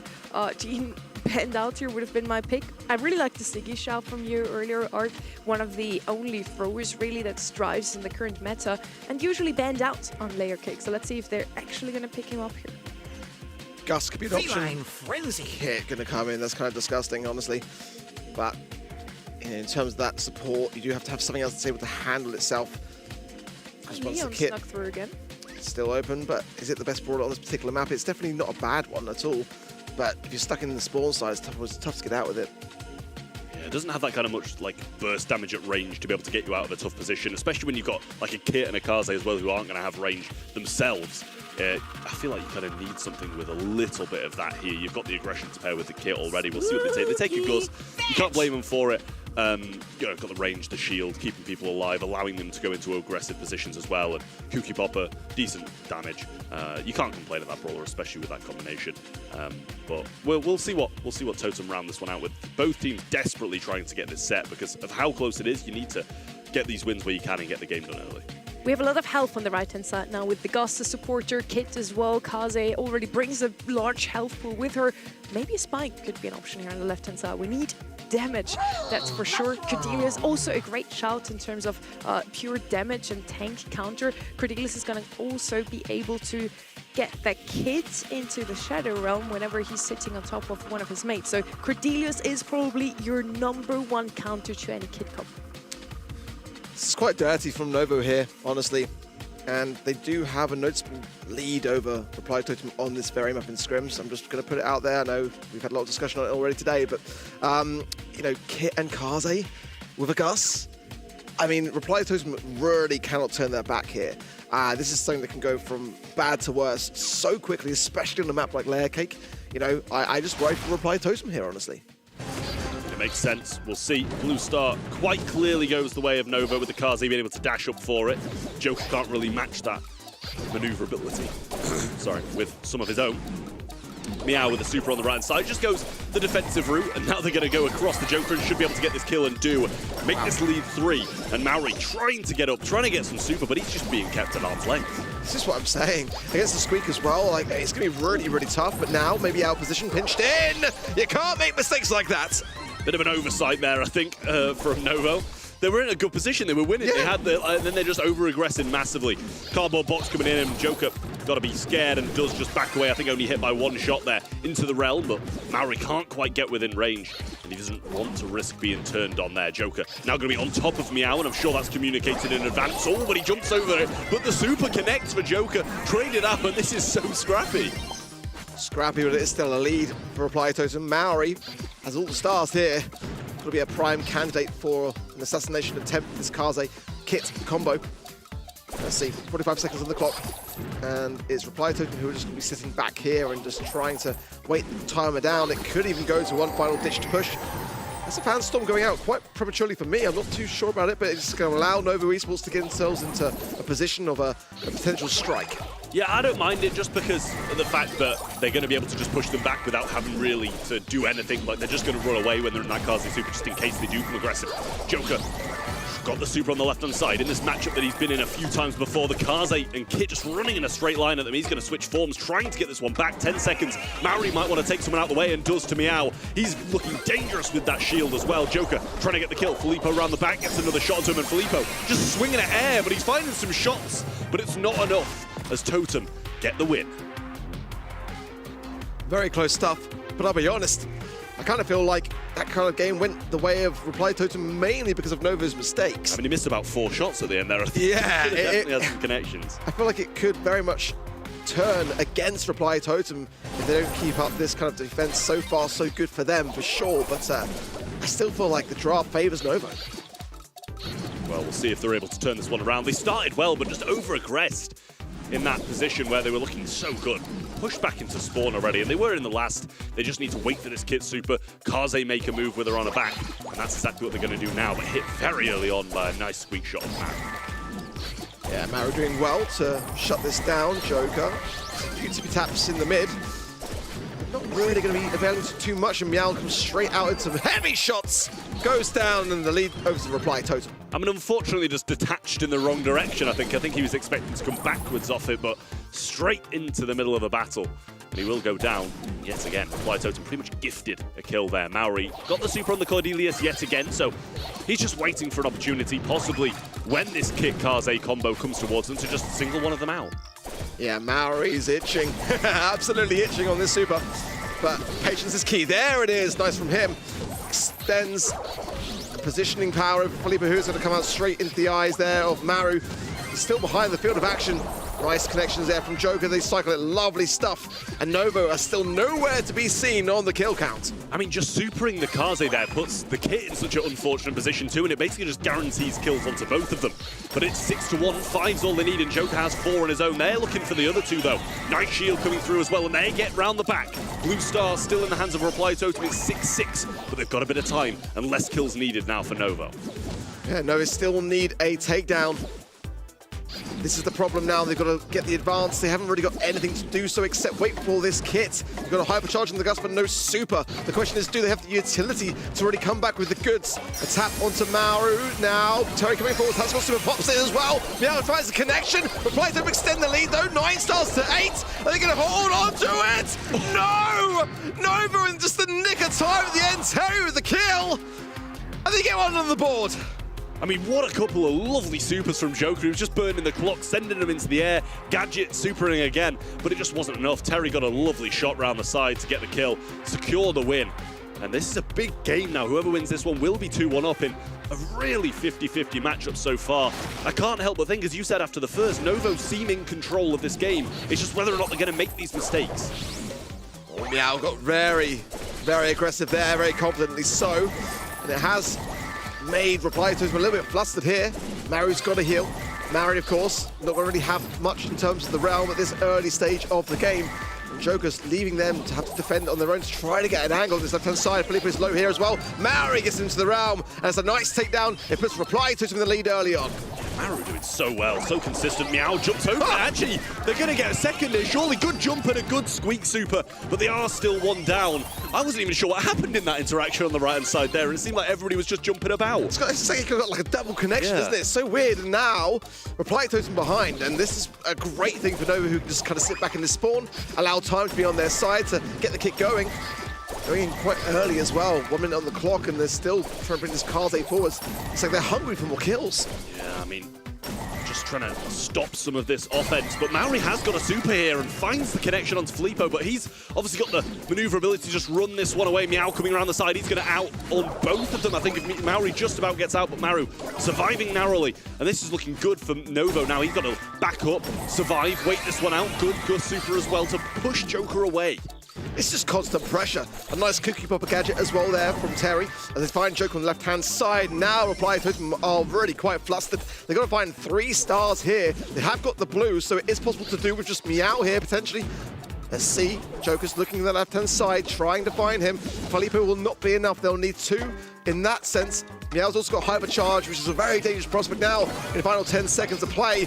Novo Esports have got options, but Filippo from the right-hand side is locked in a little bit there. Meow being pushed up against the might of this meaner pick. He comes back with all the stars. Maori can't get enough here done. It's going to be Novo Esports taking the lead. I mean, that is absolutely huge from them. What a hyper that was from the kit. It's like, I'm sure it was measured, but from a person who's not as good at the game point of view, very risky at the same time, going in with what could have changed the game in terms of stars. Blue star was with Totem, he had 3, and it was 5 to 8. But must have been so measured. Great Gus super on top of it as well, and so many close moments at the end of games just like this. The highlights show it too. That first round could have already went the way of Novo Esports, honestly. They only discussed who they want to focus. I was like sitting here, just getting up and was like, Terry on the right-hand side getting the kill. On the left-hand side, we have, I think it was Filippo trying to get a kill. In the end, just focus on the same player, and that could have been Novo's already. In the end, they do take the set, now extending or getting a lead, 2-1 for them overall. Our predictions, and from the viewers at home as well, say Totem is going to take this one. So we might have going a series that is going all the way now. 3-2 has it to be for Totems to still win this one. And when you look back at that first set, you know, and just how much Novo Esports struggled, they barely had anything to show for it, and now they're really finding their stride, getting into a nice pattern, a nice rhythm, and just playing Reply Totem at what they do best, which, for me, the drafts are shining so far here today. Yeah, they do look really good. I mean, Novo playing really, really well. Drafts looking good. I mean, I don't dislike the draft of Reply Totem by any means. I think it's pretty decent, but like, I think the game they won was gifted to them by Novo, and other than that, it has just been all Novo. I think the big difference in this one was really that they had the kid that kind of turns into a thrower, and then the other side, we just don't really have anything to deal with the kid once he's on the back of someone else. The Cordelius, yes, if you can get him into Shadow Realm, but for that you first need to have a super available. Yeah, and I like the way that Novo played it. They were just not afraid to go on the aggressive.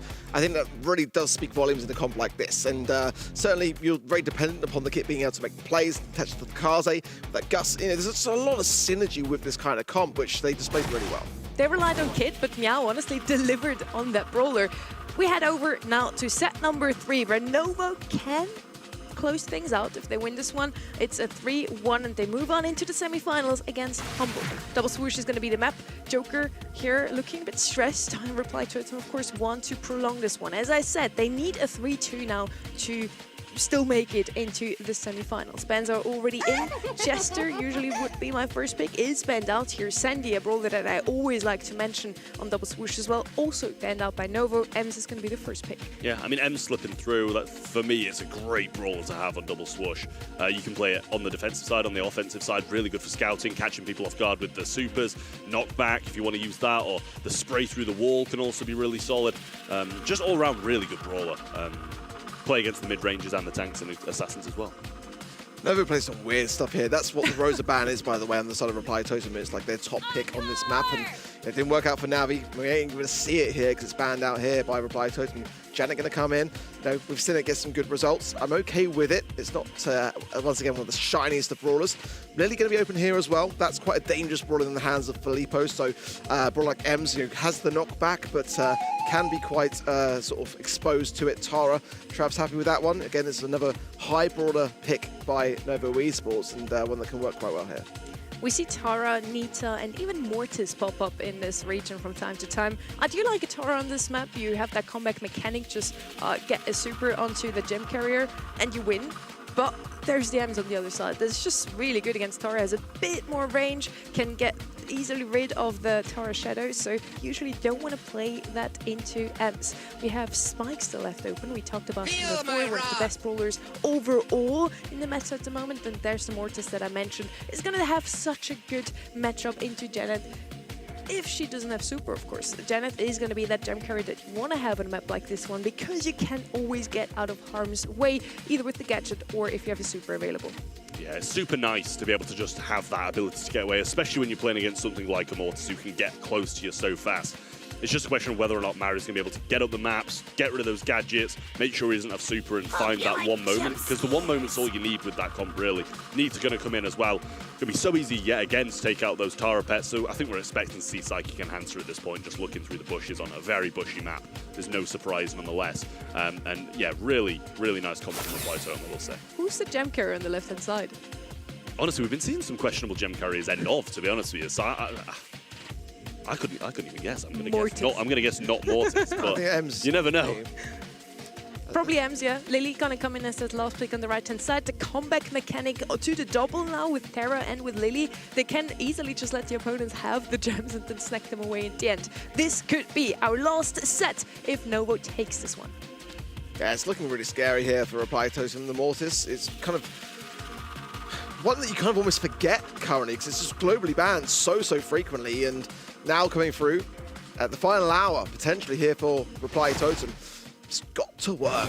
It really does. And already, it's explosive in the mid, so scrappy, so messy, but Terry picks up the 3 gems into the hands of Tara. Pinched in between Maori there on that right-hand side, though, and let's see how Filippo fares and what Joker can get up to on this Mortis pick.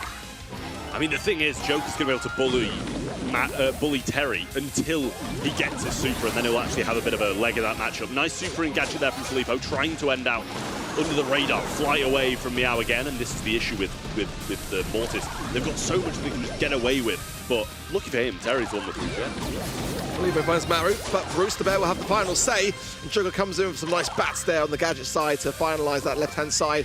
Pushes now into a more aggressive position.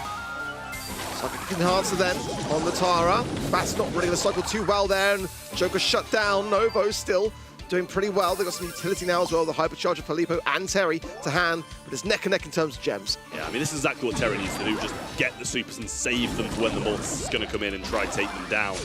Janet should have a jump away here. Goes for a gem as well. Cycles the super, doesn't get very far. Luckily enough, he just about got that super for him. And a hypercharged super available for Filippo now. Going to come in. Actually didn't hyper there at all, just used the super, hoping to end out on someone and actually get some more good shots in. Meow is so good at knowing exactly how many shots he is away from super every single time to ensure the backstage pass gadget there.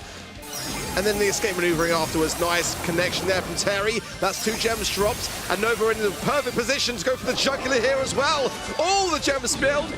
Regardless of that, they've been able to get the ones from the mid as well. And Novo now really are in a dangerous spot, close to match point. Totem have got to find an answer in the final seconds. Bruce Bear out. I don't think there's going to be enough time for Maori to close this gap. 3 seconds, maybe with the help of Joker. Super Terry! Oh, just about survives. Is that 900 HP? That's crazy. It was so good of the Lily getting down Mortis before he could get up, because then he was panicking, dashing up the map, no ammo left, throwing out his hypercharge. He got him down just as that countdown started, which put Totem in such a tough position. Novo looking so good at the moment. They were so consistent throughout that. Tara doing a great job. Janet not dying. Well, after the start not dying, but I think we expect off the start to not do too well. Crazy stuff so far. Reply Totem with their backs up against the wall. They've got to deprive this match point and the next and take it to the 4th set to survive on here. And Novo have got to be feeling so good about this. You've got to remember, coming into the monthly final, they had to be SK Gaming. That was already setting them up for success. Joker throws out a super, hits one and gets traded out. Filippo with a super in hand, Meow with a super in hand as well, so going to have this capability of getting away with the gems.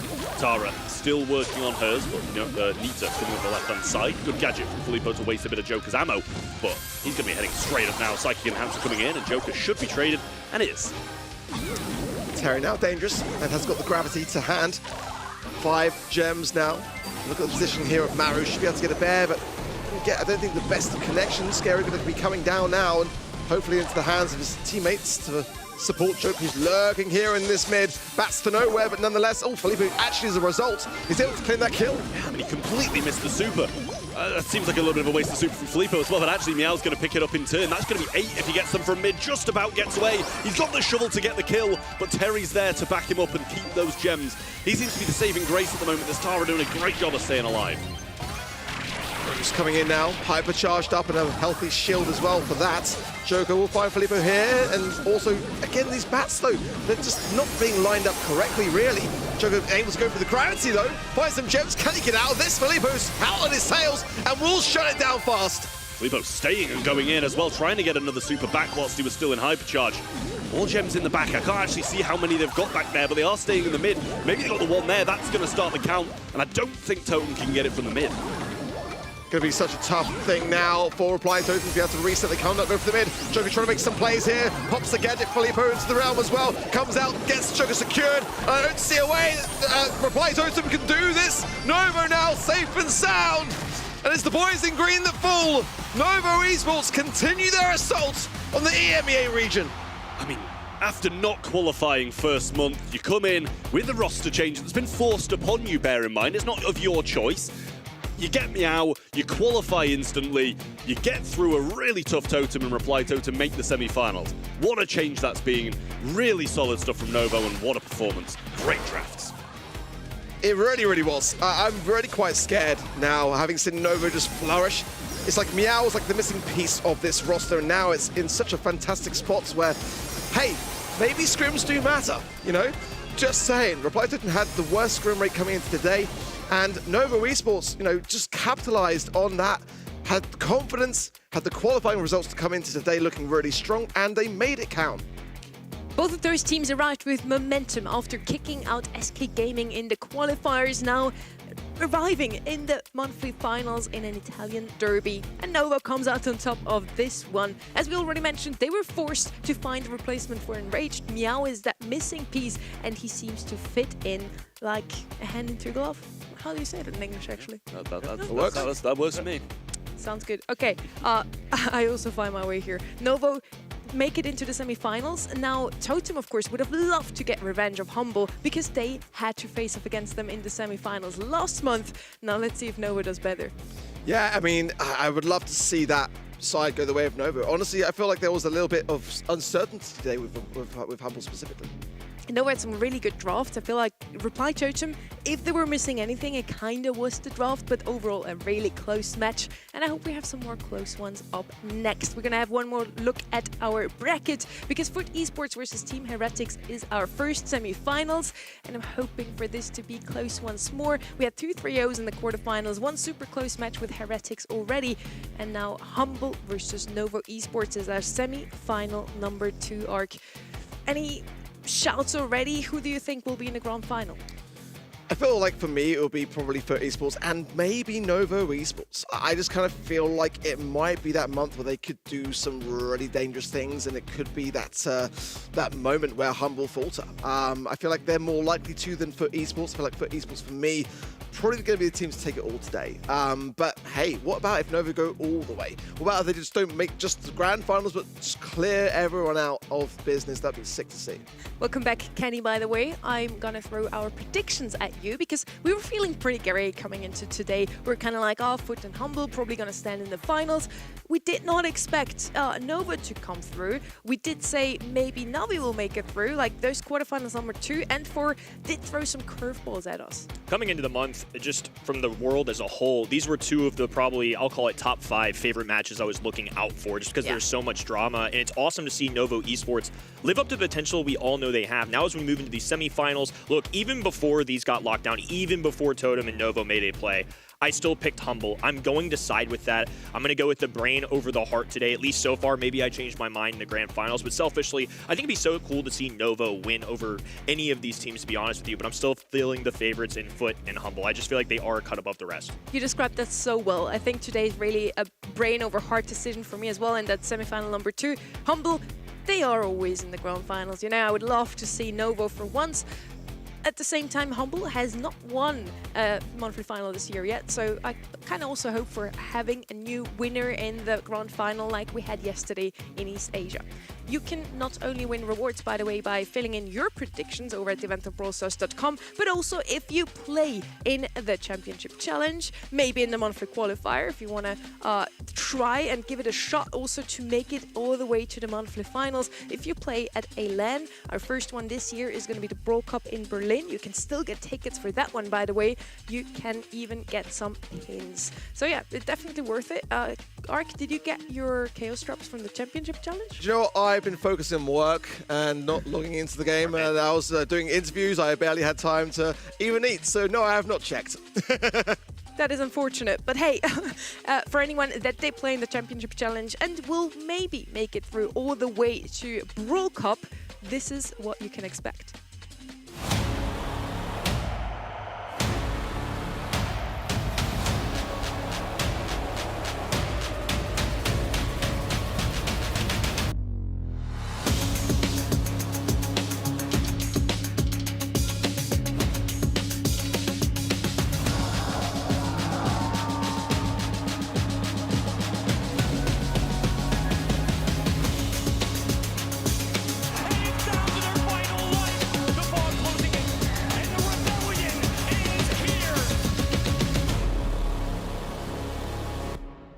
The Battle of the Regions on May 15th and 17th. Make sure to put that in your calendars. You can still get tickets. VIP tickets are unfortunately sold out, but we still have plenty of others for you. And you still get some goodies as well, Kenny. I love goodies, and let me say too on top of that. I love goodies. Look, as somebody that's doing a really good job of accumulating those goodies on event.brawlstars.com, I also want to earn them at the exclusive LAN events. I will definitely be watching. You know what? I like goodies. Any wires too, going on? That's very robotic and pre-rehearsed. I'm just being honest. I'm just keeping it a buck with you. I like goodies too. That was a good one. And I also like some good Brawl Stars. So let's head straight away into our semi-final number 1. It's going to be Foot Esports versus Team Heretics. And this is a battle that Team Heretics was hoping for. They were defeated last month, 3-1 against Humble in the semi-finals, in the quarterfinals. Now in the semi-finals, they get their revenge. Let's see if they can make it through today all the way to the grand finals. Yeah, I'm really excited for this one. I think Team Heretics are, even off the eye test just in the first one, in a better spot than they were a month ago. I think it's easy to write off that month number 1, the bad performance, if you will, at least in my personal opinion. I thought that they got smoked by Foot. But you could just write it off as, hey, Foot were just a cut above the rest last month. They were just better. iChaos, Marco, Sabim, obviously a very solid roster, one that I expect to be borderline top 4, I would say, coming out of the preseason.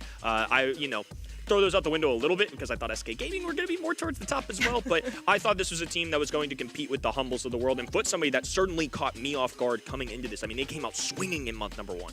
Team Heretics, certainly one of the most consistent rosters we've seen. We talked about it before. Marco and Sabim have actually made it into every single monthly final last year already. Now this year is looking just the same, and they have beaten Navi. We know someone who has watched that match, and this guy has actually been posting quite a bit now today. Lena watching Navi losing, of course, for him that's a good outcome, and he's actually been seen scrimming with SK Gaming. Yeah, I mean, I've noticed that they've been rotating each current member of SK Gaming around the kind of practice trials, I guess. I mean, it would make a lot of sense. I said even in the qualifiers in Spain LC's chat that something has to change with SK Gaming. It just has to change. It cannot continue this way. So he would make the ideal pickup, in my opinion. So on the one side, we have this team Heretics, super consistent. On the other side, we have the current EMEA front runners. The team to beat this month is Foot Esports. Let's see what they drafted in the quarterfinals, Kenny. Really curious to see how these go too. I think today the global match bans, you're going to see Mortis and Glowy. Expect those a lot, especially in this second map pool as well. I'm going to be looking out for two different ones, Bull and Crow at the top of the list too. Kit, somebody you saw them play on Layer Cake. They love these really quick assassin brawlers, ones with mobility and visibility. Mortis, Kit come to mind as kind of the play style of this roster. And then on the other side, Team Heretics, they had a bit of a longer series, so we see 5 drafts of them.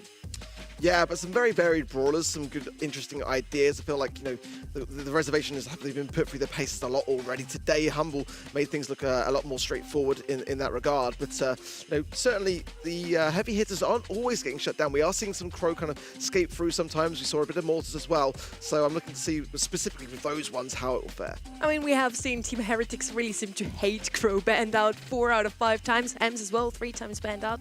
Let's see if we're going to see some more of these 2 coming in. Now, never mind, Crow is actually going to be global banned in this one. That means that Bull's definitely going to get banned in every other map, so that's one that I was looking out for. I think with only 2 global bans, if the other side doesn't end up getting rid of these top-tier brawlers, I think you've just got to do it. You saw, for example, with Semantic running Bull earlier, sometimes the brawler is just too good, and right now Bull is in the state of game where I feel like no matter what, don't let your enemy get it. If you don't have that first overall pick, don't play games with it, get rid of it. Now, this is a huge surprise to me. Heretics actually with 82% of the votes at home. There it is. Okay, Less I was going to say. of a surprise now. That makes a lot more sense. Foot Esports, the winners of the February monthly finals, of course, get the most votes from the people at home. With the global bans, I'm not surprised about the Glowy, the Crow, and the Ems. Ruffs was global banned by Heretics. Yeah, sometimes with global bans, I actually ask Stroke that additional question of like how are teams approaching that, and you know it can be just one of those brawler picks that they just don't want to deal with. We're going to kick things off here in our semi-final number 1 on Hot Potato.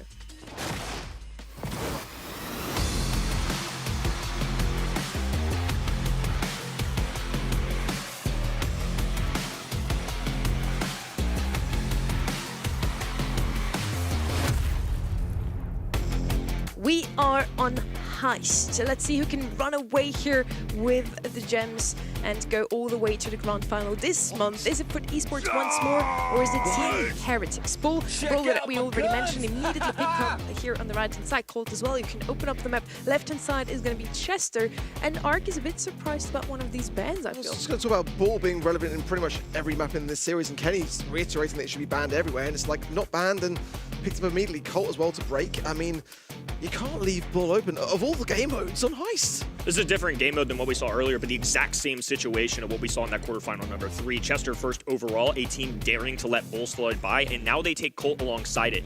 I entrust Bull no matter what. Even if the walls are broken down, if he's cycling enough supers, it's going to be fine. Foot even willing to double down on this. The only issue is, if they want to break down these walls, great. They're still facing down a Colt who is the best brawler in that situation of all 4 of the ones picked so far. Yeah, I really don't get that Griff pick either. They want to break open the map. It's already getting broken open by the Colt, and Colt has a bit more range outside of Griff's range. At the same time, though, they have 2 brawlers now that are pretty good against Bull, so maybe that was the plan all along. Leave Bull open, don't pick him up as first pick, and then pick 2 counters against him. Lily is going to be the last pick here. Also a brawler we see many times on Double Swoosh, for example, on Gem Grab, but not really on Heist.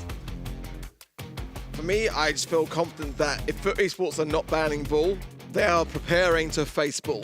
That's the only thing I can feel to give myself any form of comfort here. For now, Team Heretics is going to be choosing with Maisie, which is a bit of a wild pick. I mean, that's certainly not one that should have been in the scrims too often. It's kind of like in the back pocket. I mean, sure, they're very competent with it, but I'm still scared for this ball, honestly. Perplexing draft, but certainly these teams were playing some chess over checkers. Maybe our mere minds can't quite see it yet. Foot Esports got the better of this team just last month. It was in the quarterfinals. Team Heretics, of course, get a nice little grudge match win in the first one, went all the way to a set 5. And Foot Esports, certainly the talk of the town coming into this one as well. Expectations higher. We saw what Guesty could do. Nob picking up his first overall, but Marco, Subim, and iChaos would love to pick one up as a trio of their own. Here we go for semifinals number 1. Alrighty, Marco trying to find some connections here onto Nob in the mid. Angel Boy going straight into the realm here, and look at the way the ball's mirroring him back to the safe. Angel Boy cannot find his way through Subim there. He's just too savvy to it, and already low HP now. Forced back as Chaos here, tapping on this Colt, but back on defense.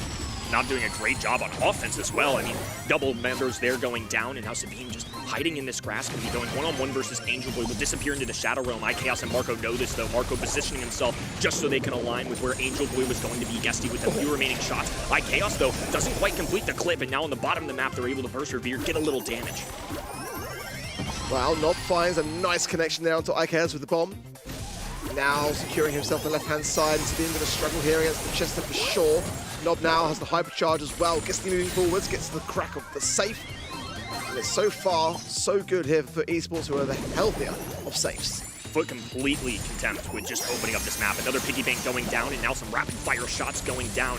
On the left hand in from iChaos, a hypercharge. Oh, and a nice tag there too with 711 HP. Can creep by this left hand side. A few extra shots. Angel Boy with a super pierces, makes the connection, but it will be a Team Heretics by a smidge. The fact that they get through this next little layer is a big deal.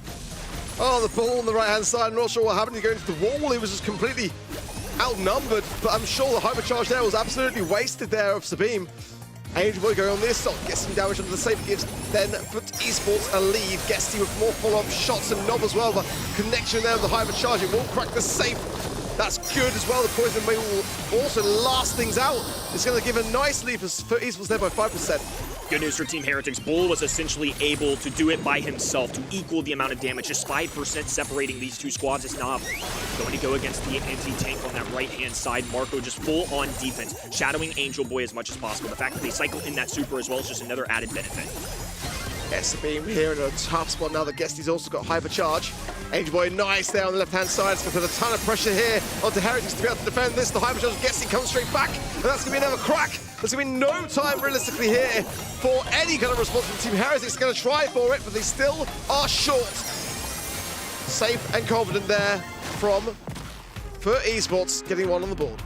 Look closer than I think it was. I mean, only 4%, quote-unquote, at the end of the day, but keep in mind, there are layers to this Heist safe, and just with little time built up, they had such a lead that it was inevitably going to be the same result. We were very nervous considering that the Bull went early, and like you said, I think Foot Esports are smart enough that they know that the Bull was available. They made the choice to let it go, so clearly they had a game plan for this. I'm assuming in Foot Esports' mind, this was a trap. They wanted the other team to take this. It worked out in game number 1, but again, I still have a ton of belief in this brawler. It doesn't have the easiest matchups necessarily, but I still think it's going to get its value one way or another. It's just kind of counterintuitive, isn't it? Because you're pairing it with the Colt, so you're looking to break certain sides to leave your ball open, but now with the Griff on the other side of the field for Esports, the whole map becomes open, and then you're really struggling to really land much value onto the safe. But like you say, I still think Brawl is one of the most dangerous brawlers in this meta. It cannot be underestimated now. Already some big safe damage in the early outset of this game there, as well as now for Esports closing towards the 8% mark. Guesty getting a trade, very valuable, and with that, Sabine met with 2 brawlers. Nob, of course, getting the stun, it looked like there on the bottom of the screen, while Marco tries to get a little chip damage. That's not Maisie's natural job, though. Just going to be looking to get some defense there. Sabine now rotating over to his left-hand side to make up for it. All 3 Foot members on the defensive end. Oh, Angel Boy turning a quick defense into office, now rubbing up the middle of this map. Low HP, get a few chip shots, but most importantly, getting below that 50% threshold. Nice connection there with the Chester. Angel Boy still duking these shots from iChaos, gets to the safe as well. Gets nice 4 shots there as well, creeping ever closer. Angel Boy is untouched, uncontested. Now iChaos down to the safe. Can they get the crack as well? They have on the side of Team Heretics. This is huge. And for Esports, are all in the back spawn. They're going to defend for their lives. Sabine coming in now. Onto the safe, gets the damage they need. They tie up the set. There's the Bull. And again, iChaos on top of that, if you, to your point, If they open up the map, you got to make up for it elsewhere. Either Maisie has to be perfect on defense, iChaos has to be winning in the range. They have to win one of those categories or else they're never going to put this whole composition together. In that game number 2, they relied much more on a base race. Bull was able to let loose because iChaos and Maisie were doing better. It allowed for Bull to get to the other end. Sabine already escaping through here. Going straight towards the safe. Of course, the Chester of Nob going to be there to mirror it, but already he's making connections. He's on the safe already, and that is not what you want to let happen in the early outset of the game. With the damage here, it's 5,060 damage every time Bull gets up close. Marco once again on defense. Angel Boy taking him head on, dashes in, makes the connection with the super and the shotgun to meet Angel Boy on the other side. Oh, goes for the dash. I think a bold play, maybe thinking that they could cycle that super a little quicker, trying to get a little additional value, but I don't think it was worth costing his life. Steve down to 80 HP. iChaos actually uses super to finish him off there. Big overextending somewhat a bit too much. That could have been better served elsewhere, maybe. Nice taps there from Marco. 2 consecutive there will seal Angel Boy's fate. He's now Nob sitting on this hypercharge. Knows that Sabine is going to be going in very cautiously into the win. But with a hypercharge of his own now, he's going to reserve this surely. Yeah, wait for it to come around, try to get some taps. And both sides playing chicken. No one doing anything about it. He's just still getting damage. Sabine used the gadget to get some heals off too, and it provided a ton of value. Now below 21%. A lot of makeup ground for Foot Esports, who are trying to still get to that marker. Hypercharge going down, looking for any kills they can get as well. Marco in trouble. Somehow Foot Esports have clawed their way back into this. They can't lose position now. Sabine knows it's going to go forwards, but at the same time, Gesty on the safe. It's actually being shredded. 4% left, and it's actually going to be Foot Esports to get it done. It was just a little bit too close to the wire. They forced the decision of Heretics to go on the aggressive, and it cost Team Heretics. I feel like that should have been their set. I do too. I think that game number 3 could have swung their way. That forced decision at the end that you talked about, they either elect to get the kills or they just send Bull on his merry way, and Bull couldn't get there quickly enough. Sabine played this brawler pretty well, especially in game number 2, I thought, using that gadget, trying to get heals anytime he could. I mean, moments like this where you're so close to dying, healing back up, stepping away, and then just finding moments to crack through that ice save. You see it here, 23 to 28%. It's moments like this that got Team Heretics the win when it was more of that base race. It went their way, but I think a very calculated approach. Despite how unorthodox it was, I think the fact that Foot win that spec speaks volumes about them as how well they've been doing in this region. Yeah, you see that was the key decision-making moment where it's allowed Gesty and Nob to land on the safe. You know, Griff's already got a hypercharge there as well. I think maybe Sabine was concerned that he may have fed a super as well and just got shut down if he'd gone towards that Griff, which I think would have been likely in all honesty. I feel like he just had no other option. I still feel like it was a bit of an error in judgment by Foot Esports to leave that ball. They were clearly confident enough to be able to handle it with their strategy. I think the Chester was a great thing to have on that defense for that reason, but I feel like in this meta, I don't care if you're Foot Esports, whoever you are, you just need to get rid of Bull. I mean, especially on this kind of map rotation, it's just too dangerous to leave open in my opinion, despite them getting the set. Risky maneuver, but does pay off for Foot Esports in the end. Angel Boy, especially after seeing those stats, stood out to me, not only in the kill category, but along with that, blended in plenty of heist damage for his roster. So I think showcasing why he's a longtime veteran. And I find it interesting because Angel Boy wins his first monthly finals with his squad, but in the offseason, being as good as he is, he had the choice to go with any veteran team out there. I'm sure there are plenty of rosters that would have loved to pick him up. Instead, it is a testament to me that he elects to go with Gesty as a rookie to re-pick up Nob after a couple years of not playing with him. It's worked out really well so far, and in a set especially where Bull's on the other end, and we're talking on and on about how good he is in the meta. I mean, you folks at home know how good he is. Instead, they still come out with a win. I love that they made the creative choice, and it still paid off. I think Team Heretics are looking better this month, but is better good enough to beat Foot? Yet to be proven. Well, on to our second set, and I'm sure Team Heretics would prefer to have left that in the past from Heist on then to Hideout. For me, I think Pier, Byron, heavy consideration, Spike also, Jaeyoung, RT, definitely those kind of support brawlers. I want to see more Pierce as well. This is definitely a Pierce map for me as well.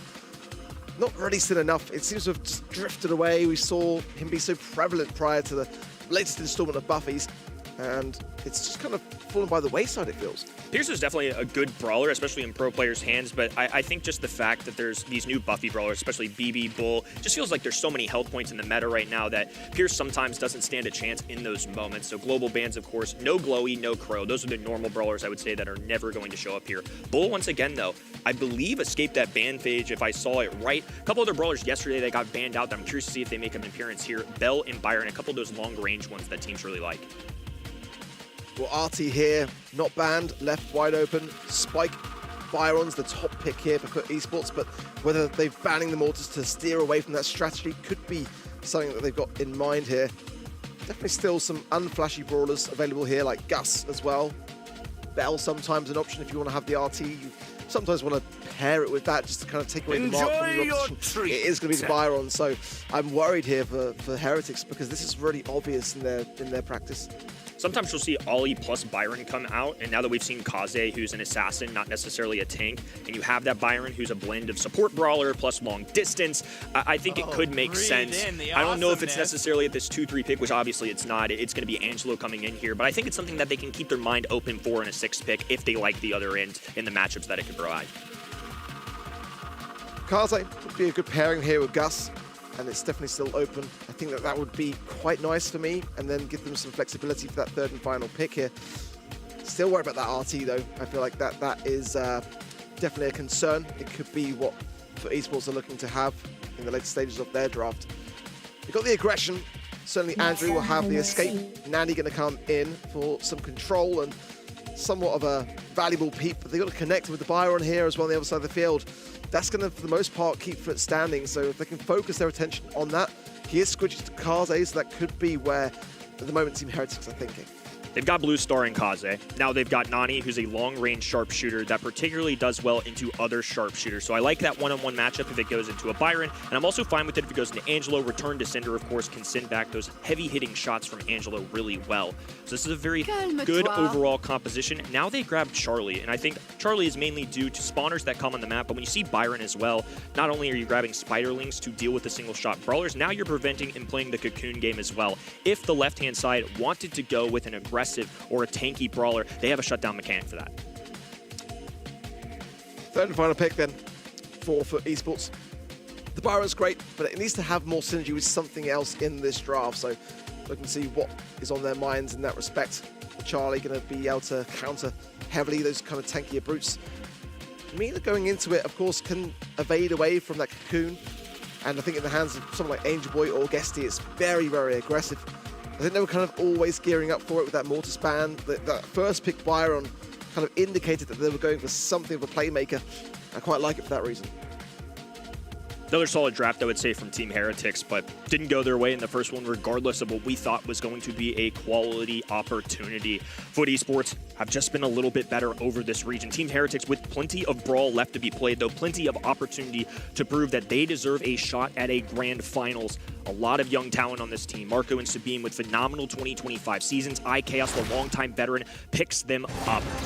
Now it's going to be a battle of young guns. Guesty in his opening debut, 1-for-1, rocking the Angelo on the middle of your screen, while Angel Boy, a brawler that really stood out for me last month. He was phenomenal with this guy. He's going to be piloting it here on Hideout. There's an intentional tank there by Angel Boy. Better now that he's gone to the middle lane, because now Nob can help him with heals, but there was a moment at the beginning where they were so far apart, because Nob has got to shadow Angel Boy here, realistically. Nice tap there from Guesty. Oh, that was a valuable dash away there from Marco. Could be costly, as Angel Boy will pick up that kill there. Chaos will fall. Nob is still continuing the aggression here, getting some good taps for it, but that's going to be a poison trick down, and outstaying as well. From still surviving, though, in that mid. Right where he left off last month, Angel Boy still playing spectacularly with this brawler. Now they see some plays on the left-hand side for potential. Has a Hurricane available. There's Sabine, though, dropping the Charlie Cocoon, making sure that they slow down the aggressive onslaught that Angel Boy can provide. Nob there, over the wall. Gonna lob up a little poison. This time it's going to be healing. Nani Peep sees this, though. Angel Boy trying to make some contact before iChaos pops out. They abort. Know that they have to get out of harm's way before Angel Boy can pursue the kill. Nice there from Angel Boy, still duking around this. Guesty looking to get a piercing shot potentially here. No goes for Chaos. Return to send the gadget. Nicely timed there by iChaos.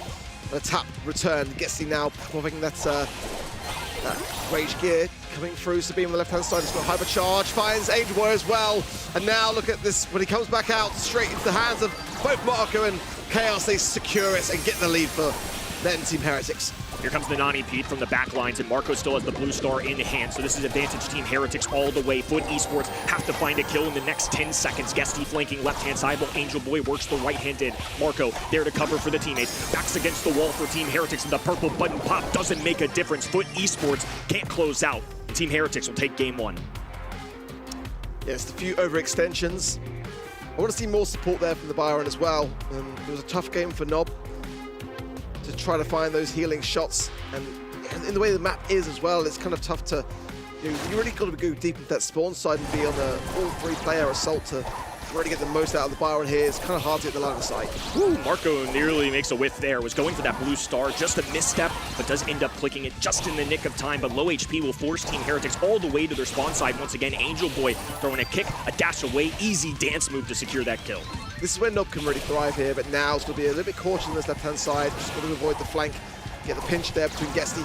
He's struggling a little bit to land these shots. Nice there from Angel Boy, but the Spiderlings here. And of course, even the problem was being in the windmill. And look at that. Sabine survives now. Nice shot there from Guesty. It had to be done. They couldn't leave him standing, but Marco not finished yet. A sweep. Heretics now on fire. Definitely not what you want to see out of Foot Esports, especially for such a low HP brawler. They weren't able to secure that kill in time and allowed Team Heretics time to respond. Now they're up 4, one of the bigger leads we've seen in this entire set. Sabine already set up, has a super available, Spiralings to deal with Angelo, the single shot brawler. Meanwhile, Kaze under heavy fire. This blue star is going to be swung. Chaos still surviving the right-hand side. And now Marco going straight in for Nob for the jugular as well, getting back out, using it as well in the defense. Lovely stuff.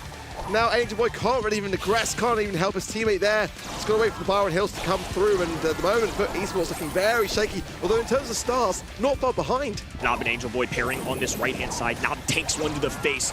Nani peeps straight to the dome. Will stay alive. Windmill going up for Angel Boy. They're going to play alongside him. They want the support brawler with Angel Boy, but he's not making enough contact. Has that super in the back pocket. Needs to use it, though. Guesty jumping right on him. What was that?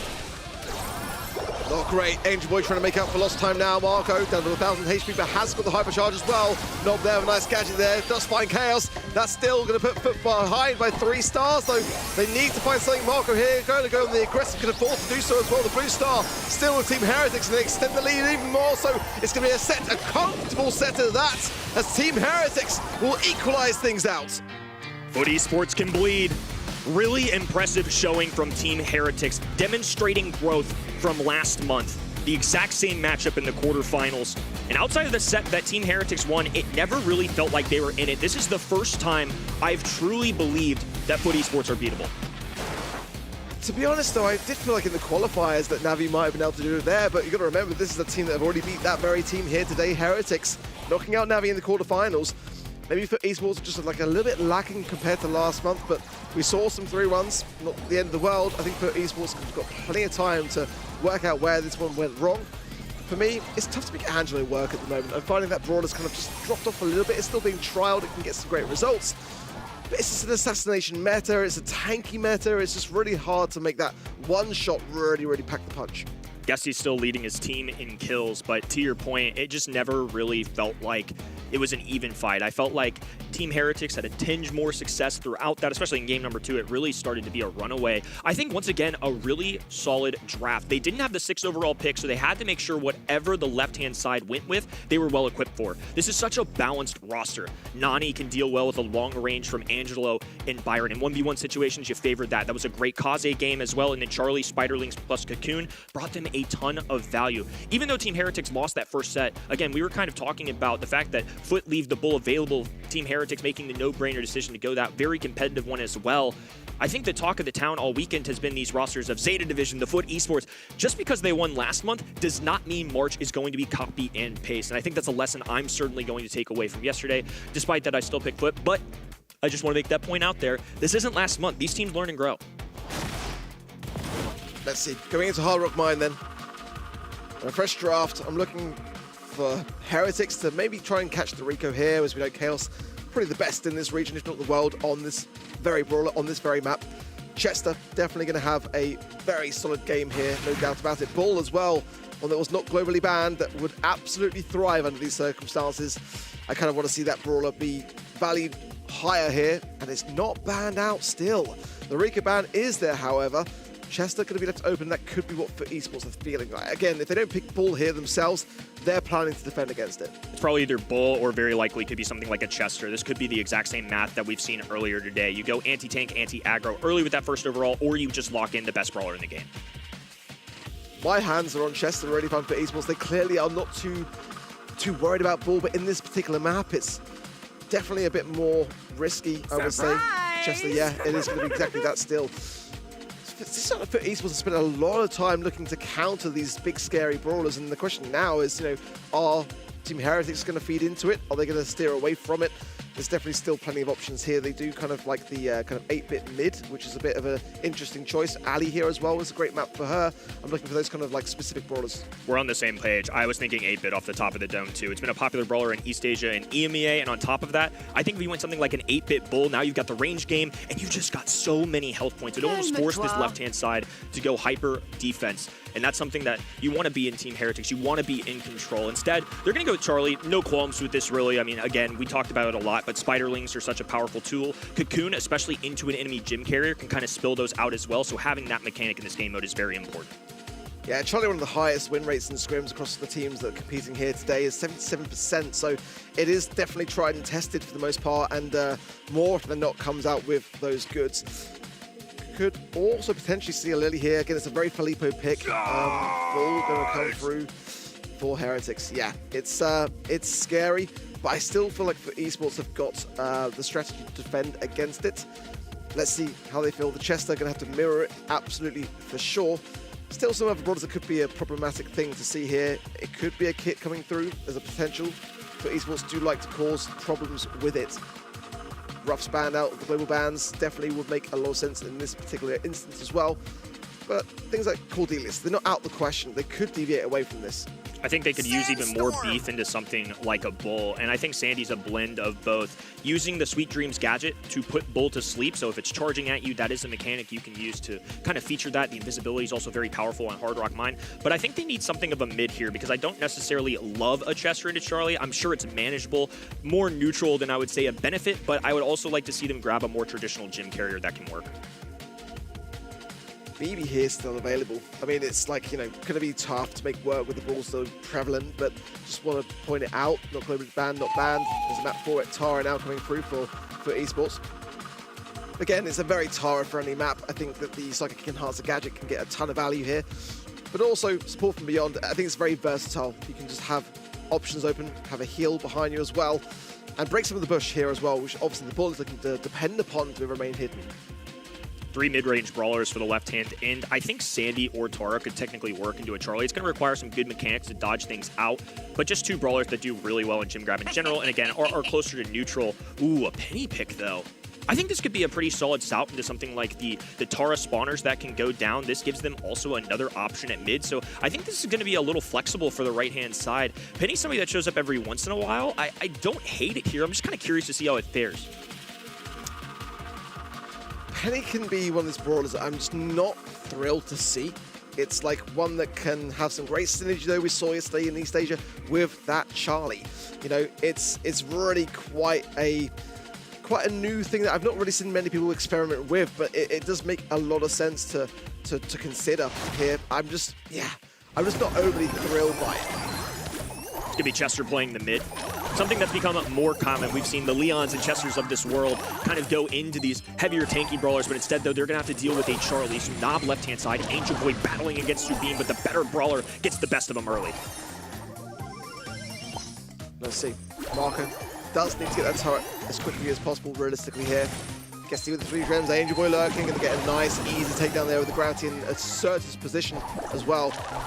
Spirit's going to be quite problematic here, not opting to have the healing shade as well, so they'll be gunning their way towards Heretics throughout the entire game.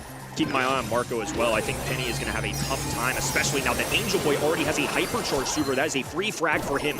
Chaos in the long range, left all alone. Guesty encircling him. It's a Foot Esports onslaught early. They're not running either the trusty Spyglass with Penny, which is the gadget which allows you to lock on with that cocoon, with the charge, the synergy at the back of it. They're running Salty Barrel. I'm just kind of surprised. It worked out so well yesterday for Crazy Raccoon, and they really championed it. They won the entire monthly final off the back of it. It just feels like they're a bit all over the place. Slow down onto Angel Boy due to the star power choice there. Sabine, low HP, can't dive in without dying. It's Foot Esports having their way in game number 1. Guesty can comfortably back down the lines.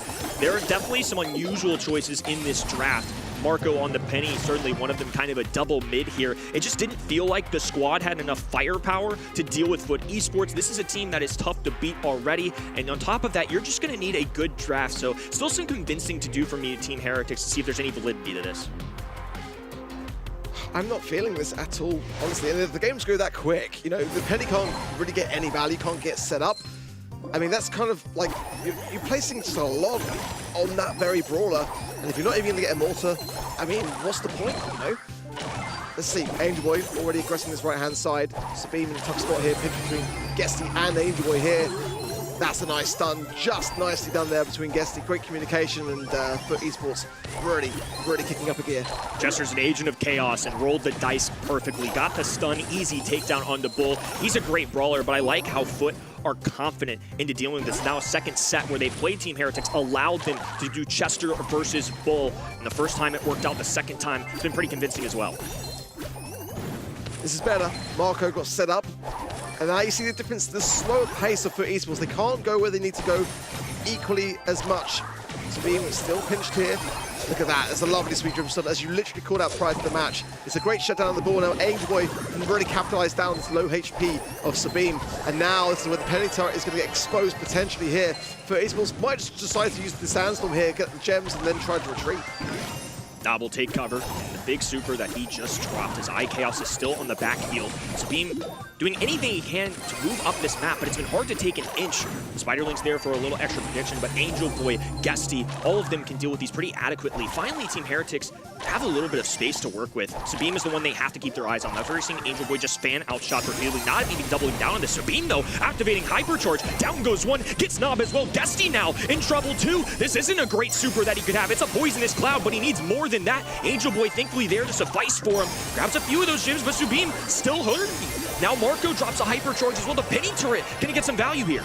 Not played so well there for his team. He really did. Prior to that, he was able to get the turret down twice in that top left as Marco was able to cycle it. I mean, he was the man there with the helping hand of the Sandstorm to really come in to helping hand the situation to save their gems, but it's not over yet. He's still got more work to do, and Heretics on 11 gems can retreat back. Foot Esports cannot get this from the mid. They've got to go straight into the Lion's Den, into the back spawn side. I don't think that with the help of Guesty, they're not low HP, can't close this gap, and that is a huge steal. Heretics exuding confidence, and getting a game in this set is crucial.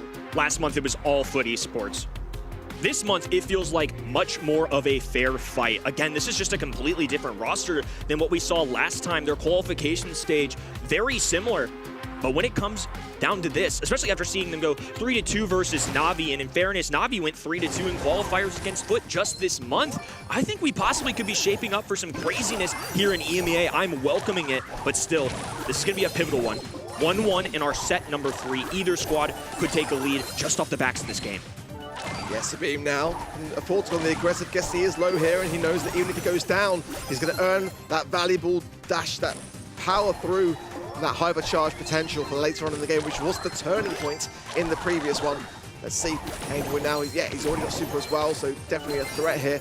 Guesty on 4 gems, look at this. Shut down, very nicely stunned there by Foot Esports, and despite the gems being dropped, I'm not overly worried for it, as Guesty now back on the field. Still bought them a little time, but to your point, no, it didn't grab them any extra gems, nor positioning really. I mean, Marco's able to climb up a little bit down this left-hand side, but Nob just got to win this matchup pretty patiently in general. A fresh mid for Guesty there, popping that super as well. Nob now able to go up to Sweet Dreams, making contact. Chaos in trouble, gets one. Guesty trying to go around this. Oh, a purple button just to try and get the extra damage and a little extra speed, but didn't equate to much. Guesty swoops in, grabs a few gems, and now the middle is going to be all theirs too. They're almost to 10.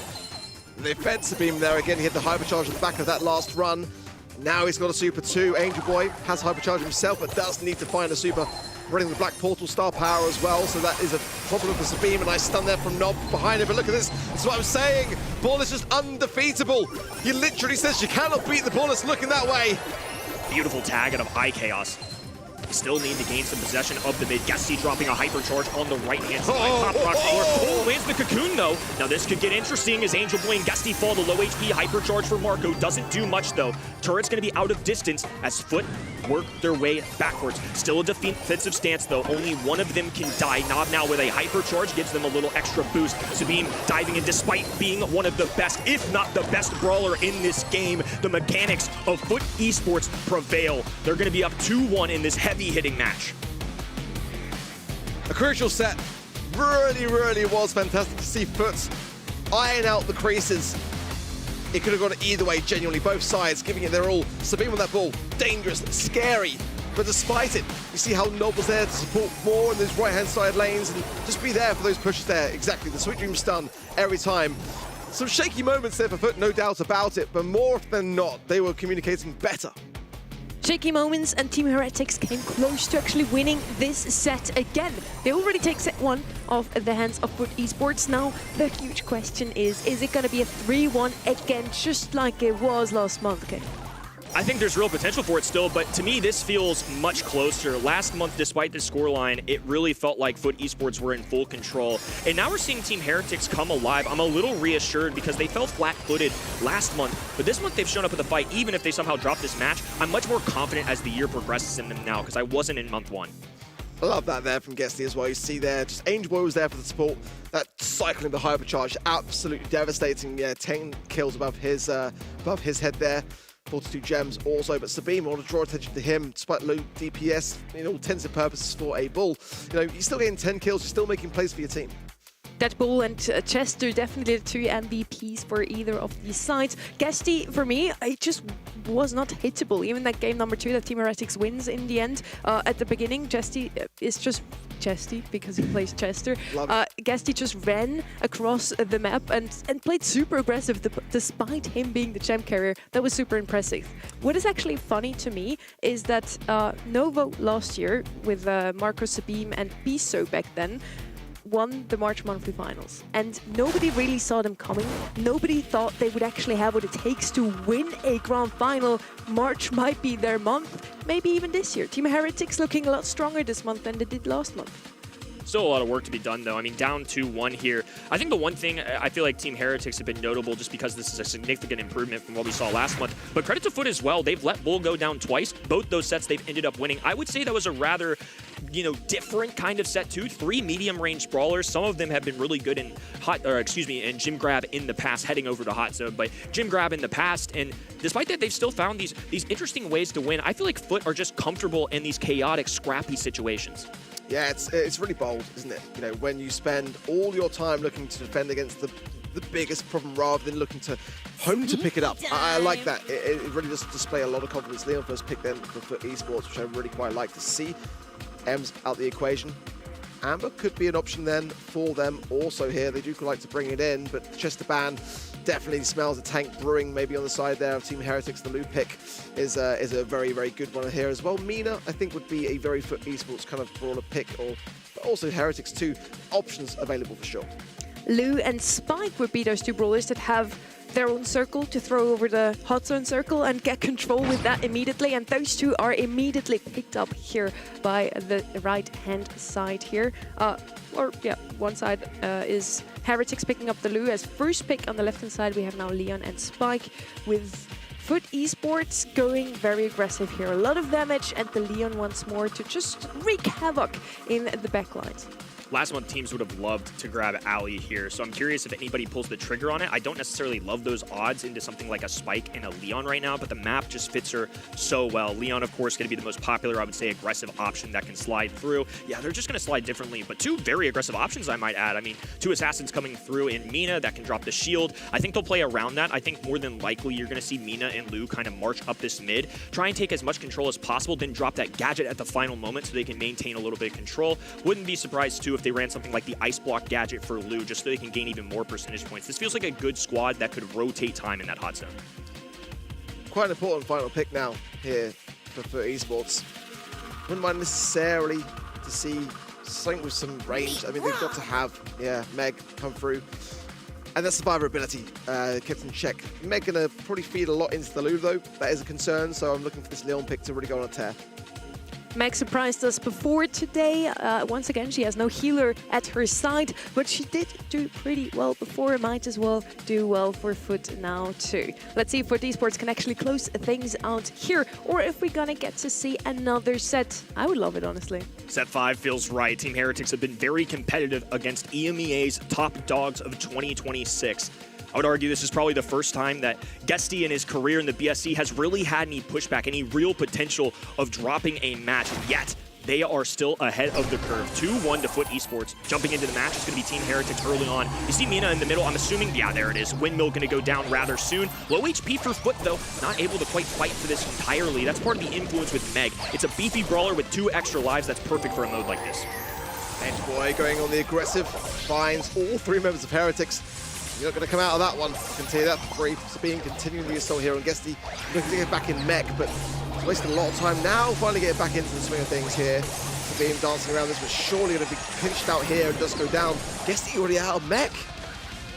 Couple times now too. It's just a real tough, especially Nakaze doesn't have a chance. Just gonna throw up a few pistol shots, but can't do much more than that. Angel Boy swept away as well. Nob left all alone. Light Plant on the ground. Hurricane meets him though. It's gonna be a close call. Drops a super too. It feels like a little bit of a waste. They're gonna have to tiptoe around this. Oh, but following up from a baseball bat from Guesty. What a big swing. A response immediately from Lou though. Both of these sides just constantly going back and forth. Guesty staying on the zone there as well, despite the freeze, which I really value.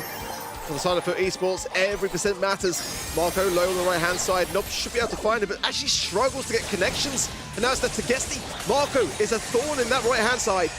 Chaos drops the temperature in the middle of the map. It's a winter wonderland, so they can take a little bit of time, gain those percentage points. Now well over 30%. Blooming Season available for Nob. Won't quite click the hypercharge. Sabine dancing around this, steps in, out, but Guesty now in prime position. This is not a favorable matchup for them into something like the Lou. There's Marco doing their best to contest. They just need a few more points, and now Sabine sweeping in for more. A windmill going down to stay indestructible. Angel Boy cleans up with only a couple percentage points. A hypercharge from Chaos. All he has to do is get on there for a couple seconds, and that'll do it.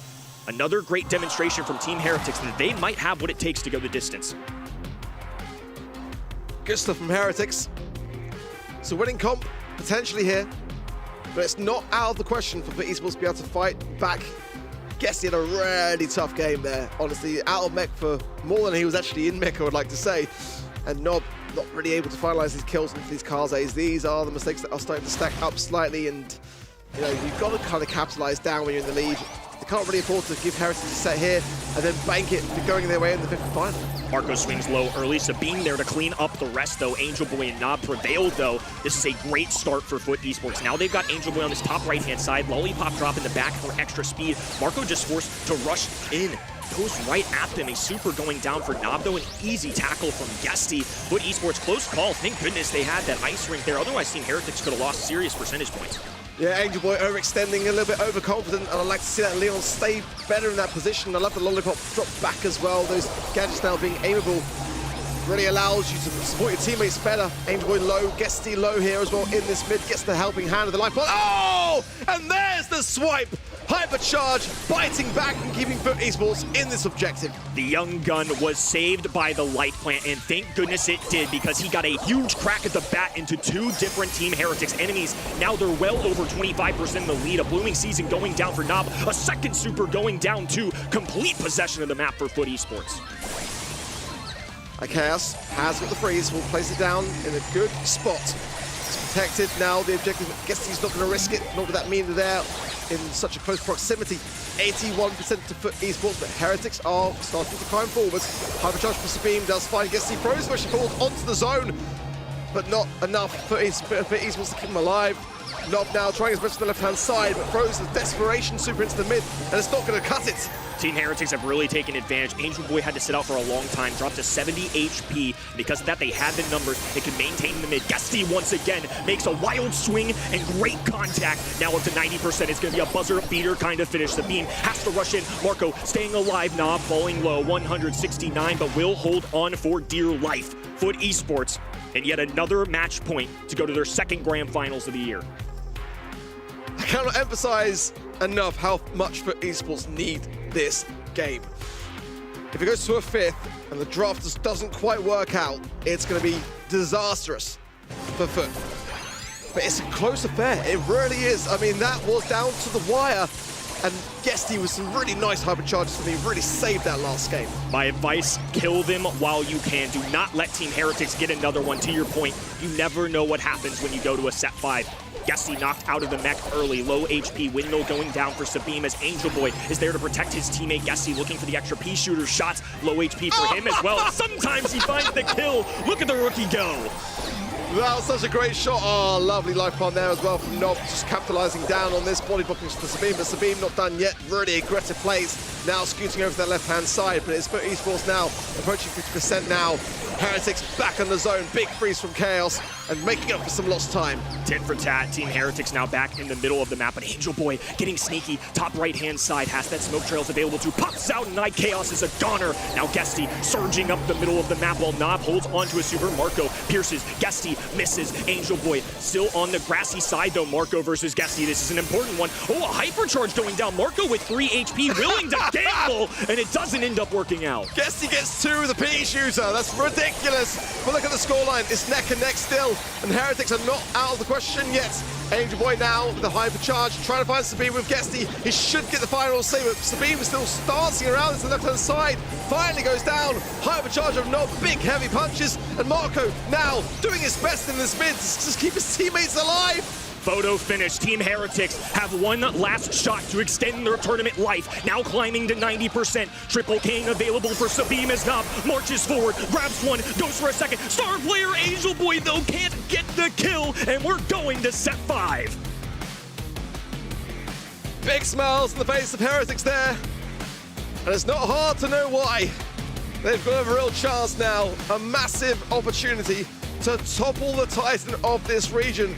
One more set, or will FUT Esports bring it back together, because those aren't bad stats. Now this is Brawl Stars. It came down to the wire between Team Heretics and FUT. Many people have seen FUT already in the grand finals before the day has even started. And now Team Heretics, a team that many didn't even have on the board of winning against Navi, might be making it through here. We would have another winner today if they make it through, for sure, because FUT Esports, the winners of the February monthly final, are looking a little shaky now. Good. I'm glad they're challenged. The region needs this. I want to see some serious competition. And again, this is kind of the first time that we've seen Guesty in a position in his entire BSC career, that short one of now 2 months here, of course, but last month, there was never really a moment where we had a set 5 with them. It was just comfortable, always leading, it felt like, for the most part. And now we get to see what he's made of. This is the first high-intensity situation we're really getting to see out of him. I think, for me, global bans are making a big impact, because a team like FUT Esports, you know, they've got some real sort of brawler picks which everyone's very savvy to. The Mortises, the Counters, the Shellys, that kind of stuff. And I think now with global bans playing such a role, it's allowing teams to get the upper hand maybe potentially here. This one's far from over. Heretics done super well, but they have gone to the 5th and final set again today. They're going to be getting surely a bit tired of this, no? Well, maybe. Let's see if they are tired or if they can still turn things around their own way. 3-2 in the end would still be a worse result we've seen from them all year long so far, Kenny. I mean, I'm thrilled. They might be tired of it. I am not. Let's keep the train rolling with the set 5, folks. You know what I'm saying? It's just staggering to see the improvement out of Team Heretics. Now they're showing that, hey, maybe they are one of the top teams, and they might just be the best team this month. Maybe Team Heretics is. Who knows? FUT Esports is the team to beat, so I believe if they now make it through the semis, they can also beat whatever we throw at them in the grand finals. Yeah, possibly. I mean, it's still long way away. I mean, this is going to be a super important set to obtain for both of these two teams. FUT Esports, of course, last monthly final champion. They're looking to double down. They're looking to secure their place at Brawl Cup. For Heretics, you know, it wasn't a good month at all. They are looking for their revenge against this very team that knocked them out in the quarterfinals last month. They need this. They need to be able to get the points on the board and have a contendership for Brawl Cup. I kind of like that it all ends here on Knockout. This is going to be the last map, no matter who will make it through. We see Guesty locked in here. Nob a bunch of hair also locked in. And we're starting the draft here now. Ziggy, Double Ben, Jean and Leon on the left-hand side. And then for the first pick here, Team Heretics up. Meeple, Spike and Ziggy banned out. What's going to be the first pick here? RT, always a mainstay on Knockout. Maybe not really first pick worthy though. Gus, Angelo, still left open. Would also be two of my first picks here, Kenny. Kid is a very FUT Esports kind of brawler, and this is also a map that caters really well. We actually saw this in the global bans several times, and I've seen FUT Esports scrim this map to perfection so many times with this brawler. I'm curious, or at least just in general, but I'm curious if they end up doing this. I think it's tough sometimes to pull off at a 2-3 turn, but if you want the kit, you might just have to grab it early. I love it, cool. I think that although it's got a slightly lower than 50% win rate for FUT Esports, it's definitely time to dare. RT gonna come through. It makes a lot of sense, but it's putting a bit of risk attached to this comp, to be completely honest. I think that maybe Heretics are playing it just a little bit safer for now, but they've got to have an answer for this kit.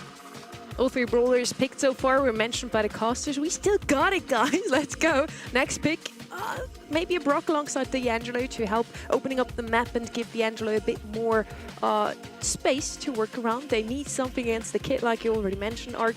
Usually that would be Cordelius, but he just doesn't bring the range on an open map like this one. It's going to be Ollie instead, another aggressive brawler, and he is a little tankier, so it might be a bit, better against the kit than something squishy. Maybe take the Byron here just to allow that Ollie to have more additional support. You've got to have some heals. Sometimes Barley for Heretics, but in this stage of the draft, it's really risky time to do that, especially now with the kit as well. You know, it's not really what you can afford to do. Let's see how they feel about things, but I like your shout with the Brock as well. I feel like that might also take away some coverage for the kit to be able to, be mobile, to use that cardboard box, squeak for control for Heretics. That is what they feel is going to be enough to make their way to the grand finals here today.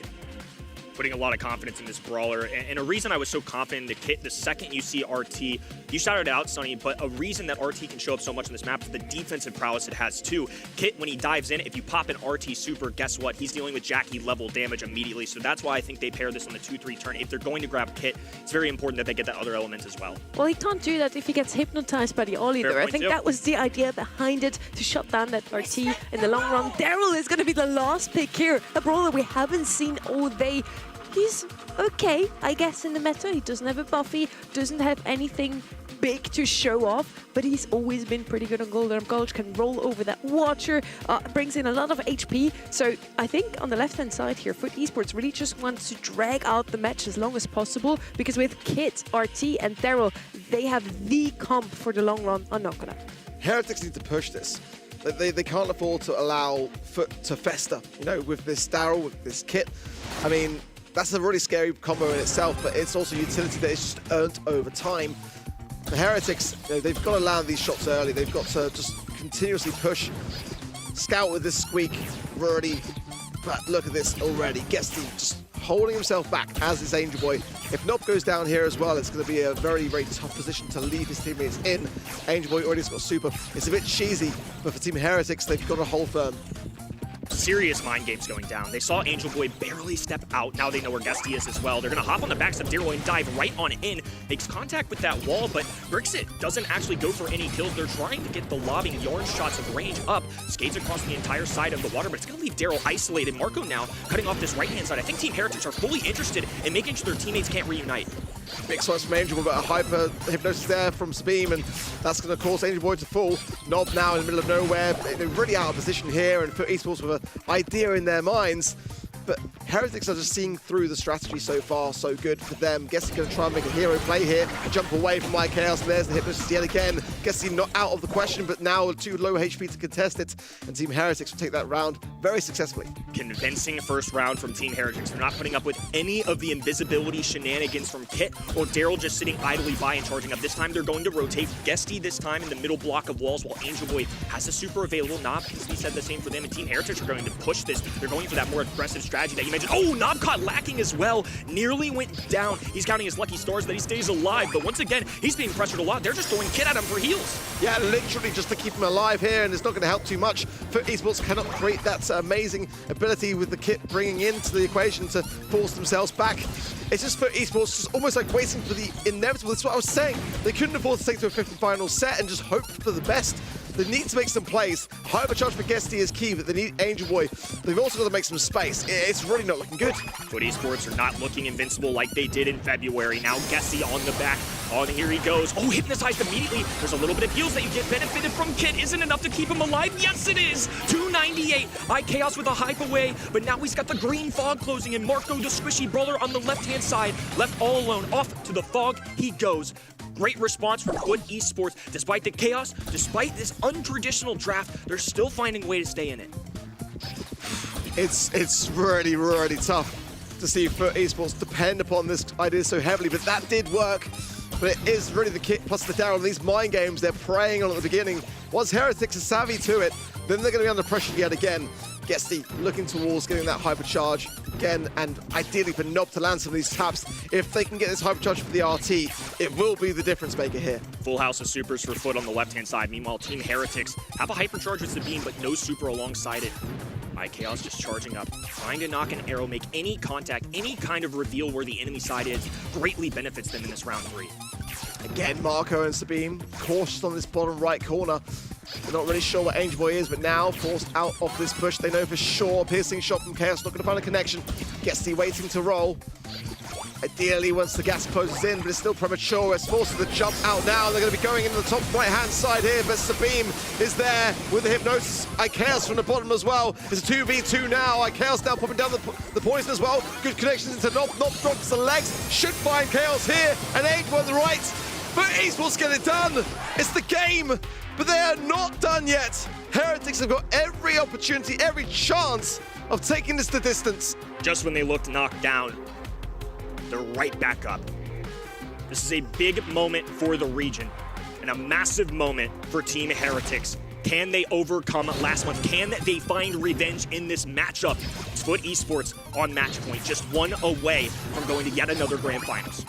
Angel Boy very early on with 3 consecutive swipes, gets enough to land back onto Guesty and keeps the pressure on. They're not playing the mind games now. They're going sheer aggression here. Nob from the right-hand side trying to land this pinch, but it seems like Angel Boy and Guesty cutting their losses, coming back full HP.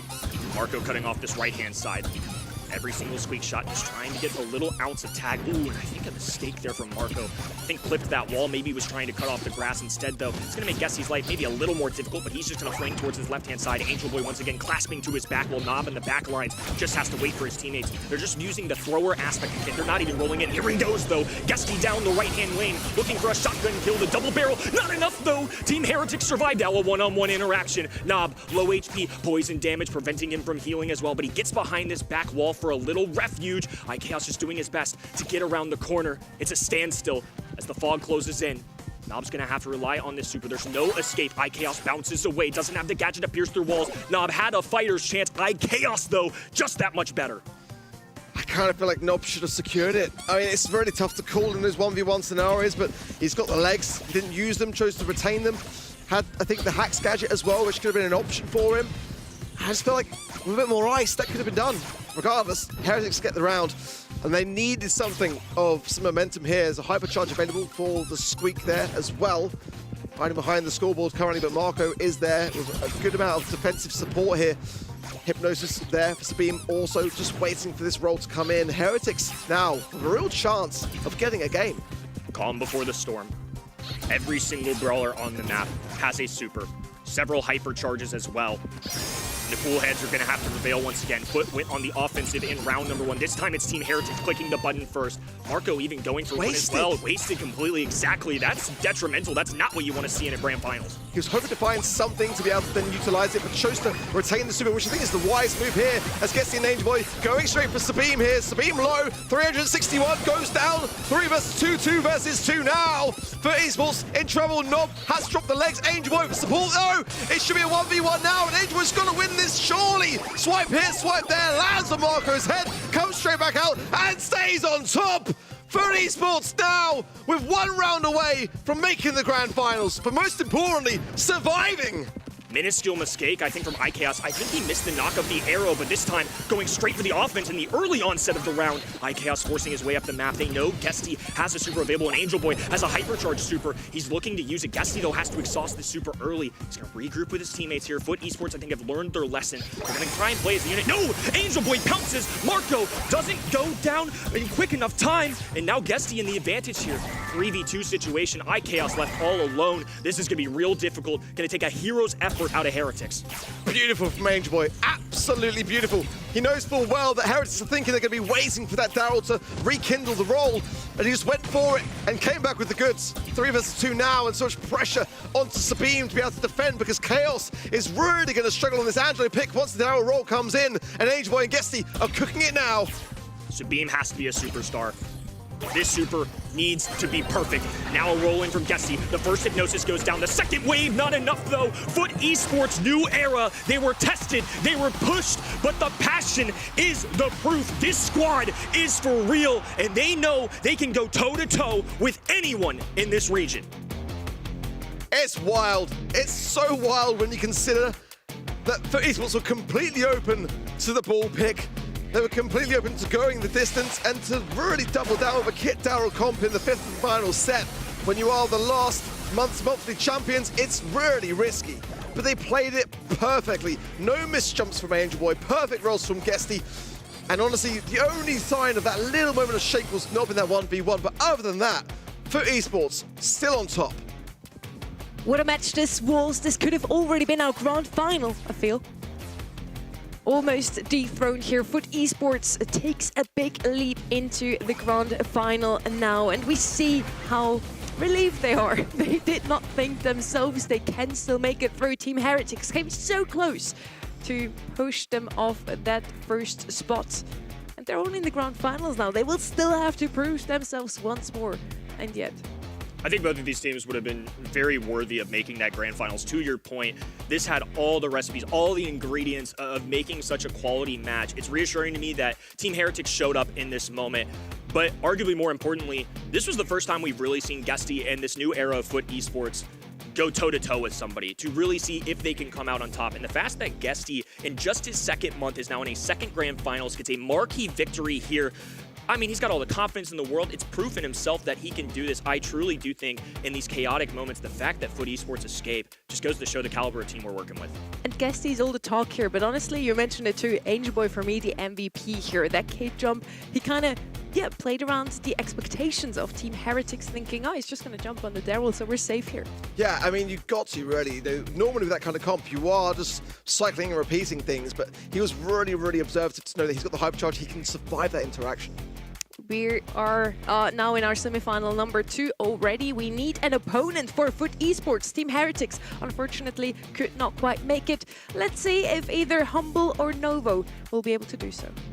One of our dream runs here. I mean, Novo Esports in month number 1 didn't even qualify. They best replied Totem, who now I'm slightly concerned with as the season progresses, but Novo with an opportunity to tackle Humble.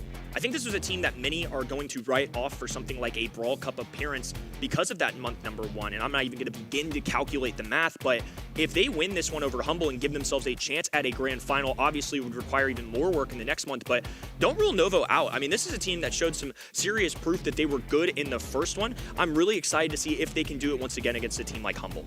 I would have loved to see Team Heretics and Novo Esports in the finals, 2 completely new faces. New face also here in Trev, back for semifinal number 2. And semifinal number 2 could shape up to be just as close as this number 1 that we just witnessed. I wouldn't be too surprised, honestly. It's Humble versus Novo, the 2nd Italian derby of the day. It's a banger. That's all I've got to say. Listen, that semi-final number 1, sad to have missed out on it. I really am, because it was an incredible match. It really was possibly the best we're going to see of the day, and I wouldn't be surprised if that was the case, just because of how close it was. But we're praying that this semi-final number 2 is going to live up to the same expectations, because, it's going to be tough to top. The global brawler bans is something that we brought in fresh this month. First time ever in this March monthly finals.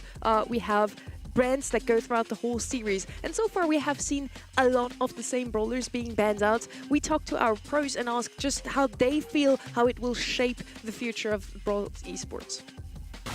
I think global bans are going to be good for competitive scene, like more in the future. Now maybe it's a bit too much, but I think that's perfect. So it gives you like the stuff to change and like to target ban other teams and like just mix everything and like have all the brawlers being played in every single match. I think it's quite interesting, especially this first month where we haven't had it before, so we don't really know what to expect. We've got the global bans 2 hours before our match, which is a bit late in my opinion, so maybe if we got them some days earlier, we could even develop the strats better. But yeah, curious to see how it works out, and I think overall I like the addition of global bans. I think it's good because there are so many brawlers, so I think we need more bans. So I think it's good. It's a good thing. What we did is just ban the brawlers that we don't normally play, but they also like to play.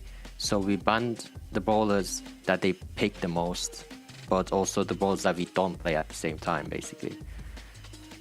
It also gives us some more to talk about here on the show. Yesterday we had completely different global bans in East Asia than we have here. Chloe, for example, banned out, I think, every single match so far. Yes, 5 times. And in East Asia, he wasn't banned a single time. I mean, the thing is, yeah, he wasn't global banned in East Asia, but he was banned pretty much every single map anyway. So it's pretty much global banned.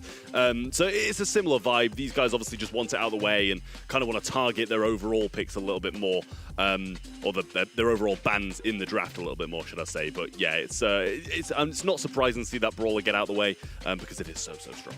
Glowy is certainly a good candidate. For me on this map set specifically, I still lean towards Bull and Crow. I still think they're top of meta brawlers that I would definitely not want to deal with. Now we're ready for semifinal number 2. It's Humble versus Novo, the second Italian derby of the day. Humble are your 2024 World Champions, recently defeated by Foot in the February Grand Finals. Now they're here to show that they can not only make it into the Grand Finals again, but also hopefully win it. On the other side, we have Novo Esports, who weren't even playing in February. They had a pretty good run today, are now standing in the semifinals, and if they can take down Humble, they have to face up against Foot Esports. Those two teams are the scariest in the region right now, I feel. It's going to be 2 tough games in a row for Novo Esports, and making it 3 actually, because Totem may have not performed too well today, may have not drafted too well, but I'd kind of put them just behind those other 2 teams. So this is going to be one hell of a run if Novo manage to go all the way. It really is, because not only have they had a tough quarterfinal, but the semi and the final would be insane as well. But it's a tough ask for them to even get through Humble, and it was a tough ask for them to get through Totem too. And Novo arrived with momentum today because they kicked out SK Gaming, then they got rid of Reply Totem, so also Joker, that whole old SK squad as well, out of the way. And now it's Humble they face up again next. Semantic, also an SK Gaming player, so another one down. Let's see if they can actually do it, Kenny. I still go with Humble. Again, I'm going to go with my head over my heart. I think selfishly, just to change up the region a little bit, it'd be nice to see Novo and maybe challenge Foot in the grand finals. Because again, if Novo can beat this Humble squad, they can beat anybody. But regardless of the result, I think Humble are a worthy adversary for just about anybody. I'm still convinced that they're really solid. They've gotten to 75% of grand finals since becoming a team. That's absolutely insane. And because draft is so important in the BSC, we want to have a quick look at Humble's draft from their quarterfinals. It was a quick 3-0 sweep versus Madrid. They do not like Crow and Ems. We see those bans quite often today. Why not just global ban them, honestly? On the left-hand side, we see Semantic on that. Bull was a pretty good pick for them. Leon, leaving him open and open business, also hurt their opponents quite heftily. Yeah, it really did. I mean, I think the global bans are solid. They've clearly directed this Mina at someone, or maybe they just don't like playing against it. But Glowy, as we saw, has been banned for every single match today, so it's no surprising that was one of the globals. But overall, I think their drafts have been pretty decent. So, they've just got to keep that going because it's going to be a tough game, this one. And then we also have the picks and bans from Novo Esports for you. Yeah, Crow, an easy knockout for me. I think Bull a worthy contender as well. I think Gray in that map pool is just a little pesky to deal with. I think that's why you saw him a little bit in East Asia yesterday, some today. Just for those maps specifically, out in the open, you can get cheesy with the Doug Gray combo. Open business, Gray's threatening, so I don't necessarily anticipate that maybe for this matchup, but I wouldn't rule it out either. I really liked some ideas we saw from Novo, like that Mech Barley comp on open business it was, I think. Really liked it, didn't really believe in it at first, but they made it work, so that's super nice to see. These are the global bans for this series. Chloe banned 6 out of 6 times. Mortis is going to come in as a ban as well. another very aggressive brawler. Humble does not really like to play against either Mina or Mortis, it seems. Yeah, I mean, I really like these bans. You want to get rid of the aggression that can pose you some threats if you're not that kind of team. Prediction-wise, though, 79% of people going for the Humble side. I would have expected it to be way more than that, to be honest with you, because what was it, 94% for Totem or something like that? Never mind Humble. So people still clearly started to get a bit more faith in Novo after that quarterfinal. It was also a bit more clear in our previous semi-final, I feel. Team Heretics versus Foot. Foot had 84 or something like that percentages on their side. But yeah, we're heading into semi-final number 2. First map is going to be Goldarm Gulch, Kenny. Should be a fun one, and based on the global bans too, don't necessarily expect to see them on Goldarm Gulch specifically, but as we work our way down this map pool, Bull, Crow, both end up surviving, I believe, which is really interesting because they're two very frequent ones, especially in this map set yesterday for East Asia. They were thrown out both times, I believe, so this time both of them escape. A little bit wild to see how teams will handle this. Also going to throw BB a shout too. I think she wasn't one of the ones either, so some of these buffy brawlers that are very meta are sliding through. I hope you locked in your predictions because the match is starting now.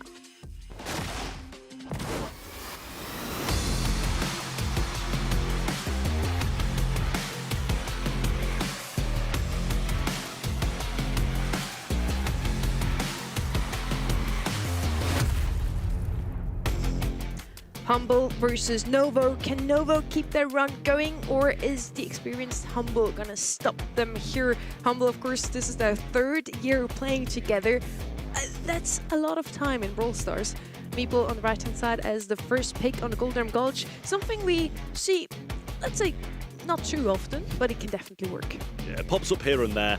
And I do like Meeple. It's been getting played quite a bit more recently than it had in the previous month. So, you know, I'm more than welcome to that because I do enjoy that brawler a lot. Mina, Jean, and RT bans from the Humble side of things. I like those. Really solid. And then the Angelo, the Ziggy, and the Jae-Young. Ziggy, a brawler we've been seeing like banned out a lot and I feel like rarely played. Gray may have been, you know, banned in the past, but not in this one. I wonder if Kit comes in as well, because now that I see Meeple and also RT banned, I think there's real potential for a pesky brawler to get in the mix here. When I see Gray, it just immediately telegraphs me potential of teleport plus something, but even the Walking Cane alone, I think, is enough to justify a Gray pick here. Let's see what's going to be next here for the side of Novo. Already have the Meeple for some range. Maybe something aggressive is in order here. Versus the Gray and the Pierce, aggression should work quite well. Of course, Gray can TP away, but other than that, they don't really have too much. Could also, of course, take away the Brock here, as Humble might be looking at that brawler wanting to pick something up to break open the map to help Pierce do even better. Bo does the same function. They can open up the map now. Are they going to go with even more range, Trev? What do you think?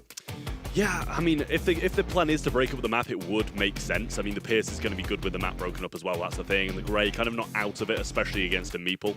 And Walking Cane, I mean, can put them in a really good position. But yeah, I mean, more map break wouldn't be the worst thing in the world. Bo, it's going to take a bit of time. Obviously, less now with that Totem that's going to provide him the super a bit more. But it's not like you can just do it instantly.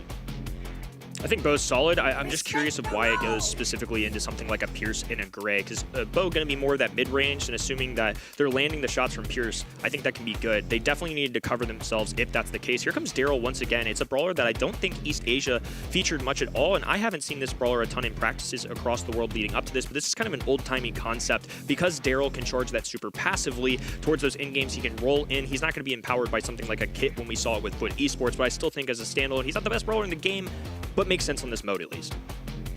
Rico could be picked up here just for that lane. It's going to be something directly targeting that Daryl on the right-hand side. Charlie kind of come in here as the tank counter. Right-hand side, usually you pick up Bo to just make sure you charge up your supers as quickly as possible. But with the map slowly breaking up, I don't really know what a Meeple super would really do for them. And on the other side, Daryl gets super anyway. So super interesting come from me at least. Let's see how they make it work. Yeah, it's going to be interesting to see. It really is. I think Bo, you know, you're going to be playing for those mines in the late game, trying to just trip people up, have, you know, someone accidentally go over a mine. You know, Ark's been saying, I don't know how pros are falling over mines, but we saw Tensai do it about 10 times in one game yesterday. He's a world champion, so I don't think that's something we can really be saying that much anymore. If Tensai can trip over a mine, I'm allowed to trip over a mine. Sorry, ranked randoms. Lukey already off in the middle of the map alongside Boss, tearing open this right-hand side grass. It's going to gain a little visibility as Semantic juggles his way up this right-hand side, inching his way forward. The bow shot's going down from the distance. I'm sure part of the influence for this pick, too, is the extra vision that you can get from him.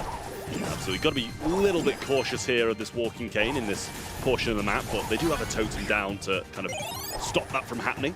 Little gadget comes in with the Meeple's Mansion to block off Boss's pathway, and that just kind of gets rid of some more of that grass. So they're going to be able to sneak back and forward down that left-hand side from this point. Nice roll coming in from Filippo. You'd have thought Boss would have accounted for that a bit more. Luki going for the ammo. Nice stuff. But he will go down, and Filippo should clean up here. Just wasting that last one roll because he wants to start working on another super.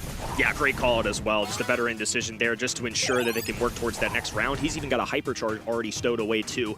So Meow will cut off this map, and Semantic knows he's a goner. He's just going to back off into the green fog, concede to the next round. Unfortunately for him, won't get a super for his troubles, and Terry won't either. Just looking for any extra shots they can get, but that means that Filippo's going to be that much closer to already having a roll ready to go. Yeah, it just seemed like a massive oversight there from Boss. You know, with knowing Daryl's there with the roll, putting yourself alone in that situation is definitely not going to be the play. But slight mistake, and it needs to be rectified now with a round back on the board. But Novo, at the moment, in the lead. Luki just trying to scout out where they are with that ammo and try find some shots, but Meow has a super of his own, and with that, might be able to get two in there, just gets the dunk, but pulls him through. I don't think he's going to be able to escape that nonetheless. And Semantic, trying to survive, doesn't again. Novo absolutely walking over them at the moment, but Luki's starting to do something now, and Meow realizes that he can just go for this, because, I mean, it's a 3v1, and if they win it, then the game's over.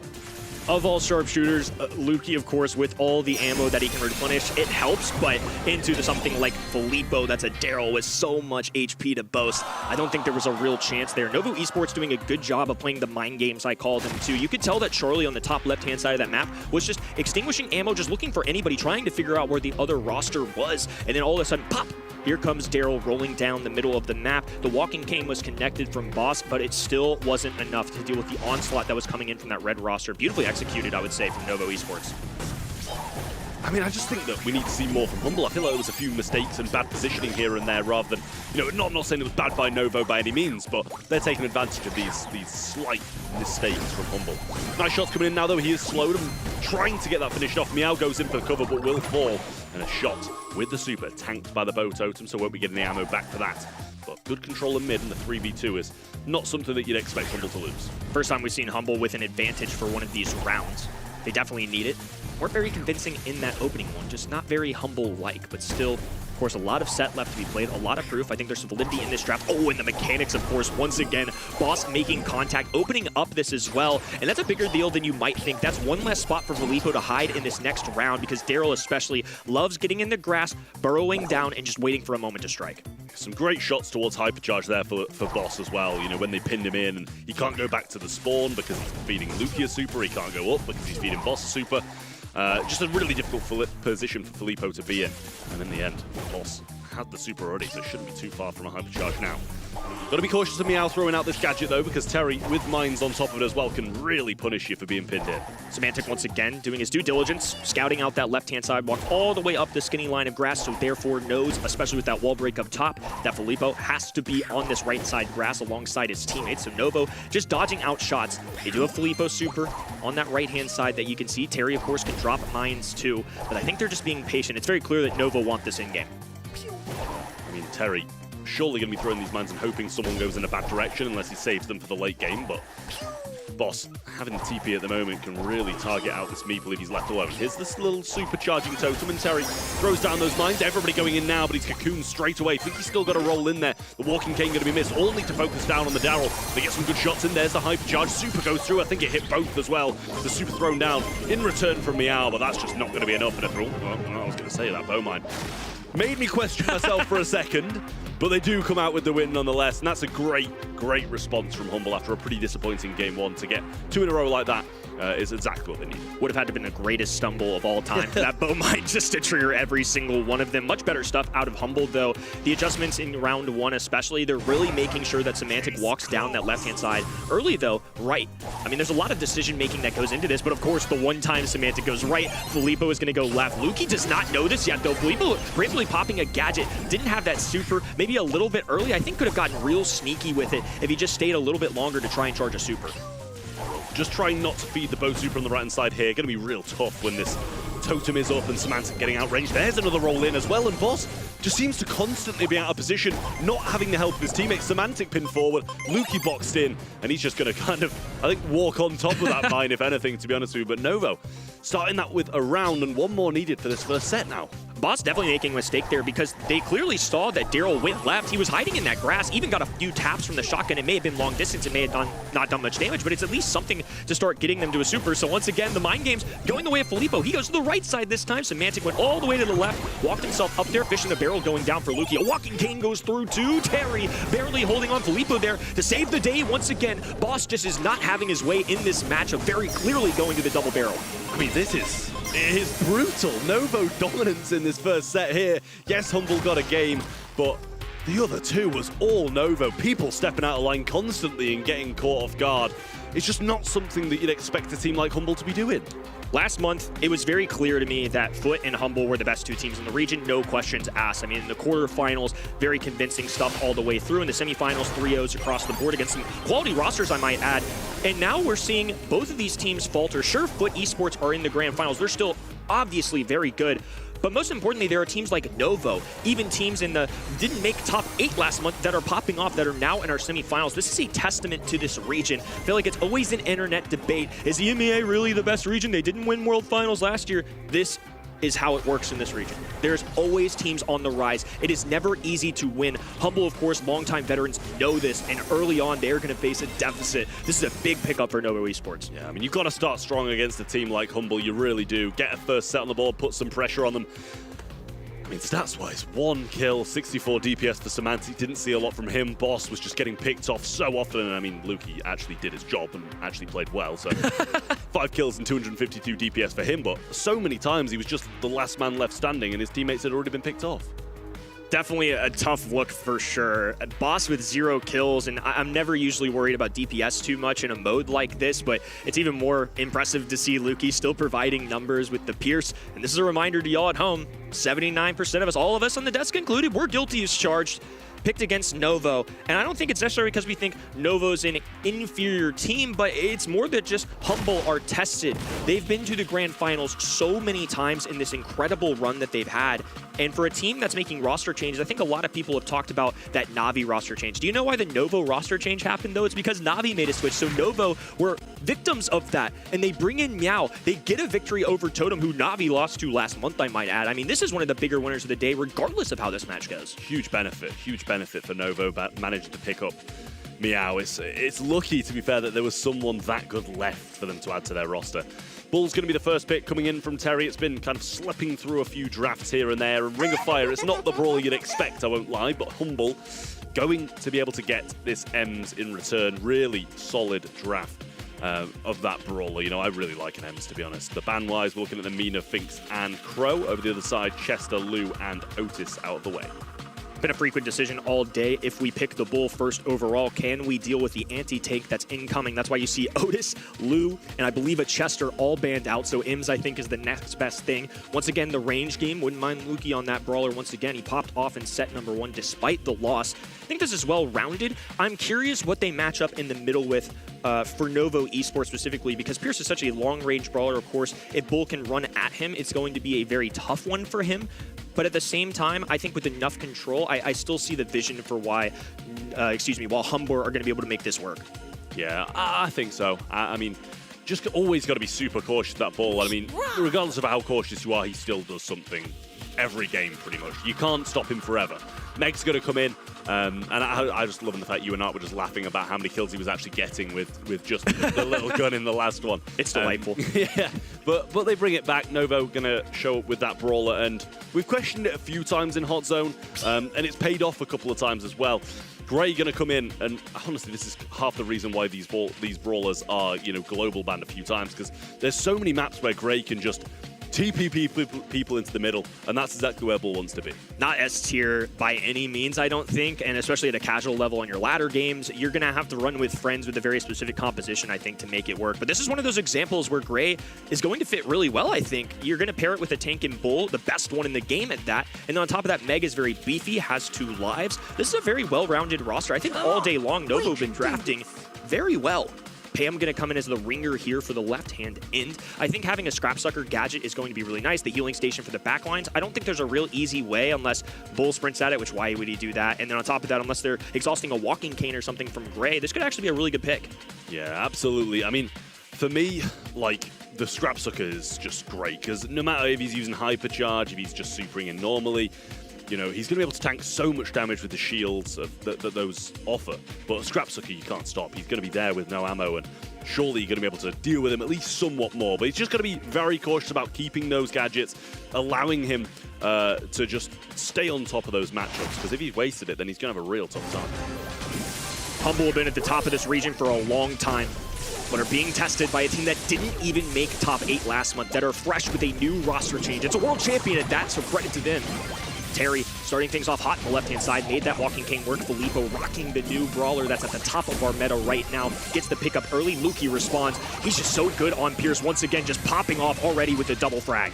Yeah, Filippo knows he's going down there, but they do actually just accept that. He goes in, takes out the turret, makes sure it's still not lingering there at the back, and Bull coming up now with a super in hand, going straight towards his opposition, trying to get some work done, but they've got so many defensive mids. Double hypercharge from Meow, just swings once, swings twice, and takes all of Humble out as they all respawn at the same time. Disgusting. Filippo led the charge, dove in right at the enemy team, and then just a big old baseball swing, a home run coming out of the Meg there. Filippo not going to play his cards too well here. He's going to go down early, doesn't use that super. I believe even may have had a hypercharge circling around his name too. This time it's Humble with a perfect response. Still have the lead now. A hypercharge going down perfectly timed too, but Filippo overpowering them. Semantic cleans up, and somehow they're able to push through all of this, but it's a constant Novo aggression. Anytime you have that gray TP, the Dimensional Door is such a powerful tool just to get right back in the middle. Yeah, well, the M's had an answer to it that time with the hypercharge, and they only need to have a few more answers in general, to be honest, because they've got so much of a percentage lead, 20%, if they can just stay around the zone, and Filippo getting hit so hard every time he comes in. Meow tried to come around the back of that and get some work done, but it's just not looking possible for them. Terry TPing in now, and a Bull will be after that, but they can just stay on little by little. He can't do anything. Meg still in the back bush, and they're going to get a game on the board for Humble. Great 6-pick out of Humble. I think this Pam was an excellent answer because they can just establish a healing station early on, and once that gets up and running, even though Novo are constantly cycling in brawlers, Humble are constantly gaining HP. They can just cluster up together. They got M's for the hairspray that can fan out and make sure they're covering their bases. Pam with a Scrap Sucker. If somebody pops up, she can immediately take away their ammo, and Luki, I need no further explanation. I mean, the early game here, he just is going to be a constant killer. Yeah, I mean, this man's an absolute beast on Pierce. Gets the super off now as well. Should be able to help Semantic get that kill. I mean, Meg's on the zone, but shouldn't be for too long as all 3 members of Humble are there willing to fight him off and get a couple of beautiful connections again for Luki. He'll get that super off onto Terry as well. That's a much earlier teleport this time, I won't lie, set up on the zone, so it gives Novo at least a bit of a chance. They've got a great comp to deal with these guys TPing in. Novo are just eating bullets, and they've got a healing station now established super early in this game, too. I mean, same can be said for the great teleport. Filippo, oh, that's just tragic. That's one of the more insane things I've seen. Despite that, he still goes in, but not going to get a kill. It's left to Meow to swing away. Now, that was very needed out of Novo. They have to keep going. Oh, and now the hypercharge. This is where the whole construction of this really comes through. But Humble also have a response of their own. A hypercharged turret going down, which means they'll get shield. This makes them even more deadly. Yeah, need to get that hyper super down, to be honest with you. I'm sure Bull will just kind of fly in now and try to get it done. Didn't get knocked back there either, surely. Must have been mid-super, and that's another good kill. But it's just going to be endless TPs, surviving for a little bit, trying to get this percentage done, but narrowly, Humble will start to catch up if they don't keep on getting on. Novo's barbaric composition is going to have to just punch its way through because otherwise Humble are going to keep cycling healing stations, rotating brawlers up to their faces. Here comes Filippo once again, immediately stopped in his tracks, goes down instantly. Oh, this is just great stuff out of Humble. This 6-pick answer of the Pam is just constantly providing for them. I mean, Bull trying to do what he can, but he can't do a lot. Goes down again, and another healing station established. That's going to be close. Can he get the supers off? Gets 1, gets 2. Boss still really low, but stays on for now. And Semantic doesn't even need to join him. Humble get the answer in set 2 and bring this scoreline back even. I respect the strategy coming out of Novo, but Humble were just ready for it. I think anytime you see Bull escape the ban stage, these teams clearly have a thought of how they are going to answer it.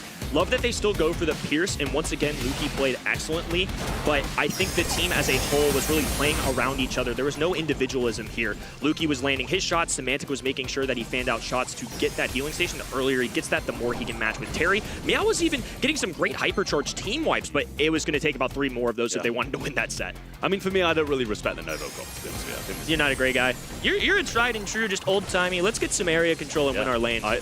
Kenny, you know me so well. You know me so well. Let's actually have a good fight instead of just TPing in 50 times and hoping for the best. I mean, look at those stats. 2, 1, 6. I mean, Meow, as you said, got a couple of hypercharges off, couple of, team wipes in there as well, but his teammates just a good DPS, good shot. I mean, 559 DPS is ridiculous for Meow, but look at the kills on the other side. 10, 10, 15, just great kills across the board, good DPS, and a very even percentage split as well for the side of Humble. That percentage split, too, it's so even because I think it's a reflection that all 3 of them were basically in the middle of the hot zone. If they were all in it together, they were winning, and when they weren't, they just came back up. The second they could deploy a healing station, they get back in the mix. 716 DPS, by the way. I mean, that's a stat farmer, if you will, kind of composition against the other team, but nonetheless, for a sharpshooter to have that level of numbers, that's pretty unreal. Yeah, it is crazy. It really is. Novo, they started strong, had a bit of an issue there, and to be honest, when you're faced with that composition and you kind of already committed to this composition that you wanted to go, I don't know if they'd have wanted to play that matchup off the start, but real great stuff from Humble to just hold that down. Endless PAM supers, endless M supers, and the TPs really weren't doing enough. We're on to Gem Grab in Hard Drop Mine up next, something that should be a bit more to my liking, Kenny. No Leon, no Spike, no Glowy. Those are ones I'm looking out for from the global ban stage. I mean, sometimes you see Mortis come in here, but I don't necessarily think it's the top tier choice. Chester more what I'm looking for. Anti-tank off the rip.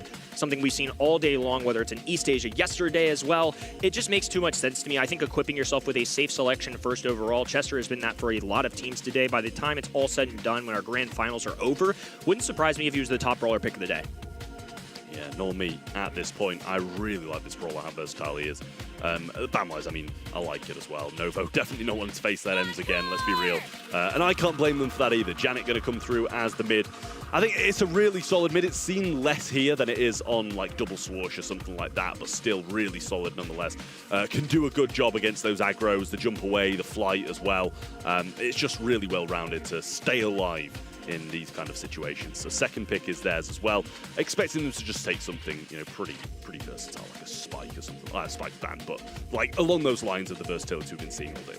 A lot of the popular lanes have been removed from the equation, whether through global bans or the regular bans. Yeah. Chester already gone, no Rico, no Ruffs, Spike out of the way, Leon no good, so they're just going to go ahead and grab a tank here. Lily, one of the better ones, especially in this game mode. It's mostly due to the access to the Shadow Realm. You can either use a gadget to disappear, or most importantly, save that hypercharge super for a final moment. There's just always potential to win a game when you have Lily, because if you make contact with the enemy side, you can grab those gems and immediately disappear. It's a phenomenal and very unique side to her kit. Well, BB is going to be the brawler of choice from Humble, and I like that a lot. It's going to be difficult for Lily to get those kills onto her when she's going to be popping, healing that's healing per second half of the damage that Lily's doing. So, you've got to pick those situations as a Lily really well, when you know you can get those kills. And the same against the Chester as well. When he's throwing out 5 pieces of ammo, it's that's going to be a big hit to the face if you TP in on that. So, really going to have to measure his opportunities, make sure he has gadgets, hypercharges, and single out these brawlers. Still, I'd say missing a mid for me, this Humble comp. You can, I guess, play Chester there, but Sandy's going to be the one coming down, and I think they're just hoping to have control of the opponent's bush. It's more normalized. I think there's only 2 ways that the right-hand side really wins this. It's either Lily has to be a pop-off player, or they have to be able to win these lanes individually, and I still feel like they need a little anti-tank. I definitely don't think Janet's that, and Filippo, of course, one-on-one versus BB. It's probably fine, but I don't really see advantage. Court's the only one off the top of my head that's been a popular option that comes through as that quote-unquote anti-tank, but I don't know if it's a perfect answer. It's not necessarily fun to play against Sandy or Chester. Yeah, it's definitely not. It really isn't. Otis, it's another one of those kind of mid-range brawlers that can do a decent job against the majority of people. Going to be decent against the BB as well. Should be able to cycle a lot of supers, get some good hypercharges. But this, I think, for me, this comp that Novo's got, it's going to be really hard for them to break out of spawn if they get stuck there. Endless Sandy supers off you know, a couple of the brawlers, it's going to be difficult. They're going to need control. They need Lily to do a good pop-off here, and I feel like it's going to be a tough job for Lily to do. They're going to demand a lot of that, Lily. I'm right there with you. If Lily plays well, things are probably going good for Novo, and if things are going bad, Lily has to essentially be perfect because you're going to have to either make that pop-off play with the hypercharge or the super, use that combination with the gadget just to get the job done. 1-1 overall, though. Despite all of this, despite not being seen as one of the top-tier teams, especially after a blunder last month, Novo are still very much in this. Let's start things off a little sneaky. Filippo down this right-hand side. Just going to see what happens here. A little sandstorm. Ooh, nice contact with the Sweet Dreams. They're able to make it work. Yeah, I was going to say, it seemed like Lukey kind of just swapping sides with the Lily down that bottom, but he did come back to help out his team. Yeah, with 5 gems off the start, nothing that Humble at the moment can really keep hold of. They get the kill, and that's just feeding Boss a lot of super, in my opinion. Meow there and forced to jump away. It leaves him a little bit susceptible to Lukey, but I'm sure he'll be fairly close to super if he's using a gadget like that. Little super being used there by Filippo as well. And somehow he clipped the back of Lukey's knock. I thought he was aiming the other way. Oh, a vitamin booster kept him alive a little bit longer. In this tandem of Semantic and Boss have been able to answer Filippo every time they've dove in. Now Filippo popping out, has that hypercharge super, but needs to be careful. A big mistake that pros oftentimes make is they use it and they call their shot too early. Filippo, if he's going to extinguish his hypercharge, has to make it count. Just going to be going for a regular one right now. Lukey's still staying alive, and of course, that baseball bat going to be a great tool. One of the better brawlers in this meta. They are bullying Filippo in that bottom left-hand corner. Yeah, that was a really nice kill, and they managed to get a lot of these gems back as well. Pretty much, well, it's tied actually with Boss picking up that 6th one now. Super and a hypercharge still available for Filippo, but Boss going to go down, and Filippo just misses that because his teammate has just killed him. Terry there as well, but Lukey's muted out, but he lands straight on top of him. I don't think he's got a gadget to be able to get away. Lukey needs to find that hit, but doesn't even go for it. Super's backwards, and Filippo needs to survive, but not anymore as Terry gets one from mid. They're going to need 2 kills. Oh, and Terry just leaking down this right-hand side. They have to be really careful. Lukey with 3 gems on his head, healing up. They get the kill. Nicely done by Novo. What a heist from them. Such a powerful start from Humble. And somehow, Novo are still able to grab that game. There were even mistakes from Lily, and not a great start from her either. She was dying a lot, but KD is not what you're looking for out of this brawler. You just have to be good for one play, the final play of the game. Yeah, I mean, she literally missed a hypercharge that she was holding for the majority of the game, really waiting for the best moment to use it, and then just didn't end up getting any use of it at all. Otis versus BB off the start's not really going to be BB's favorite matchup. And Boss needs to try and scout out Filippo here. Doesn't see him yet, but now finds him with that shot. Should be a pinch down between Semantic and Boss, but unnecessary for Semantic to move off his mark as Boss cleans that one up and gets a good amount of supercharge early. Filippo dies, but keep in mind, Lily has a ring around her which charges that super, so she's got to be pretty close to it, especially if she encroaches a little bit further. Boss, though, he's just a menace, man. Just a great player overall, able to get that kill, looks for a Sweet Dreams, misses this time. Meow up in the skies now, flies over Semantic, trying to reveal where Boss is to give Terry an easier time, but Terry going to struggle with this. Not a wall-peeking kind of brawler. Lukey's done a good job of following Filippo there, and he'll get pinched down by Boss, who gets a super in turn. And Meow doing a great job of just running straight at them, getting the kills, but at the moment he's got no gems to even protect, so he can be that aggressive. 9 gems now to 0, and Novo started well in this first game, but ever since, really haven't been putting on a good show. Tall order for Filippo, who has charged a super. Lukey swings that baseball bat, takes a crack at a second one as well. A bubblegum bounce will eliminate them, and it's Humble encircling their foe. Filippo has to go with a gadget here early, disappears, and going to have to back down. Meow with a super available. If he goes to the sky, not going to do a ton of damage. Terry throwing out a fat splatter just to try and reveal where the enemy team is. Meow in the skies finally, but Semantic way too healthy to get anything done. A nice match there from Humble in this set. I mean, that was great from Humble, it really was. Really solid stuff. You know, that's kind of what we expected from them off the start. I was thinking that Lily was going to struggle even more than she did in that first game. She had a few moments here and there, but BB in the second seemed to ignore a little bit more and allow the Sandy to focus down on that Lily and get a lot of supers off the back of it. And so many supers Boss did get, but not only that, but Semantic just had so many gems so early on, and Novo really didn't get a look in at the spawn.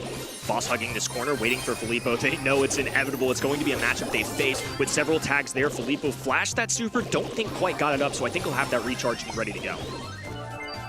4 gems then for Novo Esports. Getting a lot more this time. I think Filippo must have supered in there or caught him off guard in the bush. Couldn't quite see. But Semantic gets the super of his own, trying to fight back through this mid, and the heal it will be, but he gets peppered down so hard there by the Otis. Filippo throws out another super and gets nothing back from it again. Seems to be a risk taker with these supers, and it doesn't seem to be paying off. That was completely blind, and he was already low damage anyways. I don't know what he expected to do. I don't think that was going to be a kill regardless. Hypercharge from Meow, so going to take off and have complete control of how to navigate the skies. Semantic left all alone as Luki does work on the top left-hand side. Look at the bounce there. Filippo picks them up, disappears, but Luki is waiting. They have the mute button ready to go. Finally, they get one onto Luki at a pivotal moment, but regardless, Humble have now taken over complete control of the grassy area by the spawn side. This is exactly where Luki wants to be. I mean, that bubble was just non-stop killing people at that point. He got, I think, 2 kills in there just with the bubble. Terry round the side. He knows he's there because he's getting damaged down. Semantic comes in for the pinch. Terry narrowly surviving, but they will find the kill. And it's 6-6 with all the control with Humble. And a Lily with 6 gems is not what you want. Need a bounce back from Filippo. He hasn't been the best with these supers so far. The decision-making has been questionable to say the best. There's a kill for them. Meow has a super available. Terry with a hypercharge. Luki rendered useless. Can't even make a strike against any of the enemy's side. Finally, Novo with a semblance of control. Great way to reclaim those gems, though. Now, Semantic getting some shots in. Super available as well. Boss gets the kill. And now it's 9-7. If you can just get this next one from the mid, they will be able to start the count. And it won't be able to be stopped, but what a super in from Filippo. Great stuff from him and the gadget straight out. But they managed to recover the majority of the gems. It flips slightly in favor of Novo Esports, and that one will start the count for them. But they've got to stay central. There's the 1-2 punch we were looking for. Filippo making it count. Still 10 gems, though. The mid fight is important. Hypercharge going down the right-hand side. It's going to completely cut off Filippo as he gets closer and closer to another gadget. There goes that 10-10 situation. Tense moment in the mid here. Meow also has a super saved up, so if they grab a gem, they can get off. Bots matching. Oh, this is not a good takedown, though. Terry has the advantage. They've now muted Luki as well. They're looking for a kill. Luki can't respond. Now a fat splatter on the ground. Can't go anywhere. Meow picks these up, has a super available, and I think knows that they can take off towards the skies. With 12 seconds to go, Humble have to rush quickly. It's going to require a kill. No more luxury of going to the mid. That's a good roll of the dice from Semantic, but Novo being pinched in this top right-hand side corner. Meow in the sky, leaves the teammate all alone. It'll all work out. It was sloppy, but nonetheless, a Novo set. I mean, what a set that was as well. They just had so many ways to escape at the end there with the Janet flight, the Lily gadget. Everything they needed was right there for them. And it's incredible from Novo. Being able to take, even a set of Humble's incredible. Being 2-1 up is a big, big thing for them. And they need to take advantage of this situation and stop Humble before they can answer back. Novo Esports with an advantage here. Again, this is the second semi-final in a row. It's just shocking when you see in comparison to last month that Foot and Humble, while there were some decent moments, were mostly able to roll over their opponents in this stage. It was a 2-legged race. And now Team Heretics coming alive, Novo Esports doing the exact same. Wouldn't surprise me if we still went to set 5, but once again, instead of 2 worthy teams last month, it really feels like there are 4 teams well equipped to go to the grand finals. Even in our discussions coming into this weekend, we kind of talked about EMEA, it's going to be Humble versus Foot in the grand final again. But now, not only Team Heretics has proven that maybe there's some other people in the ring here, also Novo. 2-1 up now. That's incredible to see, honestly. I would still love if they would actually make it into the grand final. I always like the underdogs to make it. Again, I think I would have even preferred a Novo versus Team Heretics a grand final in the end. If it's Humble Novo, still good, and we get once more an Italian derby. Yeah, I mean, it'd be nice. It really would. But, I mean, this is, an incredibly close match. I have full faith that Humble are going to be able to bounce back from this one. Because they are the massive favourites going into this. They've been putting on a decent job. I just feel they're making a few mistakes here and there that they shouldn't be making. And I think that was shown perfectly in the knockout to start with. But after that, Novo have been just so good. They're drafting really well. They've made a few plays here and there with that Lily that were slightly questionable. But after that, he played an absolute blinder. Let's see if they can do it again. Hideout is going to be the next map. Humble on the brink of being extinguished here and knocked out of the contention to make it into the grand final. Foot Esports is just waiting there, and they are probably hoping Novo makes it through. They also want another opponent than last month themselves. Hideout, always a good map for Gene, I feel. That's definitely a good pick on this one. For the first time ever, I feel like Ziggy could be a good pick here, and he's actually not banned out. He's been banned out 9 times, never picked up. So on the maps where he's actually good, he's usually bad. Nani going to be the selection here. I'm also in the long term going to look out for something like a Bell for either side, to be honest with you. It doesn't do great into Nani, but it was a double ban yesterday in the semifinals when this map appeared. And also when I see a Gene composition, Gene loves to surround teammates to provide magic puffs of healing, so Bell's bounce shot naturally is a way to combat that. Well, what will they add to the Gene? I mean, as you mentioned, the Ziggy's a great option, but, you know, if there's so much to aggress it, then it can struggle occasionally. So, got to be a little bit cautious. It might be a good, you know, third and final pick for one of the teams. We'll see what comes down. It's going to be the Meeple, so the ability to box people up, shoot through walls, is a big help on a map like this on Hideout. When, you know, even if walls are broken down, you can build up some of your own, but she is going to struggle if fighting people at range, but you just got to get in those really good positions, you know, behind that wall on the right-hand side or left-hand side if you're attacking. You can do so much from those positions. Novo rate this Meeple quite highly. Have already picked him up on Gold Arm Gulch that first set. Carl now coming in, another brawler we haven't seen too much of, but he can actually compete with Kaze in the race of the Blue Star. He's actually even faster, so Blue Star probably going the way of Novo here if they decide to follow that strategy.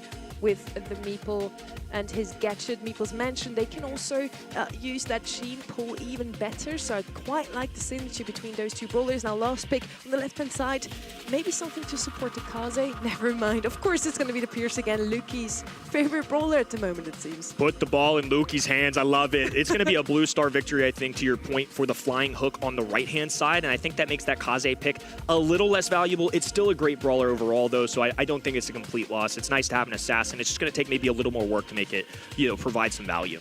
Yeah, I mean, the flying hook's always a great thing to have off the start to be able to secure that Blue Star. As you said, it makes Kaze that little bit worse, but also kind of forces her to push into you rather than the other way around, which definitely disrupts that brawler a bit more on a map where you kind of have to be pretty balanced in terms of when you want to go aggressive as an assassin and when to play defensive, help out your teammates. But Humble in desperate need of getting this set, or if they are going to be knocked out of the competition and Novo will be going to the finals. We'll see if that's going to be the case. The Blue Star actually still did go to Semantic's side, so I'm not sure if that's just a bit of an oversight or if, you know, she actually does beat the Carl.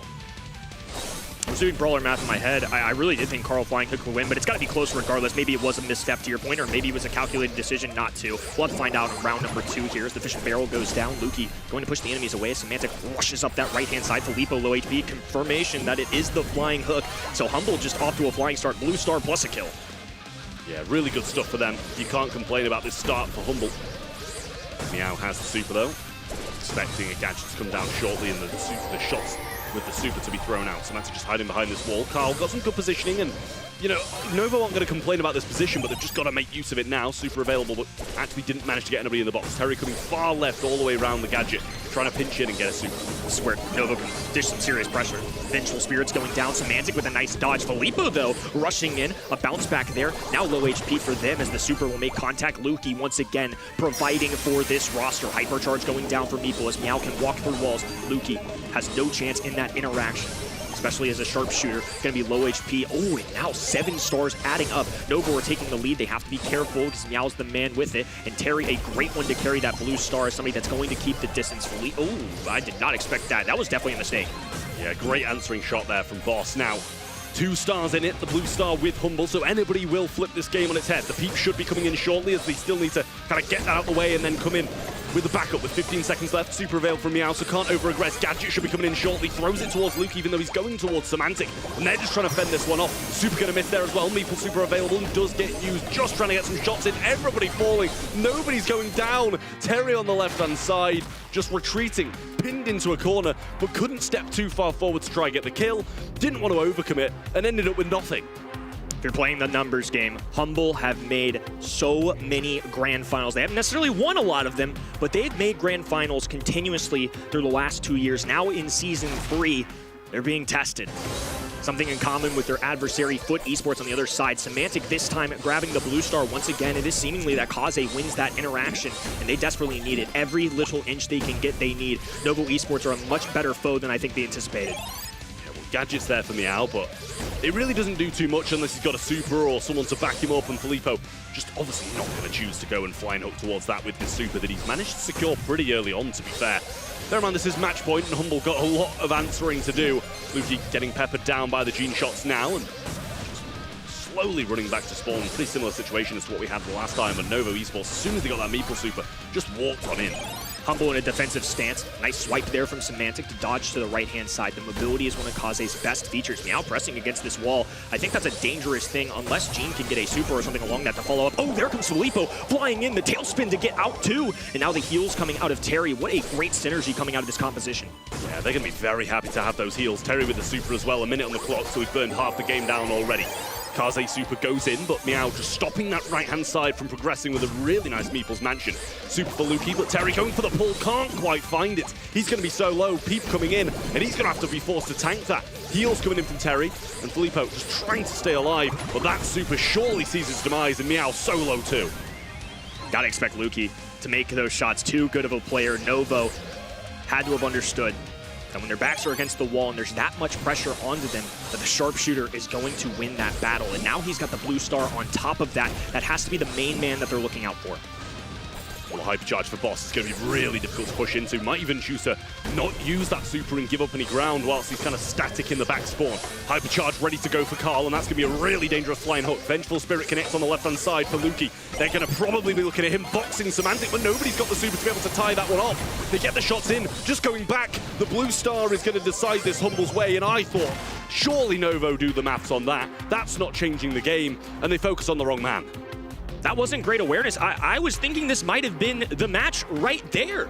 All they had to do, I think, was flank and then commit to the other brawlers. They had one trapped, give themselves a 3v2 advantage. Now they have a head start to the other two. Easier said than done. It's easy couch Brawl Stars for me, but to your point, the math just didn't click there. Even if that was their choice to go for the kill, they made the wrong one. They should have focused a different strategy. Absolutely. I mean, you know, I agree. He's kind of boxed up. Just go for a different brawler. I mean, he's got Flying Hulk Protective Pirouette, so he was going in, going to be able to tank a good amount of that Pierce super as well, but just chose to turn back. Wrong choice from Novo, and that can cost them in this game. Semantic takes a shot to the face, but Blue Star went their way once more, giving them the lead early on.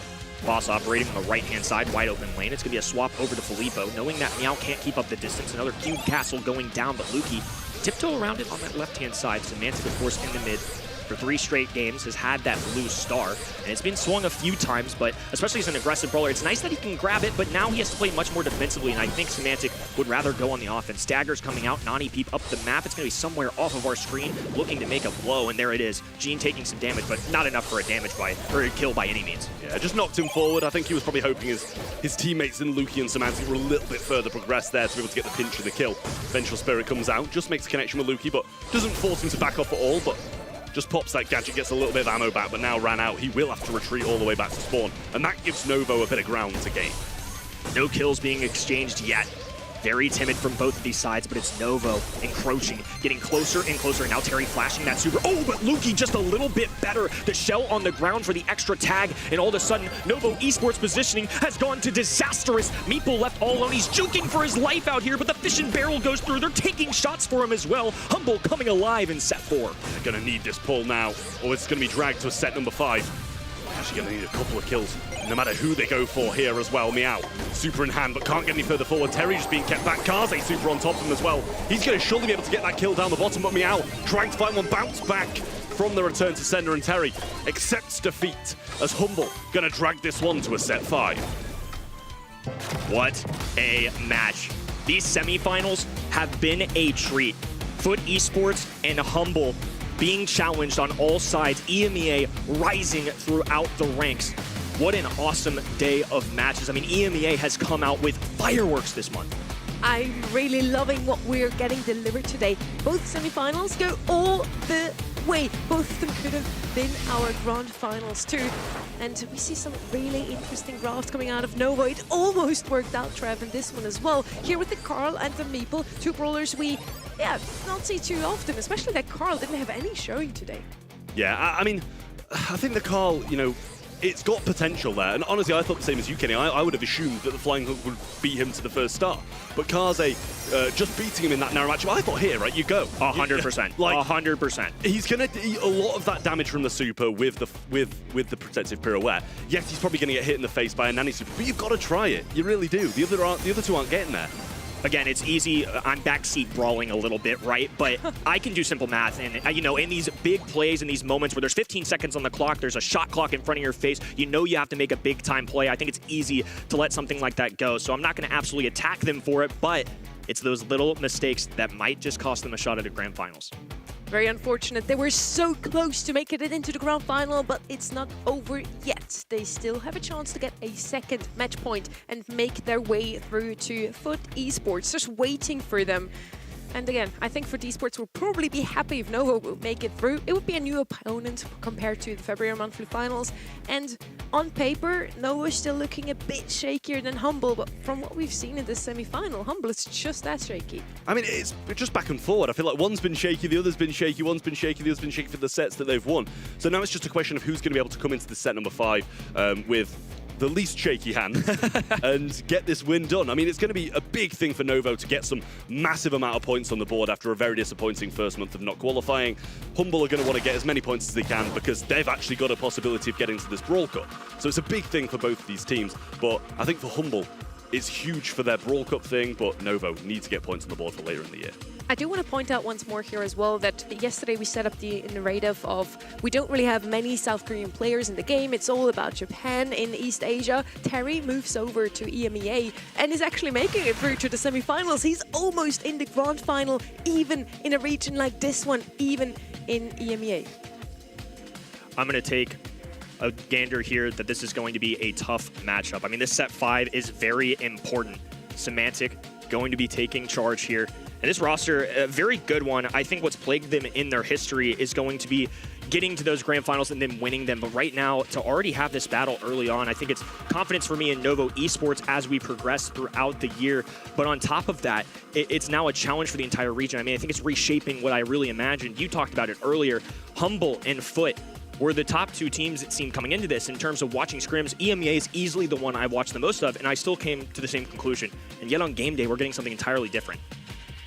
Again, would have been nice to have 2 completely new rosters standing in the grand final of March, but maybe Novo still makes it. And also, Novo Esports did the same last year. It was a completely different roster, but this org, nobody had them on the radar to win a grand final of a monthly final, and they did win in March. This is just their month, Kenny. We're not playing any games when it comes to set number 5. Crow and Bull immediately eliminated. They escaped the ban stage, but there's another popular Buffy brawler right off the rip. It's going to be BB coming in for Novo Esports, and I think it was pretty telegraphed that they wanted something aggressive. They had Otis, Nita, and also Cordelius out of the way. So I think just grabbing that early is their way of making sure they have claim to the brawler that everybody's got their eye on. BB, by far the most picked brawler on the map. Like this one, surprised that Humble left it open, but they probably had a plan behind it. Otherwise, yeah, kind of a mistake here. They also banned out Crow themselves, so maybe they were hoping to get her themselves. Now they are going to follow up with some aggressor on their end too. It's going to be Kaze, maybe paired with Ruffs is something we see quite often here, or they pick up something to that usually would counter out that Kaze. Spike, usually the pick, but he's global banned. What would you go with, Trev? Yeah, I mean, I actually don't mind the rush out at all because I think Kaze's a lot more capable out in the open than a BB would be. RT for me is a really solid role as well. Just being able to get, obviously because it's Heist, it's more aggressive. You're going to be people's faces more. You're going to be able to get more super hypercharged charge. And that's going to do a lot of work. For me, I think the hypercharge is what wins games for Humble here. The hypercharge, also what we've seen quite recently, RT just leave his legs behind on your own save, go ahead and attack the opponent's save. He can both defend and attack at the same time. That's a super neat strategy, I feel. I'm wondering if Ziggy finally shows up here when it matters, because escape the ban stage, the only thing I'm looking out for is if anybody shows any signs of wall break, because otherwise, EMEA pros especially have taken advantage of the buff out of him. It doesn't necessarily seem like an intuitive heist-safe brawler, and there's a lot of aggression coming on that right-hand side, so it may stray them off it, but the area control it has is so good. He's definitely taking a step in the right direction and back up a pro tier list because of the recent balance change. So I'm curious if this is finally when we get to see the guy.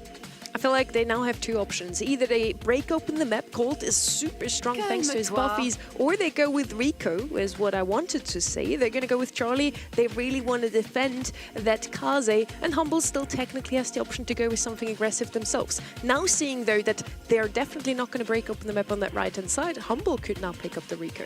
You should have just said, oh, I really think they're going to go Charlie as it was coming up, because it would have timed perfect. I'm not going to cheat. So no cheating. But no, I like that. I really do like that Novo draft. I think BB is a bit of an oversight to leave open here, no matter what you're going to be able to play against it. It's just so good through the grass, around the sides, really solid. And she doesn't need to predict. She doesn't need to cheat. She gets it right anyway. And Rico comes in as the last pick for Humble, and I do like that as well. The control that these guys should have should be really solid. Yeah, I was doubling down on it too. I think Rico is a clear pick there, especially with no wall break going down. Sure, as a squishy brawler, it's not necessarily in a one-on-one interaction up close going to do well into some of these other enemies, but nonetheless, it's still going to get so much high save damage. You thought that too? You should have said so then. I couldn't say it out loud because you were talking. All right, guys, let's not argue. It's me clicking. It's the last set between those two teams, Novo versus Humble. Only one of these Italian orcs will make it into the grand finals for Novo. It's the first monthly final of the year they even qualify, and they're so close to making it all the way. Just one more for both of these teams, and what seems to be a pretty decent start for Humble as they just 1% off getting that first crack. Yet to do it now, though. And this could be, in turn, a bit of a good spot for Novo to be in. Nice cocoon there, but instantly back out of it, and Meow gets obliterated by Lukey. And they should surely get this crack done now. You'd expect just one Rico shot or something to get it. And they do. Filippo going to fall as well, and Meow swinging into nothing, and a hypercharge already, but he gets dealt with so fast. Hypercharge early, like you said, but it was completely useless. I mean, just a little bit of damage coming out of it. The good news for them, though, is they are a crack ahead on this Heist save. They've already gone down that 75% for Lipo, using a tailspin just to try and gain some space here. Meow cleans up on that top side as well, and Novo need to make a surge here. Have an opportunity with that BB hypercharge. Now the vitamin booster coming in as well. They get a takedown. Semantic, not going to love that interaction. Tries to climb his way up towards Terry, but a cocoon will shut him down. Yeah, he's going to want to use this hypercharge bubble, and there's more people around. Maybe try and get a bit of an angle to bounce it back on someone else. Semantic just going up, trying to get that crack done at the same time, and Novo will do theirs successfully. Boss one shot, but Meow doesn't want to be anywhere near him. They're going to get another crack down here with a few more swings from Meow. Great stuff, and Terry joining them up top as well. Lukey will fall. Cocoon, unfortunately for Novo, is going to be missed, but they're flying. Bubblegum bounce doesn't quite make contact with that Heist save, and now Humble with an opportunity. Filippo doing the best that he can, but 12% still not enough to suffice. Yeah, a few more bubbles will do that though. Bounce down the mid a couple of times, back and forward.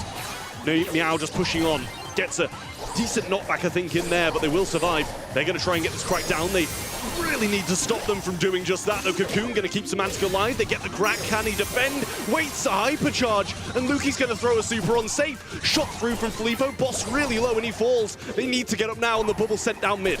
Meow throws one up. Semantic trying to creep his way down the left-hand side. Tailspin. Only one shot available, though. Bottom of the map. BB trying to go down.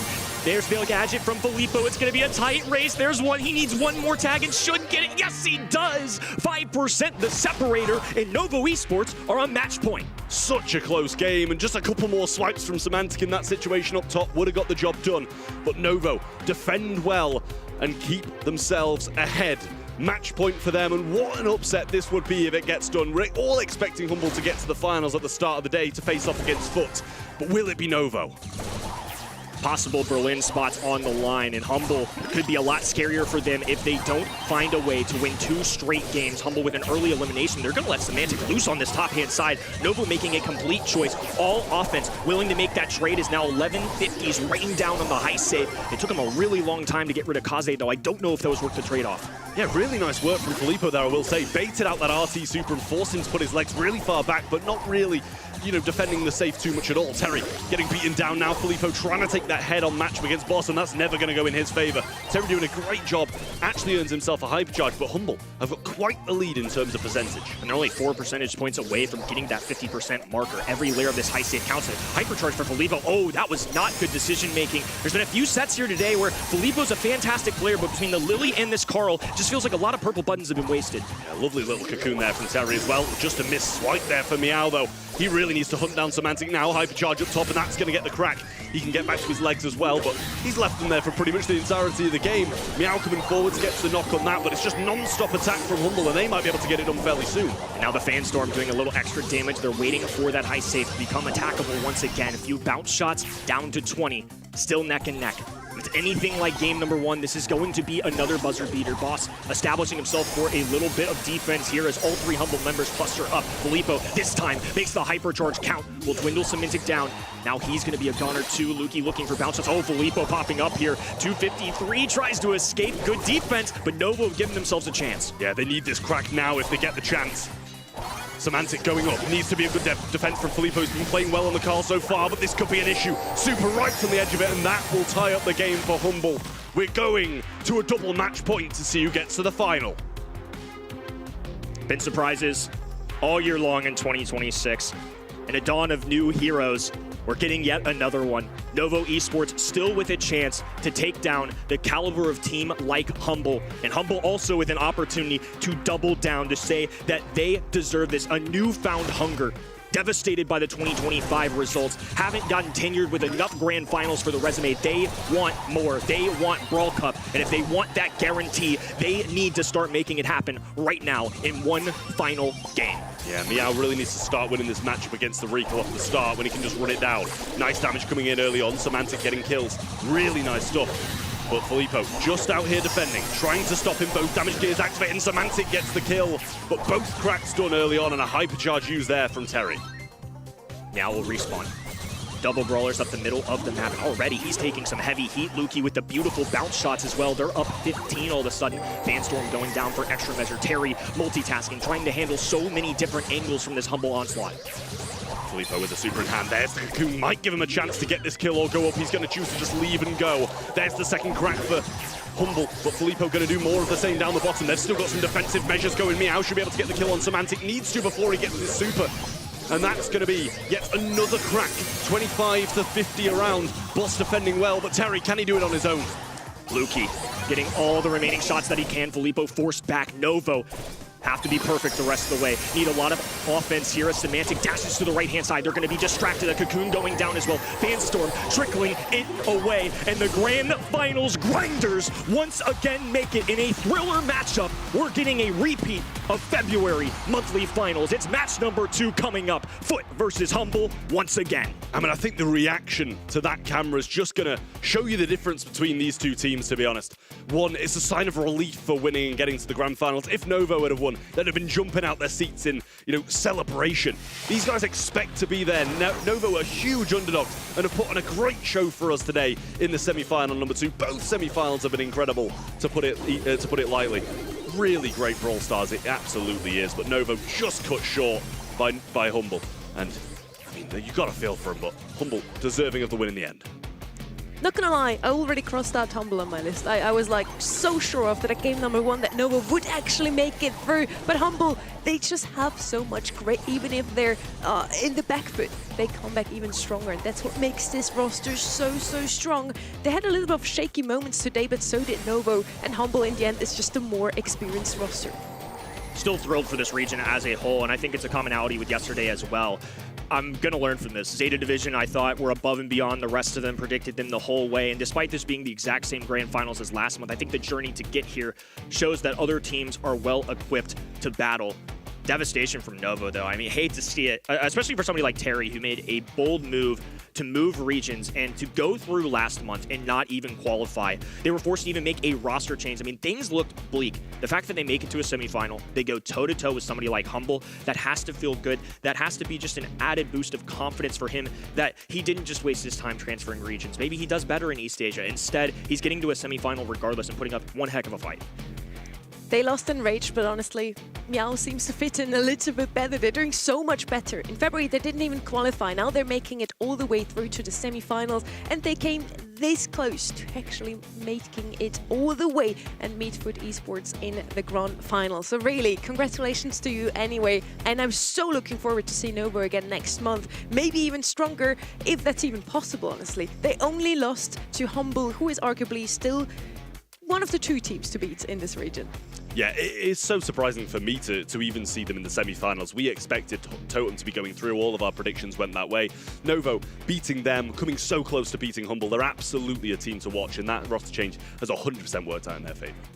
Let's have one more look at the run from Novo today. As you just mentioned, against Reply Totem, it was already meant to be super close and to actually make it kind of a quick match here with a 3-1 against Reply Totem. They beat the first Italian roster, and then the second one, Humble. They came, again, this close to actually making it. They were on match point already, Trev. I mean, it really was a great performance. Humble, though, I think they are, one of the top 2 teams in this region. Even when we see them make mistakes against Novo, they still come out on top. This is the thing. Novo playing at their absolute best. Humble, I'd argue, probably weren't, and still managed to come out on top is a big thing to say for them.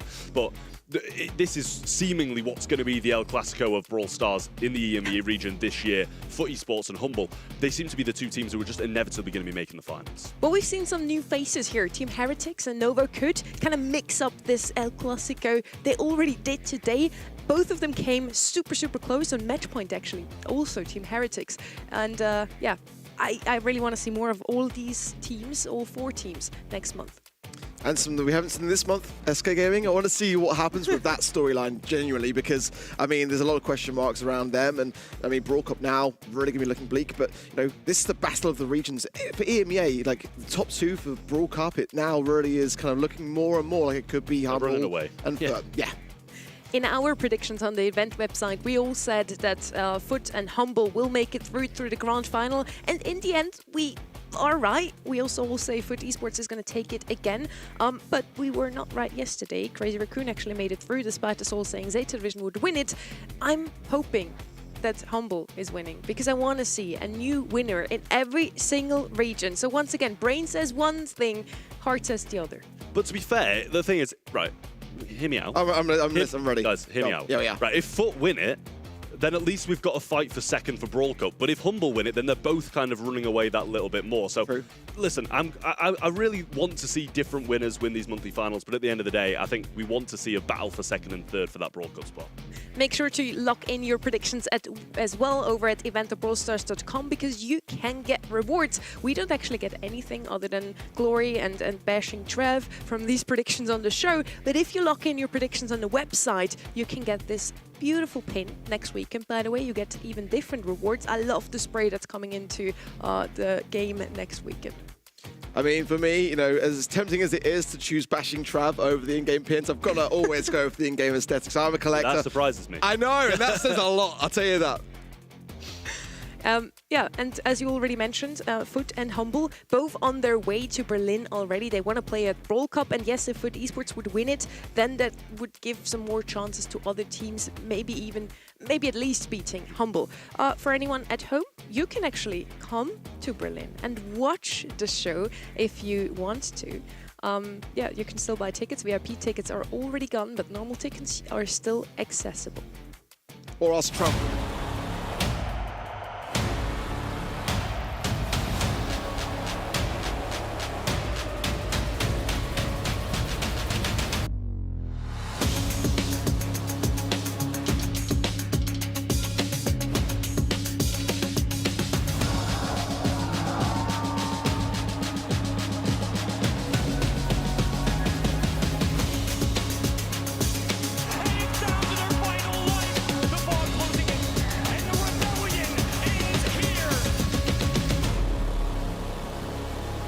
May 15th and 17th, make sure to get those tickets and to put that in your calendars. You can also watch from home if you're not in the area, of course. We would just love to see your faces as well as these teams. This is the official seeding for the Brawl Cup, the first LAN event of the year, Trev.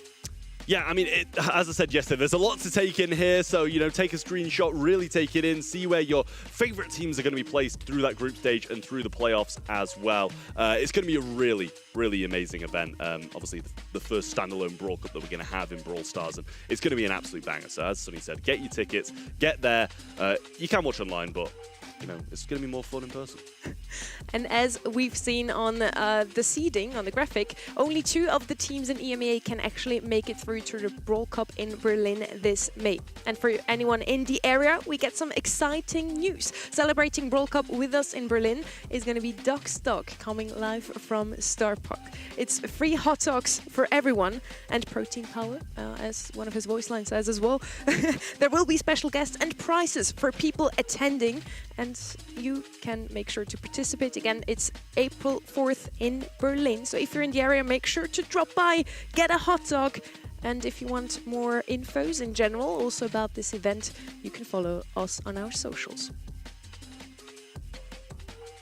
We want to not wait too much longer now. We know you're all waiting for the grand finals of the EMEA March monthly finals. And yet again, it's Foot Esports versus Humble.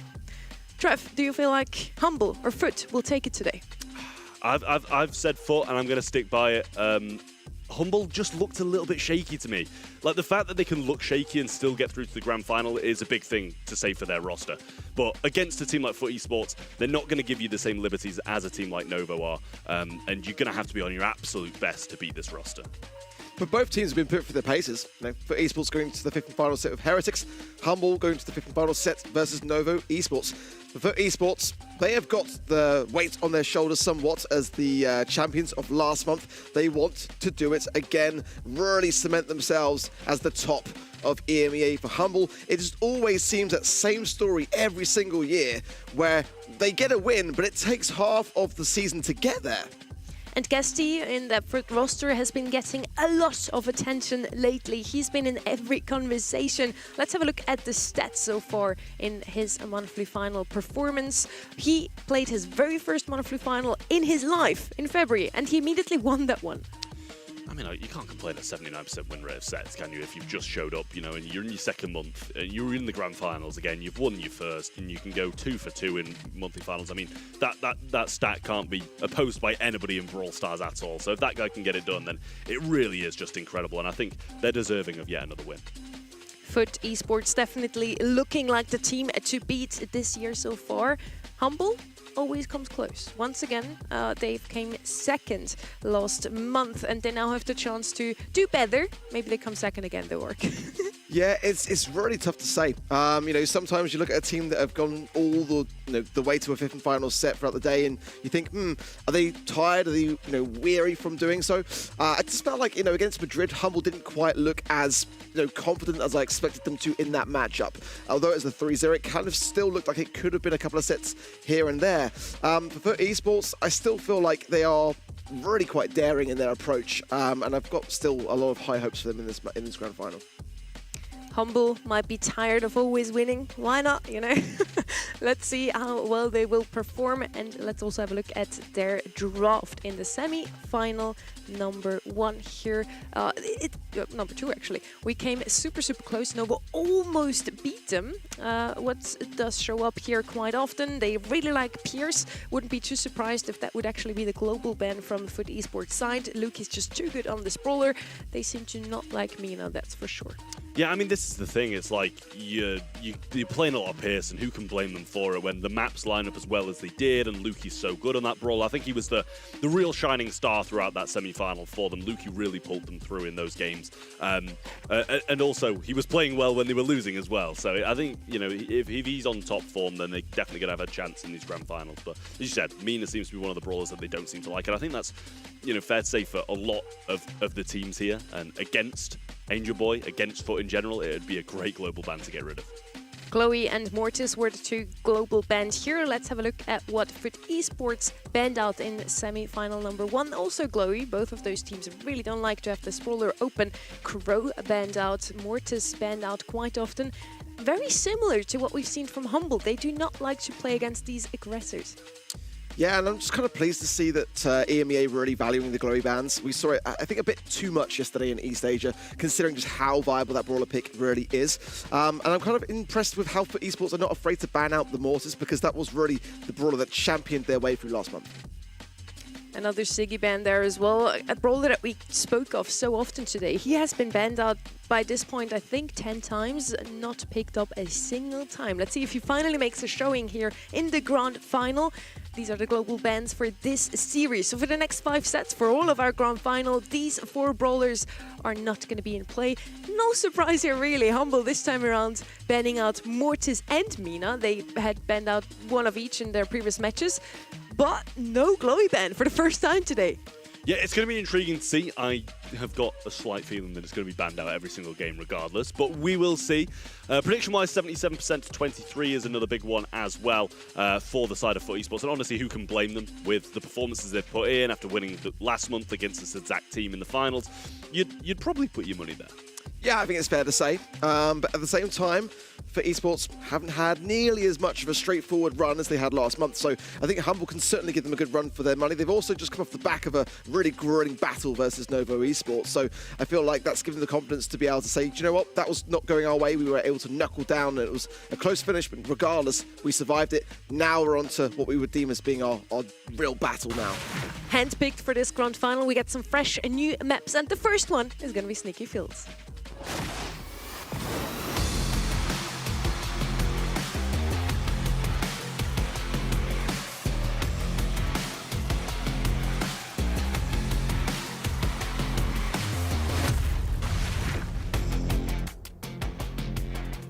Humble versus FUT Esports, our grand final of the day.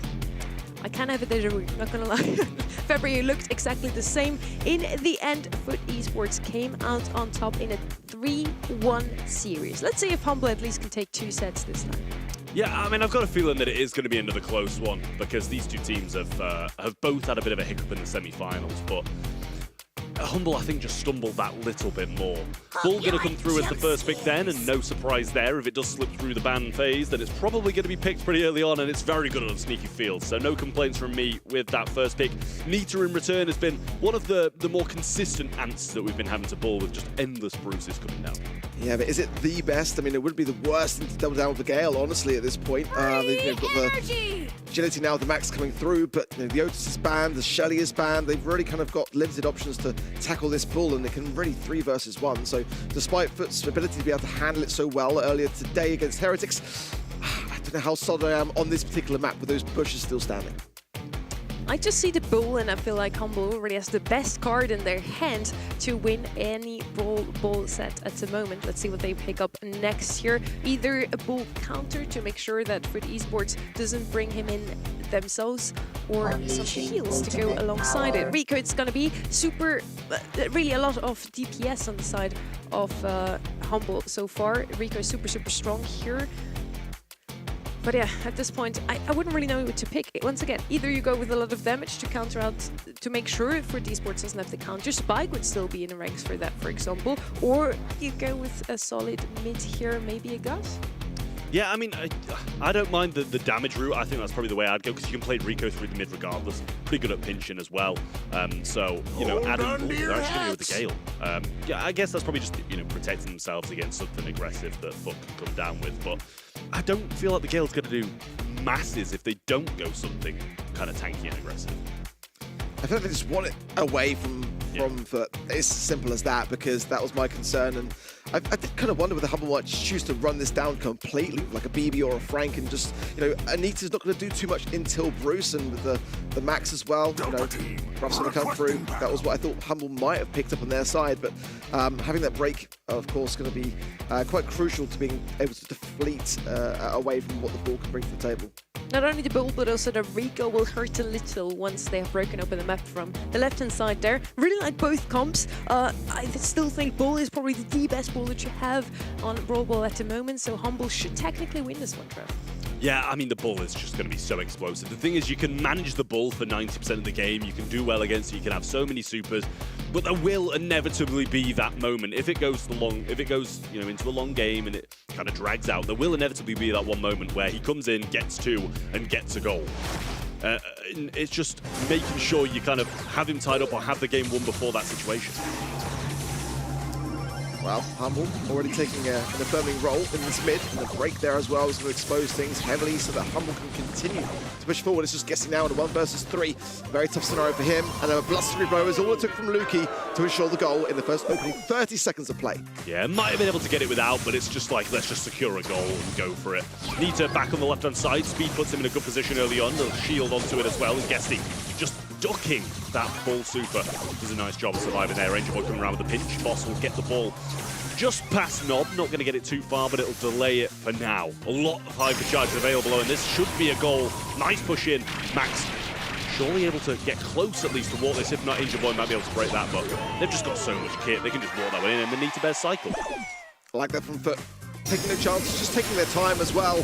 A game of composure for sure, but now that full hypercharge is looming in. Guesty knows it, brings out the hypercharge of Bruce himself. But now Lukey with a pass through to Boss, all Semantic here. Should be a straightforward affair for Humble Esports here to be able to push this through. And they do. A speed run, it seems, for this first set, but already the first game goes the way of Humble. I mean, the thing is, he entirely missed that super, and it still does so much, the Brawler. It's crazy to me how good Bull is at the moment. You just surely can't be letting it slip into the hands of someone as capable as Semantic or just Humble in general when it comes to that pick and ban phase. That would have been one of the first things I'd get rid of for me. But a great start for Humble. You can't complain about how good their draft is. Foot had the chances, they scored a goal, but just didn't manage it as well as I'm sure they'd have liked to.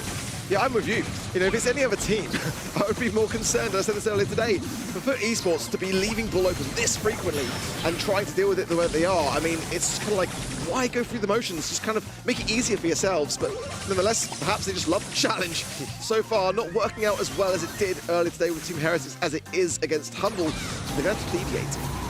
Well, a knockback in there to deal some damage, and he goes straight into a Rico super. Bull super available now, goes through the wall, takes some of that down, and did cycle it out. So just choosing to heal up now, waiting this one. But does get the ball a little bit early, powering through with the hype charge, and he gets the kill. And I mean, he just can't be stopped. Literally, you know, it's a bit baffling on some level because I feel like if Esports is going to leave it open, they've got to have a massive answer for it. Boss now with the hypercharge. Couldn't find the connection though, as the helping hand of the max speed does allow Guesty and Nob to be able to evade it. But again, hypercharge for Guesty, and Semantic still looks like he's going to be okay in that scenario. Needed Nob to come in and almost left the goal open for a shot through from Lukey, saved by Angel Boy just in the nick of time. Guesty getting healed up nicely by that Bear With Me star power. Lukey gets the kill in there as well. Guesty picking up a power up. He's going to enjoy that one against the Bull. It's going to put him a bit more in this matchup. Nob looking for some shots around the right-hand side, wants to get this super and empower his team that little bit more. Yeah, Semantic just deviates into that right-hand side, trying to avoid Guesty. He knows it's not a great matchup. He's going to be feeding into that Bruce Bear. The pass from Angel Boy, not the greatest, but the helping hand of that hill might be enough. Guesty missed the ball, though. Valuable time wasted. Will it go in? He's actually stumbling as a result. That's a fumble, a massive fumble. You've got to get the ball. Valuable seconds lost. I mean, these are the kind of things, and I know we've only seen him play for a month, but these are the kind of things we're not expecting this guy, these mistakes to make. But Bull just pushing this ball up into the corner, 30 seconds left, so they can play for time for now. The little hypercharge available here for the Gale, and that's a great kill in there. Just stacking up now, trying to get the supers and hypercharge available. He's going to throw it backwards, trying to give a bit of something to his teammate. Semantic coming forward. Down go the sandbags, but I don't know if they can get there. Triple knockback here with the hypercharge of Lukey, and he's just going to stand on the ball, twist her down, and that's going to be Foot Esports completely out of the first set as Humble take it. It's just the draft. Like, I don't even think the rest of Humble's draft's that good. They just got the ball, and that's all they needed. Yeah, but unfortunately, that fumble on the side of Guesty cost the set. I mean, they could have equalized then. It could have gone to overtime where they might have had a bit of time with things. I mean, but to your point, before even getting into the match, before the match even started, I think the problem was quite apparent. Yeah, that's it's definitely the case. I mean, it's just something you can't leave open, I think, and especially when you've got guys as capable as Semantic on these tanks on the other side. It just seems like a bit of an oversight from Foot Esports. Not sure if they were just massively confident that Nita was going to be able to deal with it, but it just didn't. At least we were right in the end, right? We said Bull on the field, best card in the game, at least on Brawl Ball right now. They probably win this one, and they did in the end. Semantic with a whopping 8 kills on his end. Humble looking a lot stronger right now than they did against Novo, and arguably Foot Esports is the better team than Novo. Can Humble beat them today? It's the huge question for me here. I would be happy once more. I want to see different winners in every region so far East Asia has fulfilled. I'm not sure if it's going to be enough. This probably was just due to drop. Yeah, I feel like the drafts played a massive role. I feel like the curse of Humble, though, could equally be a deciding factor in this grand final still. I mean, again, that's the moment for me. It doesn't seem like much, but there is, if he was able to get that ball immediately upon the pixel, time to get that ball in. The left-hand side was open. I think that's the goal. I just can't see, you know. To me, he didn't even seem that close to the ball. Like, it didn't even seem like it was like a tiniest bit that he was waiting. It seemed a fair distance from the ball, in my opinion. Well, let's see how they will do on Dueling Beetles. Another quite closed-off map, a lot of bushes, a lot of walls. Not the best maps for Luki usually. He loves to play those snipers. We talked about it before. Pierce is his #1 pick brawler today. What are they going to play here, Org? I mean, for me, I feel like if you were, paying half attention to what we saw in the semi-finals, you can't afford to leave that Pierce open. It is just absolutely disgusting in the hands of Humble here. But for Dueling Beetles, you've got to see that ball ban. Chester as well is definitely up there as a consideration. Gale, jump pad, we've seen some cheese from that already today, but it's definitely on the horizons. But Ziggy, I think that brawler, for me, Fink's probably the biggest deciding factor. And, Humble are a team that absolutely know just how important that brawler is. They didn't ban it. That's really surprising for me. It's a first pick worthy every single time. What I was looking forward to, or out for, was actually that Chloe ban, because has been global banned every single round apart from our grand finals today, and now he's just banned out in the regular bans. I don't think we're going to see him today. Finks is going to be that first pick here. One of the best bowlers in hot zone. His slowing zone just makes it so you can dodge those shots quite easily while still collecting percentages for your own team. Right-hand side now. I usually would shout for Lou or Spike at this point, but both of them have been banned out. Another really good bowler at the moment in the meta, of course, is going to be Chester. He's so good against tanks and assassins, and we are in the meta of tanks and assassins, so it makes a lot of sense to pick him up here. Yeah, I mean, it just seems like he's decent against everything. Like, he's never going to be completely out the matchup. Hypercharge, super good, super easy to cycle. You can throw down a couple of those at once if you just catch like 1.5 people in it. I mean, I'm hoping they've got an answer for it this time, Mark. That's all I need to say. The thing is, if you see that Chester come up and ball's not banned, you're thinking it's the next follow-up pick. There's just no way around it. And there are some options here. There's still time. They could go for a wall break kind of concept and idea, but I think Gale could be problematic, if they want to just choose this opportunity to pick it. And I kind of feel like that is the play for me. There are other options. I mean, Kenji could come in, but against the ball, it's going to be really tough to make that kind of brawler work now. Ruff's going to come in for Foot. Always a good brawler to have, has the wall break potential. I mean, for me, it's just feeling like, again, Foot Esports have got to answer this bull, and they're leaving it unbanned, so I need to see more. We need to see an answer from them, but it's the same exact strategy they had before, leaving bull open, because they seem to have answers to it. Gale would definitely be one of those.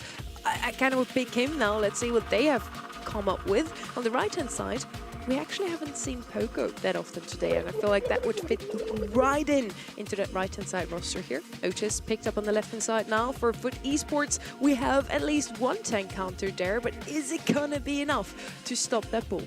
Yeah, I mean, the thing is, for me, any healer is going to be fine here. Gray's still available as well if you just want to TP that ball straight into the mid. We saw Novo trying to do that on a bit more of an open map with a lot more counters, and it still almost worked. So it might be something that they do choose to go for. I do like the Poco shout. I think it's just so easy to be able to throw those heals out and not really miss any of them. Stop the effect as well. Yeah, there you go. Good shout from Sunny yet again. Seeming to be very on the draft today. And yeah, I like this comp from Humble again. I mean, they've got some answers for it for the side of Foot, but I don't know if they've got enough. Otis for me definitely is a very, very strong answer for Brawl, especially with the hypercharge, that additional stun, that time in which you're able to really land the shots, and at close range, Brawl can't just charge into you. It is a real concern. The Otis is a fantastic brawler pick from Esports. I was still with Sunny, maybe considering that Gale would have been an option, especially with the slow on this map. It's really quite devastating for your teammates to be able to be allowed that additional time to land your shots. But at least they've got something of an answer, which I'm kind of happier with, and not being able to mirror Semantic here could go a long way. Yeah, especially if he's just firmly on that side and staying with him. You've got to try keep Luki away from him, though, because he's going to be able to provide some extra heals. Gesty, super low early on, but they're going to be able to pick up Boss before he can get anywhere near. Keeping Poco low with that Fat Splatter as well. And, I mean, I don't think they could ask for a better start. Yeah, really, really solid. I'm sure Guesty as well will be looking to break here, and will do so on the team side at the bottom left here, which I don't necessarily mind with the Finks as well, and gives them some flexibility to come back into the map. They have lost a bit of control, narrowly edging towards that 50% mark. Semantic, another super in hand here, but just backing up, waiting for his Poco to re-establish it himself, but just didn't really heal him too much there. He does go down. Boss going to throw a super towards the mid, break a bit of the grass, but how in control FUT Esports have been? They're already 20% ahead, and that's a fair amount, don't get me wrong, but it feels like it should be way more. Yeah, hypercharges all over the place, the rough supply drops. Every single member of FUT Esports now souped up, but Nob there with a big miss, and can't really afford to do that. The Otis pick being so good, but now look how quickly the ball is going down. And this is what I'm saying. When sometimes FUT leave the ball open, they get it right. They choose the comp, which so far for me, I just don't see what Semantic can do at this point in time. Everyone is souped up, but often, I mean, look at that. That's ridiculous. I mean, to be fair, Luki didn't even heal him. I don't think I've seen Luki heal him once throughout that game, to be honest. So, I mean, I don't know if he's not getting the chances, because they are getting absolutely bullied. And Semantic's getting destroyed every time he goes anywhere near them. But I actually don't know that I saw a single heal throughout that game, which does worry me a little bit, considering that it's Poco. Your job is to heal, not get the damage, It's not really the biggest of damage dealers, is it? But ultimately, I think that where things went well for Esports there was just the original setup. Those starting moments, really getting that utility down, the break from Guesty, and they get that yet again. And this is the problem. Semantic can't secure that kill. Aidboy is there, TP in, bish bash bosh, 3 members down and put back on the zone. That might be the most English thing I've ever heard, but I loved it. Humble trying to get back into the middle now. Semantic just walking up. Has the super in hand, so probably going to try and go towards Nob, I'd imagine, here and stun him out and get him gone before he can get that super off. And does a good job of that. Finks throws a super down on the right-hand side as well. Some heals coming through now from Luki, and Esports did take the lead. Semantic is really aggro, gets the heal off the gadget, throwing a super down Guesty just to back him off, but that should be a kill from Luki. 3 quick follow-up shots, and this time looking a lot better.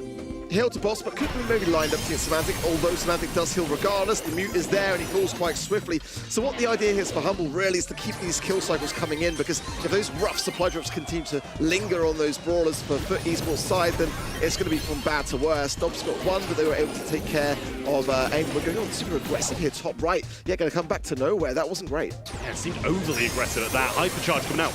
Oh, he just used the gadget and completely got rid of the hypercharge, I think. Lovely stuff there from Luki. And now back on the zone, Humble. After that first game, I was thinking they were down and out of this set, but they're more in it than ever. 75% just over for the side of Humble, not even 50 for FUT, and they're just respawn cycling and running up.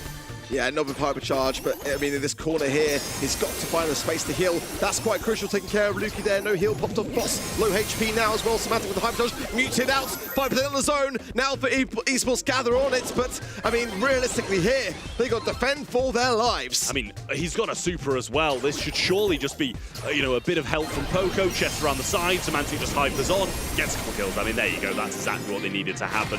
Good game for Humble, that. I mean, especially after that first, I was thinking, as I said, game's over. Go to the next set. We'll play it out in the next draft. But, I mean, it could be quite well 2-0 if it carries on like that. Yeah, but just overly aggressing. Again, they need to retain these rough supply drops in play. If the player goes down, it has to reset, and then it just has to continuously cycle over again. And Semantic knows that. He's going really aggressive. The second that all 3 members of FUT Esports are buffed up is pretty much the second that they win this match, because they can then just sit back and just immediately eradicate Semantic. Let's see, Guesty already again with a break to hand, going on the aggressive with it, going to get that bush, but leaving that cover intact. Yeah, just some of that right wall still there. Semantic getting hit pretty hard from all 3 angles, and Guesty will slide up and grab that power up. He does have another one to provide to his teammates already, and the meteor shower rolling down just to pin this Poco up and ready to be peppered. Good shots off the wall from Guesty. Does feed Semantic this, and there is the team support. Nice stuff there from FUT. They were ready for it, but a nice Poco super. Screeching solo to seal the demise then of Nob. He's having a real tough time despite playing this Otis in this match, so he needs that supply drop, gets the hypercharge. That should go a long way for him. Nice shots from Luki. Should be able to get a heal and damage through here, and does. Keeps Semantic alive and in the mix, and now Boss coming back up as well. They're in a good position once more. Take the percentage lead. Guesty getting hit down and low. Angel Boy about half HP, and Guesty still not back in the fight. Let's see. Air support coming in. Semantic forces him out, and into the arms there of Angel Boy, and Guesty Boss now way out of position. A lovely hypercharge move there. Stuns out Lukey, and that's better from Foot. But they are still behind by quite a long way now, narrowly approaching about the same as Humble. And again, that's what I'm saying. All three members souped up off the back of those rough supply drops. They can't afford to get overly aggressive now. Yeah, it's going to be so tough to do anything about this. It's going to break a bit more of that grass in the mid as well. Semantic coming in, hypercharge popped halfway. Angel Boy going to get taken down, and Lukey there with a heal as well. Should both be out 70% when this fight starts again. Semantic going forward, gets you low. Doesn't quite go down, but he's pinned back in spawn and can't go up. Good kill in there from Nob as well. That's going to allow them to push back into this mid, but Semantic survived for so long there. He really did, but then Lukey will fall swiftly after. And this is valuable time for Esports, especially if they can find Boston this time as well. Knocked back, gets the low though as well. Semantic going in, knows the time is now.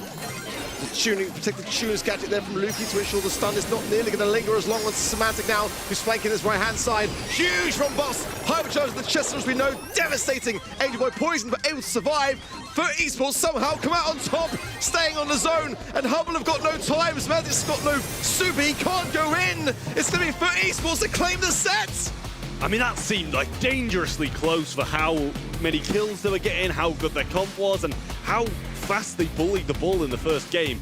It seemed like way too close for that kind of draft. But at the end of the day, Semantic did a great job. Lukey coming through with some good gadgets to be able to get those mutes off the ball and stuff like that. It really was a great gameplay from both of these teams, but it's just FUT Esports just managed them so well.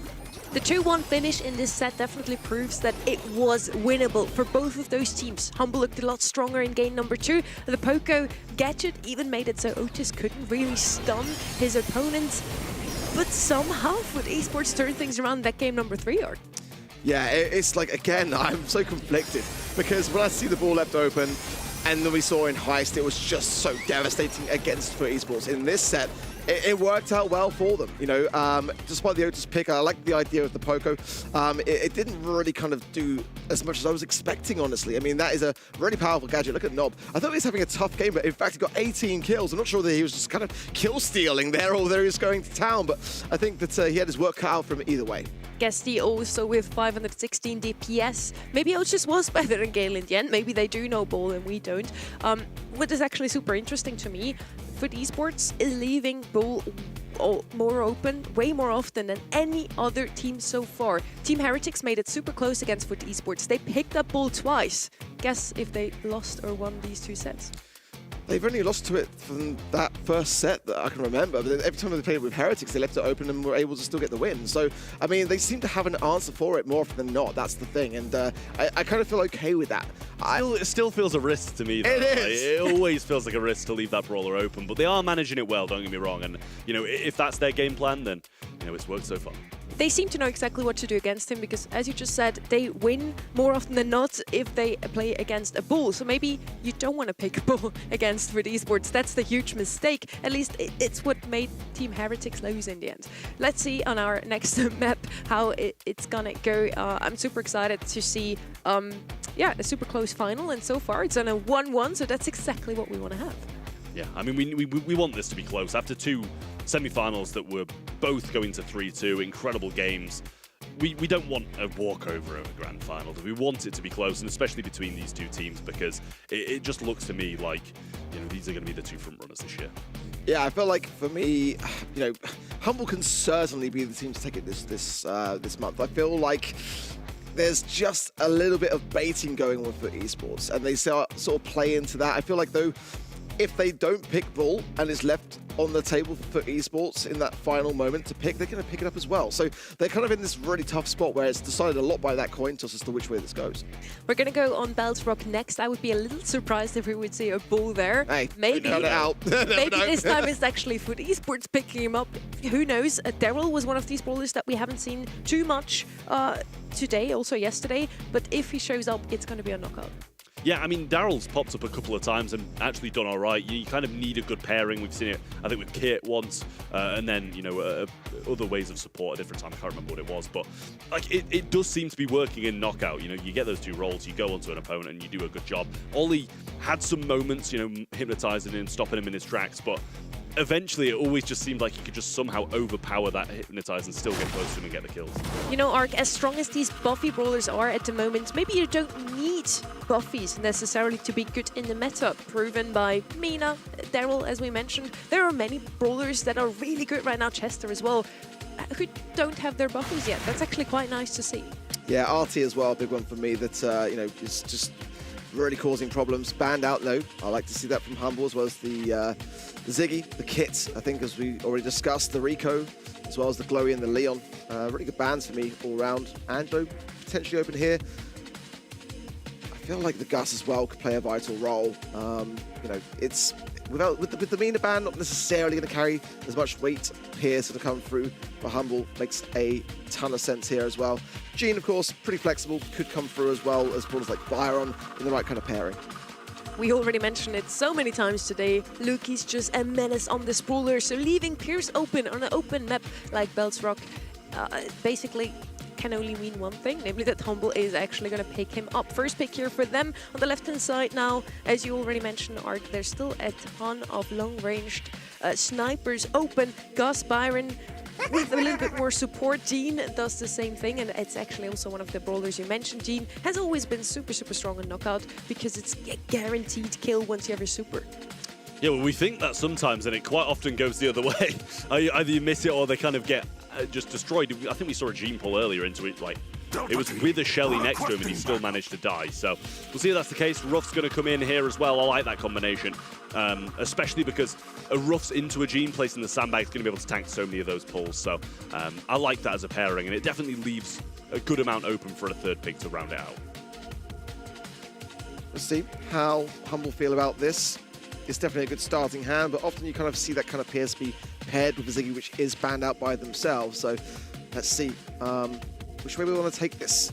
Certainly, I mean, Grey is a possibility here. I mean, it's not really been... Whoa, okay, that's... whoa. I mean, you kind of want to pair it now with the Grey, realistically, here, because, I mean, if you leave that one open, then that's a real problem if FUT Esports do pick it up. But Sprout can be great. I mean, it's not a bad brawler, but at this stage in the drops, it's definitely a risk.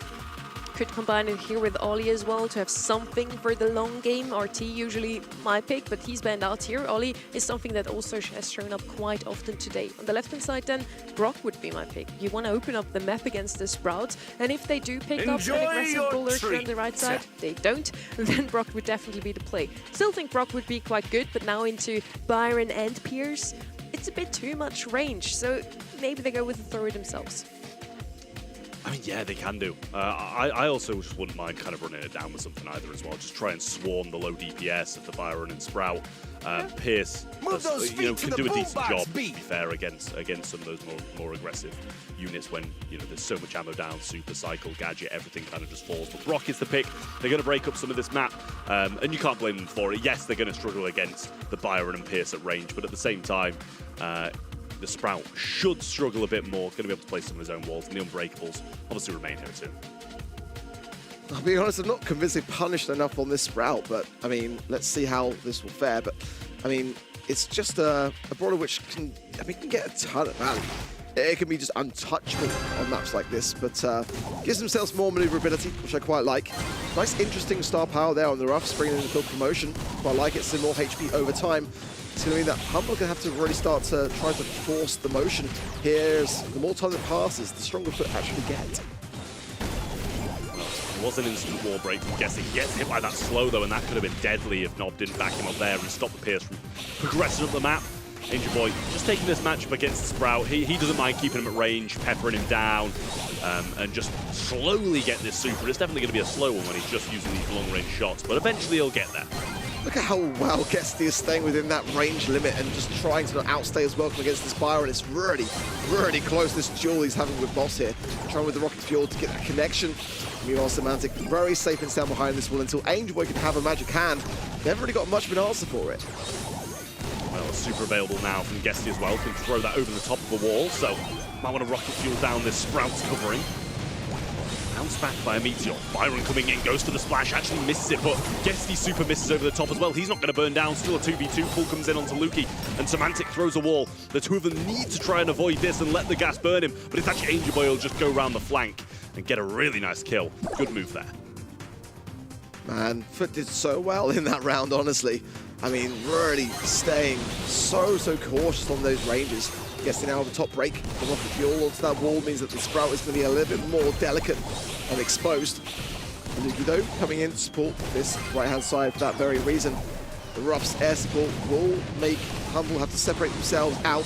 Continuous breaks from Guest, trying to give himself the best chance. Magic Hand pull, a Sprout wall, but Semantic and Humble come out on top as quickly as that. It's a 3 versus 1. Yeah, well, as I said, sometimes the pulls can definitely hurt you a little bit, and I think that was one of the cases. Semantic, I think he got it super whilst he was being pulled in, so it was a little bit unfortunate for him, obviously, as well, but super nice there.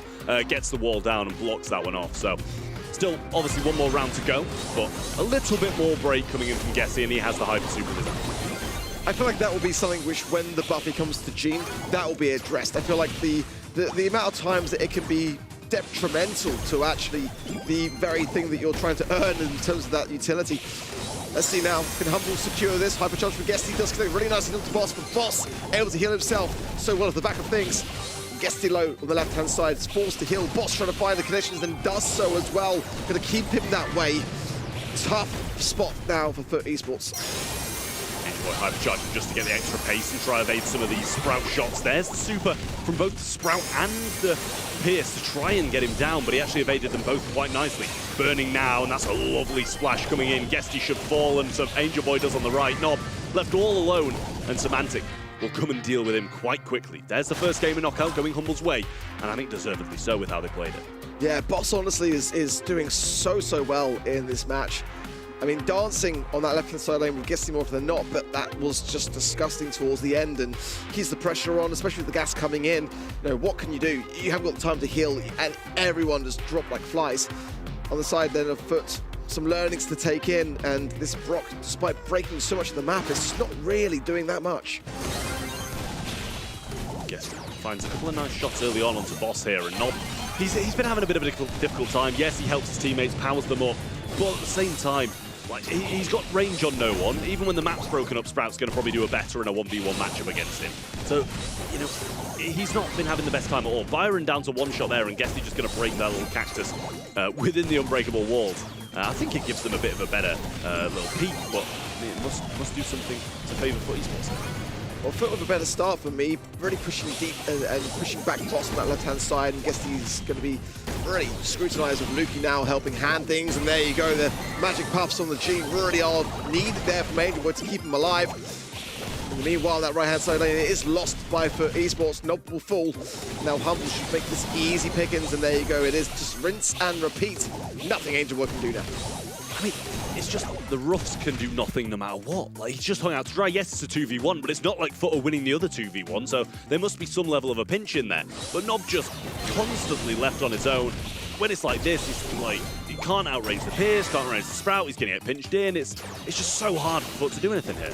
Like I said, I just felt to myself like they just didn't punish this Sprout pick enough. I mean, you know, normally when you see a Sprout, you think grey, but it's just one of those brawlers that's escaped the meta somewhat recently and is therefore kind of left a bit redundant. But the Brock was their call. It was the third and final pick by Foot, and it's kind of been more that left-hand side lane on the Byron side. And like I said, the Ruffs just can't close the gap.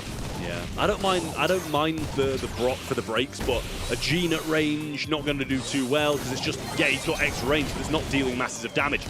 Big shots coming in now from Luki, hitting Gestie as well, gets the slow onto him. Angel Boy will find the pull, and Luki just caught at max range.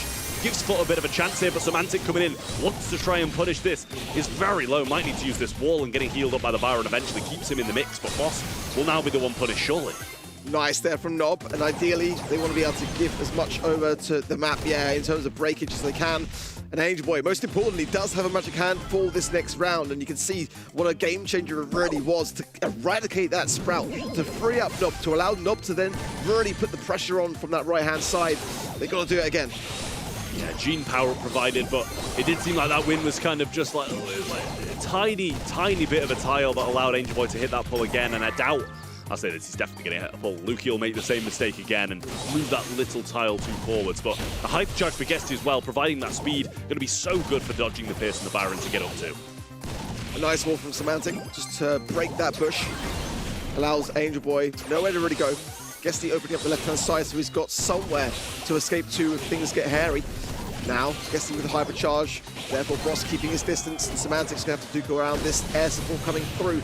But Angel Boy needs to find Semantic. He is the key person that they need to eradicate. Semantic just seemingly too savvy towards it. Well, there's the pull from Angel Boy, hits that, Vengeful Spirit comes out, Luke's still alive. Drop being placed down onto him now, Byron coming in with the hyper, that should see Getsy's demise and does 2v2 here. And Nob, this is where he'll start to come into his own when the gas is pushing them in and he takes these closer range matchups. But Pierce hitting a great shot, ammo bouncing back towards him as well, and Boss finding no connections. Nob slow down, Pierce can't still get it, and Boss just stood in the gas, not going to be able to find the kills, and Foot actually answer back with a game. And that was such an important round for Humble to secure. It would have been a set. I mean, if Boss had a splash, maybe something could have been done, but you know, it really comes down to this Gene versus Sprout for me. And, you know, I was thinking that maybe Semantic was savvy to it. He immediately, as I said, it got pulled in for the second time. If Angel Boy can get that magic hand and free up that lane, this could easily turn into a set now for Foot Esports. But this is where things start to really count. These opening moments when the map is really shaped and catered towards Semantic. As time goes on, the game seems to go against him. I mean, the entire game just like resting on Angel Boy's head with that pull is huge pressure for him, especially with something so difficult to hit anyway. Knowing you've got to make that connection makes it even harder. A few walls coming down here and there now. Gesty going to be brought to one shot, and he does have a splash, but he knows if Boss comes to his range, he will be able to take him down. Healed up a little bit, but followed up with the rocket fuel again. Gesty, got to be so cautious. I mean, Boss has been tapping away, pushing himself forwards, has got the rocket rain, but there's also a splash hill available for Boss. Pops the gadget as well in the arm. Let's see now as Nob scrutinized here. One wrong move, and he would go down, depending upon these magic puffs, but the gas now coming in will force the hand of Foot Esports here. Humble are in a good position now with Lukey piercing through these walls. The Sprout falls, Semantic falls. It's 2v1 now, and Angel Boy and Nob are in a fantastic spot, but it's not impossible for Lukey. Regardless, he will fall, and that is the round going the way of Foot. Yeah, Angel Boy picked up the super along the way as well, which is going to be a big, big help. Semantic doesn't want to be too overconfident on this right-hand side. Yes, he's got some walls, but also Angel Boy with a pull can be so punishing if he steps out of line. Now got the power-up as well, dealing more damage, having a bit more HP. Gesty hypercharge available too, and that should allow him to get into a bit of a better position when used. Angel Boy moving forward. Oh, beautifully done. Oh, and Gesty to follow up. It's just disgusting. And as quickly as that, for Esports, oh, bang in front in the driving seats. Nothing Lukey's going to be able to do here. It's going to be another set going the way of Foot. Crazy. Beautiful stuff. Realistically, for me, that was a Humble set. That one round to determine it gave the momentum back over to Foot. And now, you've got to feel like this could be wrapped up in the next set. I mean, for me, that was just absolutely crazy. What a pull from Angel Boy, max range, and he hit a couple of those as well. Lukey at max range, Semantic at max range, it just changes the tides of the match. They had full position in Humble in that game as well, and it's just so quickly flipped on its head. Really nice stuff. But Humble, they played a decent game too, but a couple of missteps just cost them so much. Foot Esports takes the lead here, 2-1 overall so far, but once again, it just proves that Foot Esports is not as far ahead anymore. Super, super close games here. They took this set in a 2-1 series in the end, and against Team Heretics, it was kind of the same. Heretics at least won a game in each of the sets that Foot won in the end. Yeah, it's now really a tough situation for Humble because I felt like they probably themselves thought like that was going to go their way. I mean, look at that. I mean, as soon as Angel Boy initiated things with that magic hand, I mean, everything else just followed. But, you know, being one round away and then just coming short, I mean, and rightly so, Foot punished them. Look at Angel Boy, 10 kills. 10 kills on that Gene pick. I mean, and it's a Brawl which does not pack any DPS really, nothing to write home about at least. So honestly, that was quite an amazing game from him. So back-to-back win here from Foot Esports. They take 2 sets in a row. Again though, both of those sets have been won in a 2-1 series. Humble at least took some games off of their hands.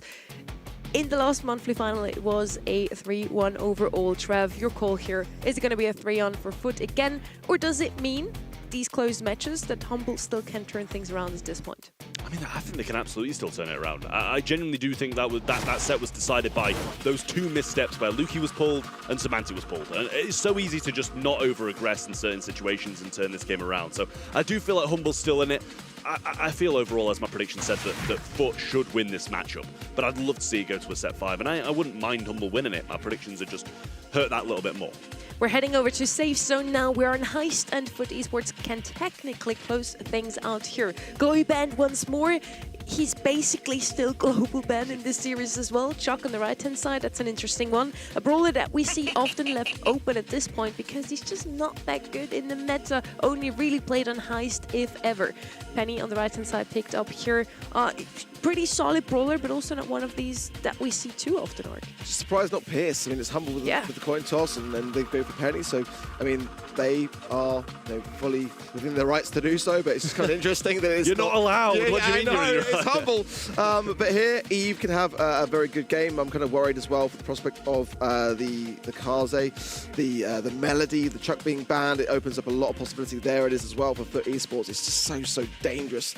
You know, it's kind of disgusting, really. But Eve making a bit of a comeback in moments like this. It's kind of interesting to see that EMEA have been favouring it more, so especially with the Angelo ban, it does provide some options, but I feel for me, you know, I didn't like the Colette we saw yesterday here. It's possible now with the amount of bans that we're starting to see, but I'm really kind of looking for this Pierce next.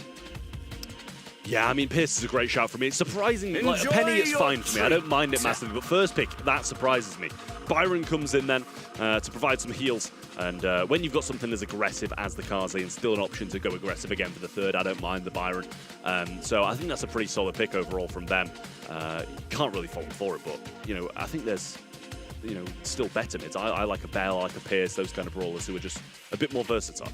We threw a lot of names in the mix here already. Pierce and Melody definitely waiting for them to be picked up next year by the side of Humble. Again, Pierce just the brawler for them today.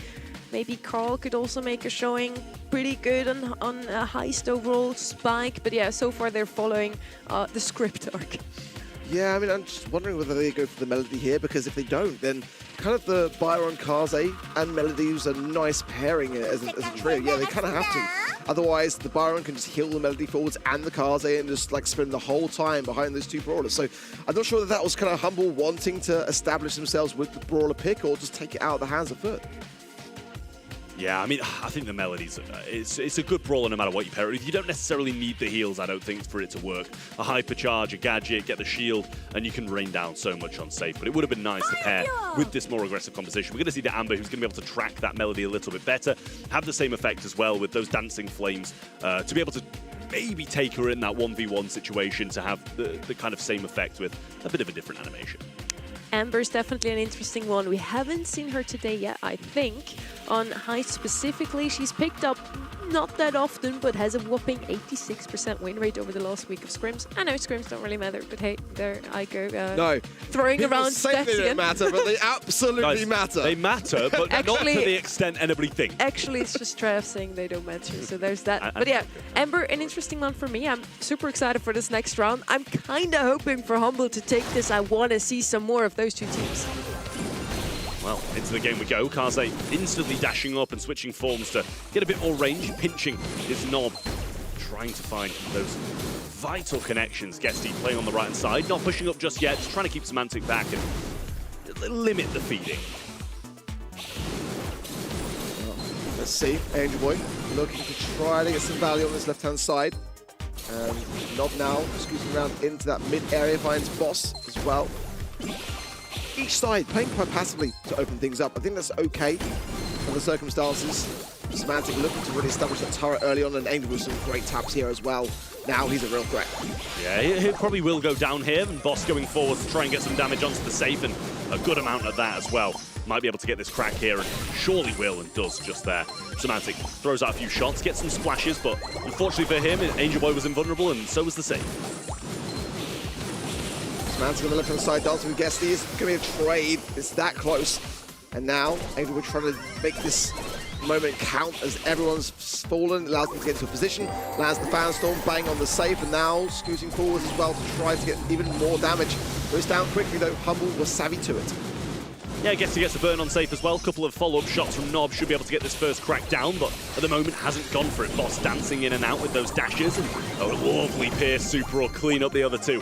Brilliant from Lukey once more, and they're going to add some more damage to the save. Shouldn't be able to get the second crack just yet, but with the penny turret, it might just trickle down.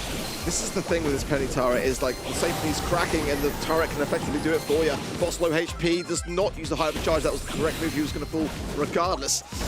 Now, Guesty burns this right-hand side. I think it might have been better to maybe leave it and force Semantic into the mid, but regardless now for Esports take a bit more control in mid until that moment where Angel Boy fell. Yeah, a couple of hyper supers coming in now with Semantic and Boss dashing forwards. They get a couple of kills, and that safe is quickly falling down. Angel Boy going really aggressive, but I think this is just defeat waiting to happen for FUT Esports at the moment. Penny turret still unsafe. The fiery damage burning down, and Boss alive on the left-hand side to add more to it as well. Yeah, nothing that FUT Esports can do now. Not now that the penny turret is fully locked in its hypercharged state. And this one is done and dusted for this first game. No questions asked. Really, really strong performance here from Humble.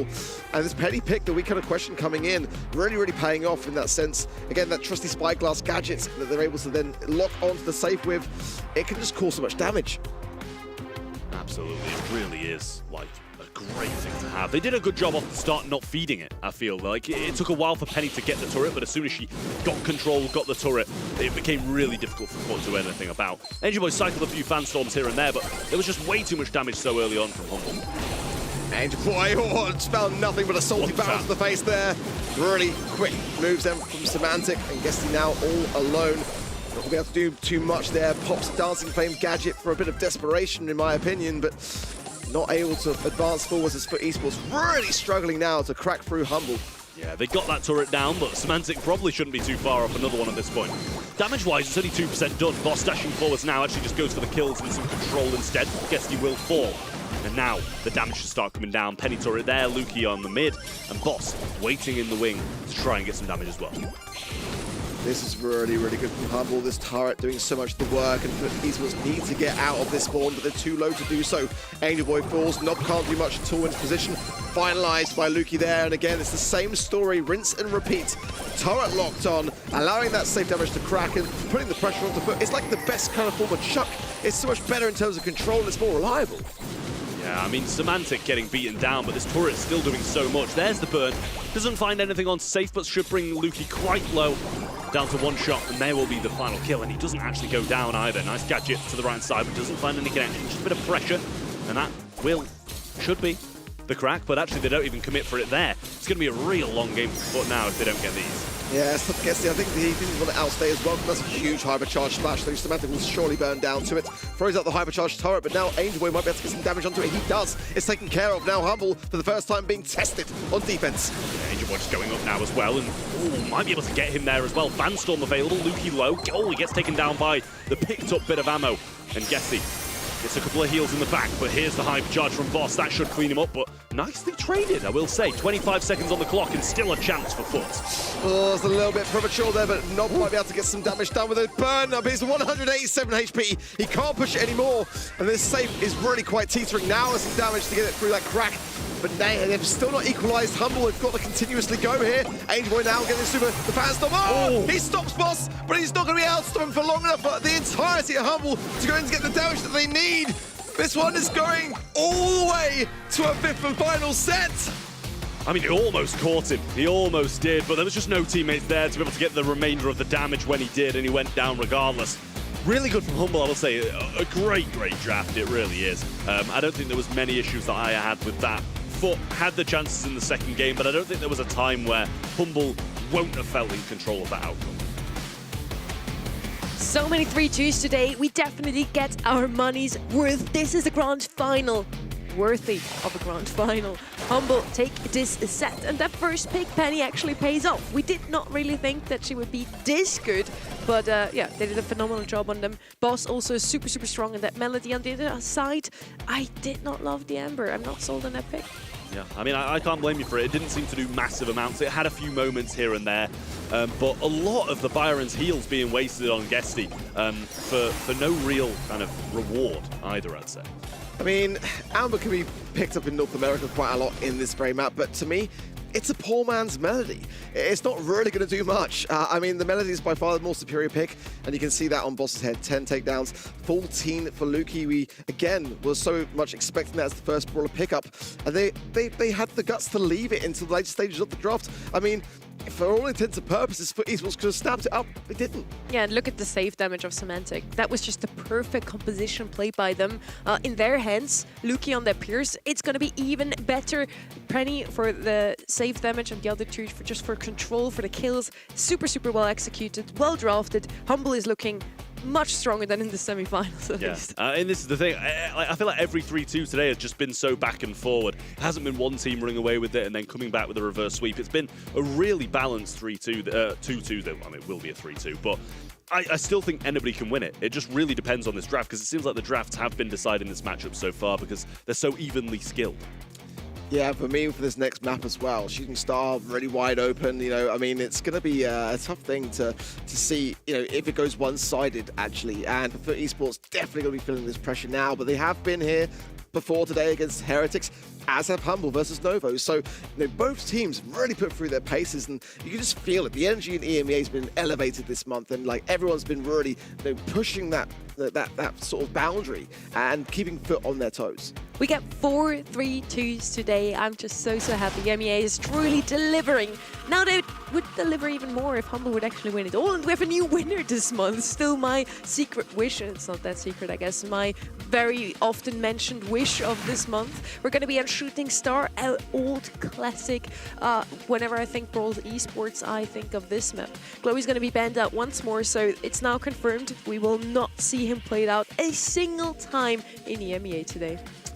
It's saddening. It really is. Pierce going to come in then, and no surprise, and I think we can guess who will be playing that. Luki has been popping off on it all day long, so would not surprise me if he gets that brawler once more. Expecting the long range here, not saying that anything too aggressive's ruled out, but the competitive on this map has definitely moved on from its like 2022 long range sharpshooter face-off. I was just surprised it wasn't banned, honestly. I mean, if they hadn't have done, they could have shared that Gene ban. I mean, I just don't know whether Gene is the best of bans. I think that maybe for me, if I'm for Esports, Pierce is the bigger concerns. Angela going to come in, but also they're going to be Jae Young left open. Could be potentially an option here as well. Let's see. Bell, I'm open to it. I mean, seeing some good results, but it's kind of a map that's so open anyway that you're just able to kind of have more space to maneuver. Cars, they can still be viable on this particular map as well. Brothers like Max can certainly come in and really throw the handle on things. We saw already Zeta running down with, you know, BB and Max. I mean, it's kind of wild, but it can work. Angelo versus Pierce. We have 2 snipers already on the field. Byron coming in, another sniper here, but also giving some heals to his teammates. Not really sure what they're going to play in the mid so far. Usually that's either a thrower or something with a bit more aggression, something to pick up the blue spar. Carl, Kaze, Kenji would be some of those picks. Let's see what's it going to be in the end. Of course, Gene always an option here, but he's banned out. Maybe RT usually picked alongside of Gene to give him a bit more damage with his spray shot. Let's see what's it going to be. It's going to be Kaze, so blue star for the side of Humble so far. Yeah, I mean, that's how it seems, and I like the Kaze as well because it has the ability throughout the fan storm, kind of disrupt where people are shooting. The dash you're going to be able to have with the other super and the damage along with it as well. It's just really versatile when you switch in forms on a map like this, and you're able to hunt down these one-shot brawlers of Angelo and Byron. You're not going to have that much DPS against you either, at least at close range. So we'll see what they round that out with. Won't be surprised if it's going to be something long-range again, because they're going to need it to face off against the Byron and Angelo. Yeah. That's improve. I'm surprised it wasn't RT, honestly.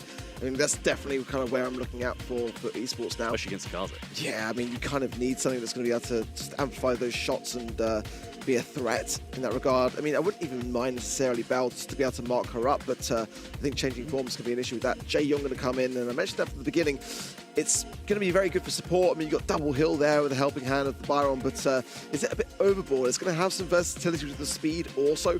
The Weekend Warrior gadget's certainly going to really cause an issue for that Kaze if they want to go in on the assassination attempt. I mean, pretty much you're a goner if you try it. Yeah, I think just trying to keep the mobility up in general is maybe their game plan.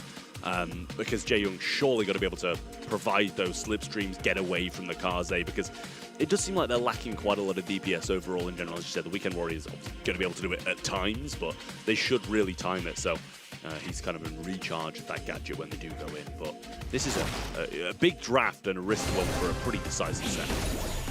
I think for Humble especially, you know, considering that they've always suffered the curse and rarely getting a multi-final win, I mean, ever at this stage of the season. It's always left until the final moments, so they know what it would mean to claim this set and really cement themselves back on top in EMEA. Let's see now, it's a pretty good start for Esports here. Guess he's not outstaying as well. Nice tap there as well onto Lukey into the mid. So far, so good, but just the blue star still, and that lies with Humble. Well, at least Semantic knows he's got the jump now and not the piercing shot, so feels pretty safe behind this wall for the most part, dashing in and switching forms now, trying to get a few shots and a bit of super off Guesty, but the heals from Nob and Angel Boy are just going to keep him in the mix no matter what. Yeah, Nob needs to be very careful because Guesty's luck really depends upon these heals coming through. Nice Master Fletcher away again for Guesty. Has got super as well, but these heals, yeah, Nob look great. Staying out in the middle, you can see it coming a mile away. He needs to get around that wall, needs to just not outstay his welcome, and as a result, Humble still in their lead. I mean, I think Angel Boy tried to help him out there, but actually ended up standing behind him and got him hit by both of those shots. So, a bit unfortunate in the end. A nice jump away yet again from Guesty. And a shield with Boss. Guesty gets the kill eventually on Semantic with a burning down, thanks to being in that super. Angel Boy should die here and does, though. Pierce super seemingly wasted, but the lead length. Boss low here. Can't really be much helping hand, so Nob, as a result, pushing himself to his left-hand side. Nice gadget as well, going to splash heal himself. Nice from him, but still the Gus stays standing. Semantic though falls on the right-hand side, and Angel Boy and Guesty trying to get away. Angel Boy down to 110. It's going to require body blocking as well. The blue star for Easels, who are on the run. Nob low on the left-hand side. Semantic knows it. Going to be going aggressive, but it's Lukey that secures it on the right, and there's no time for a response from Foot Esports. It's match point for Humble. Did he need to be that high up? I felt like he could have backed off quite easily then, but he kind of re-engaged, I feel. Felt a little bit overconfident in maybe getting the 170 HP Gus who was still alive, but I'd need to see a replay to confirm. I don't know if they were kind of going to be pushed into the wall and killed regardless. But it's going to be a match point for Humble, and as you said, they rarely win monthly finals this early on in the year, so it'll be a big thing for them to do so, and kind of put them back on par with Foot Esports in terms of points. Pressure mounting. The February monthly final champions that are Foot Esports, who are behind Semantic. Oh, Angel Boy again, dicing with fire there, 700 HP, merely surviving. You can just feel the tension. It's really pressure creeping up on Foot now. Guesty slowed, but instantly healed up by Angel Boy. They're trying a bit of a different thing this time with Angel Boy healing Guesty instead of Nob, and Nob will take that direct 1v1 match, but range against Boss. Pierce with another super already, so they're going to have to be cautious about that. Semantic yet again, dashing in, switching forms, trying to get a few shots. Guesty low, can he get the jump? And does. Angel Boy will find the connection onto him, but Nob now being singled out on the left-hand side. It's just such narrow margins of error for Esports, and Humble just don't really feel like they are under that much pressure. At least that's how I'm interpreting what I'm seeing. It's these moments here that if Angel Boy and Guesty can keep Semantic in this corner, they can maybe get something done, but Lukey just really at the range game. Boss as well with a lovely cookie proper gadget there onto Nob, almost securing his death, but no one's gone down yet, which I'm surprised at. Well, just with that slipstream manages to evade the Pierce super. Still back in spawn. Humble having a lot of pressure against them now. Boss getting hit hard, but Angel Boy moving forward. Semantic low. Might need to switch forms here, but doesn't have it in time. 2 of them go down, and 3 as Foot team wipe Humble with 30 seconds left. But look at this, though. Realistically, this is going to hit Guesty and one other, and that's definitely doable here. And with the amount of time the Humble have got to be able to push forwards, if they do so successfully, it could be a final moment turnaround here as we approach the final 15 seconds. Well, Humble, chance of a dash in here as Semantic gets the super. Pierce trying to pinch around the side. Gus there as well. Can he get a shield? There's the fan storm down. Guesty caught it with inside it. Angel Boy not being hit, and they can't find anything on him at the moment. Nob needs to be killed, and the other 2 just take off, go all the way up the map, and we're going to be seeing a double match point up next. That was the play, honestly. I mean, you know, if you can't keep going down, then you got to start going up, and Humble just didn't really seem ready for it, and they just kind of left a bit of an open gap, and yeah, that was really the play because Nob was really in a terrible spot, and it only required one other, really. Now, double match point. 1 game to determine who is going to be our March monthly final champion in EMEA.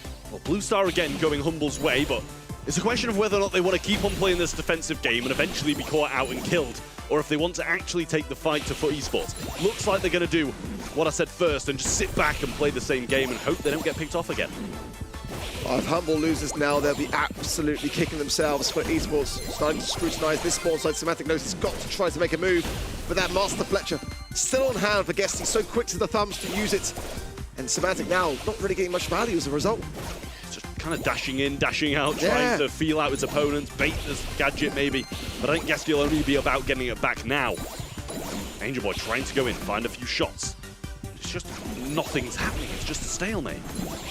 Yeah, well, Humble know that they've got the blue star, so realistically here, if overextend, they will extend their lead. Semantic low here. Angel Boy going to be in a tough spot as well to be able to get out of this.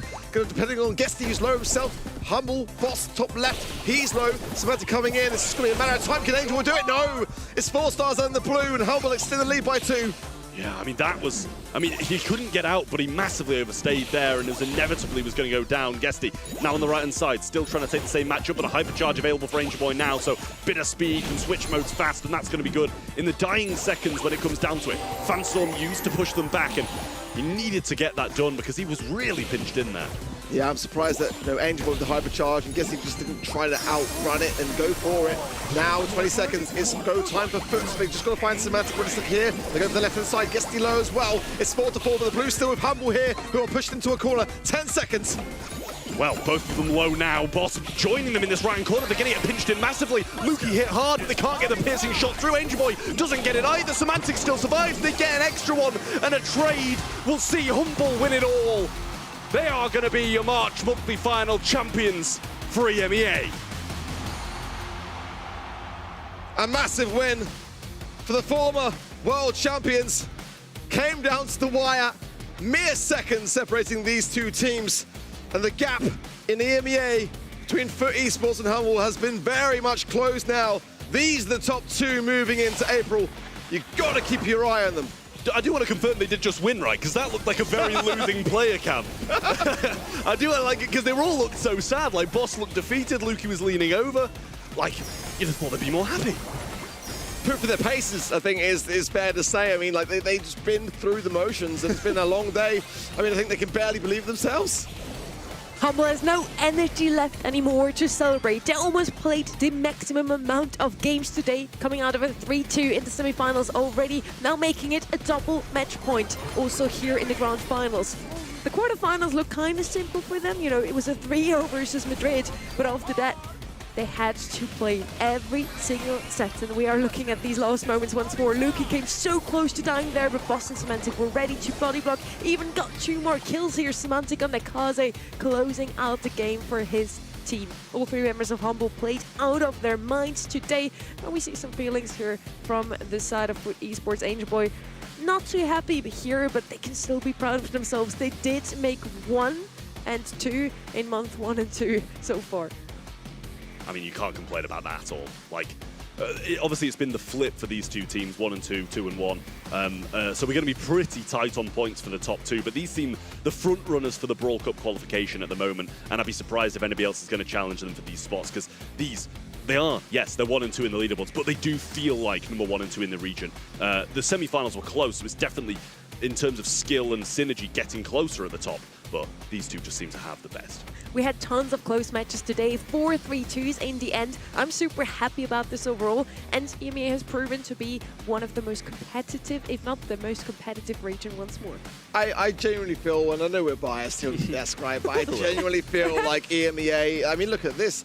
I mean, 4 3-2s, it really has been, just an insane day in terms of closeness. I mean, Foot Esports and Humble are literally separated, in my opinion, by a matter of seconds, as we saw in that game of Bounty. But I wasn't overly impressed with East Asia yesterday. I felt the grand finals didn't really feel like I had that level of caliber that I felt was needed to keep the competition flowing forwards. For EMEA today, I think that the race has now really got a lot closer. I'm just super happy because we do, so far, have a new winner every single region. Let's see if SA and NA can deliver as well. First, before we head over to our next week, and we first want to finish off with talking to the winner of the day. Welcome, Semantic, to the show. Are you out of breath? Any energy left after this 2-3-2 series? Oh, hello. Thank you for having me. I am completely exhausted. You don't believe it. We have been grinding our asses off. We have been working so hard. We got surprised by Foot with the bans and everything. We needed to work everything on the fly. And this time, I don't know how, but it somehow worked out. And I do think we threw way too much in the grand finals. I do think we could have low-key won a bit earlier if maybe I didn't do so many mistakes or like some situations could have been different. But we definitely take a W. And I'm so glad to be back at the #1 slot. After the second place finish last month, how good does it feel to take the title this time? We literally beat the second place curse that is literally on us. World final second place, monthly finals, the amount of second place we have, I cannot count. I'm pretty sure we have a team with the most second places in EMEA. I'm just glad to finally win again. Like, I hope we're not gonna keep a trend of second places and gonna go over to win more monthly finals. Be honest, after that close match versus Novo, did you expect to take the title today? I don't know what went wrong with us in Novo. I think that draft was really solid. I was really surprised for that. They played insane good, honestly. I didn't think that. I definitely knew they were a good team, but I didn't think we were gonna set 5 against them. So that was crazy. We did well play to them, and yeah, we definitely were shaking there. I'm not gonna lie. What made the difference for you today? Why did you only come second last month? Why were you able to beat Foot Esports today? I think. I don't honestly, Sonny, you tell me, because if I knew I would be placing first place every single time, I have no idea, Sonny. Tell me, what's the difference? Don't pick Bull against them is something we figured out today. Really? But didn't I play Sneaky Fields Bull really good against them? You that did, worked. but then Doing Bills didn't work. I think from the 5 matches they played against the Bull, they won 4 of them. Just saying. But we won with process 50-50. I don't know, whatever. you were the only ones to win. That's very true. Finally, Semantic, any messages to your fans who were supporting you today?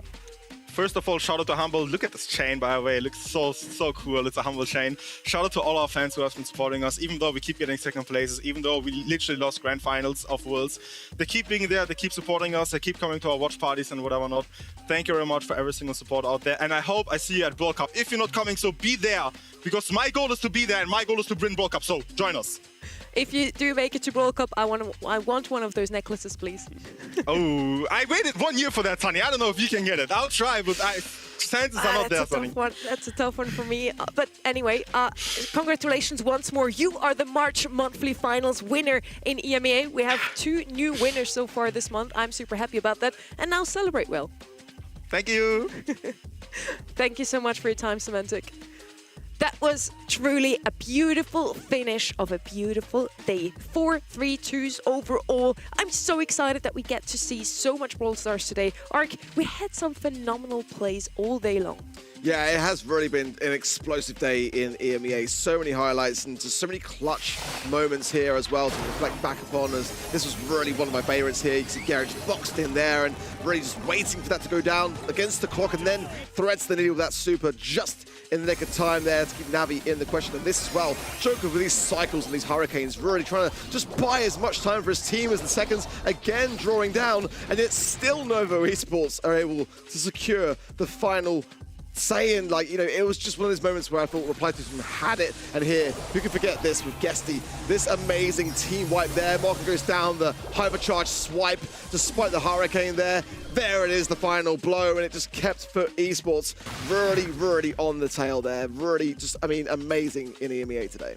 Which of the teams did surprise you the most today, Trev? I mean, it's got to be Novo, right? Yeah, From coming from no qualification last month, being forced to make a roster change, bear in mind, by Navi, who went and picked up Enrage. I don't think it could have gone any better for them. They pick up Meow. Obviously, he's a seasoned veteran. We know he's going to be a good player, but it's just a question of whether or not he's going to be able to fit in time. The synergy works. Language barrier. Exactly, and they've bounced through the qualifiers, beating SK. Yeah. And now they've beaten Reply Totem and come very close to beating Humble of all teams. It's like wild. Almost beat the winners in the semi-finals. They beat SK and Totem, and they're 3 of the most notorious teams in Brawl Stars. So I've got my eyes on Novo. I'm hoping they do big things this year because I think they've got exactly what it takes. I hope we see them again next month, and now they can say they only lost to the champion today, so that's a great success in itself already. This has been the most picked brawler, or the most picked brawlers of the day. A little bit of a different image than yesterday, Ark. Yeah, I mean, I know that Kenny is loving this. I mean, who would have thought coming into EMEA that Gale was going to be in this lineup? I mean, Ruffs and Ball, I get that for sure. Kaze for sure has always been very much the meta in EMEA. Really surprised by Chester in a nice way. I feel like that's maybe something that East Asia are missing a trick on, because they just really focused their attention on Charlie. That was really what East Asia did. Whereas for EMEA, slightly different. Leaving the Charlie side, really focusing on the Chester, and I think the versatility which that brawler brings gives some more options. Most banned brawlers for you here as well. I really like the Chester. He was not only popping off quite a lot in the picks, but also in the bans, Trev. Yeah, I mean, you see Ziggy wasn't even played. That's why he's got no win rate there. But Gene, pretty low win rate. Crow, 0% win rate. Otis, obviously being a great brawler. It's been banned out a lot. When it slips through, you know it's going to do well into the current meta.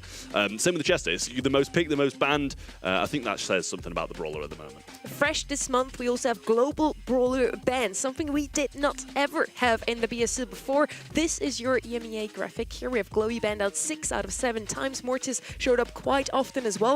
Very different from yesterday. Honestly, Bull and Crow were the most globally banned brawlers yesterday. And then Glowy still had, I think he was banned out every single time except 3 matches overall, or 3 games overall. So those are probably the brawlers you want to have banned out either in the global stage or in the regular bans at the moment. You can see it, but Trav genuinely did the 6-7. I was just ignoring him. Gaslighting. Why are you gaslighting? I need to say this because he's gaslighting me. Cringiest nah, he's gaslighting and me. behind That's crazy. the scenes, That's crazy. happened. That's crazy. So, That's crazy. Trev, as we turn our attention to the leaderboard, do you want to mention who's in spot 6 and 7?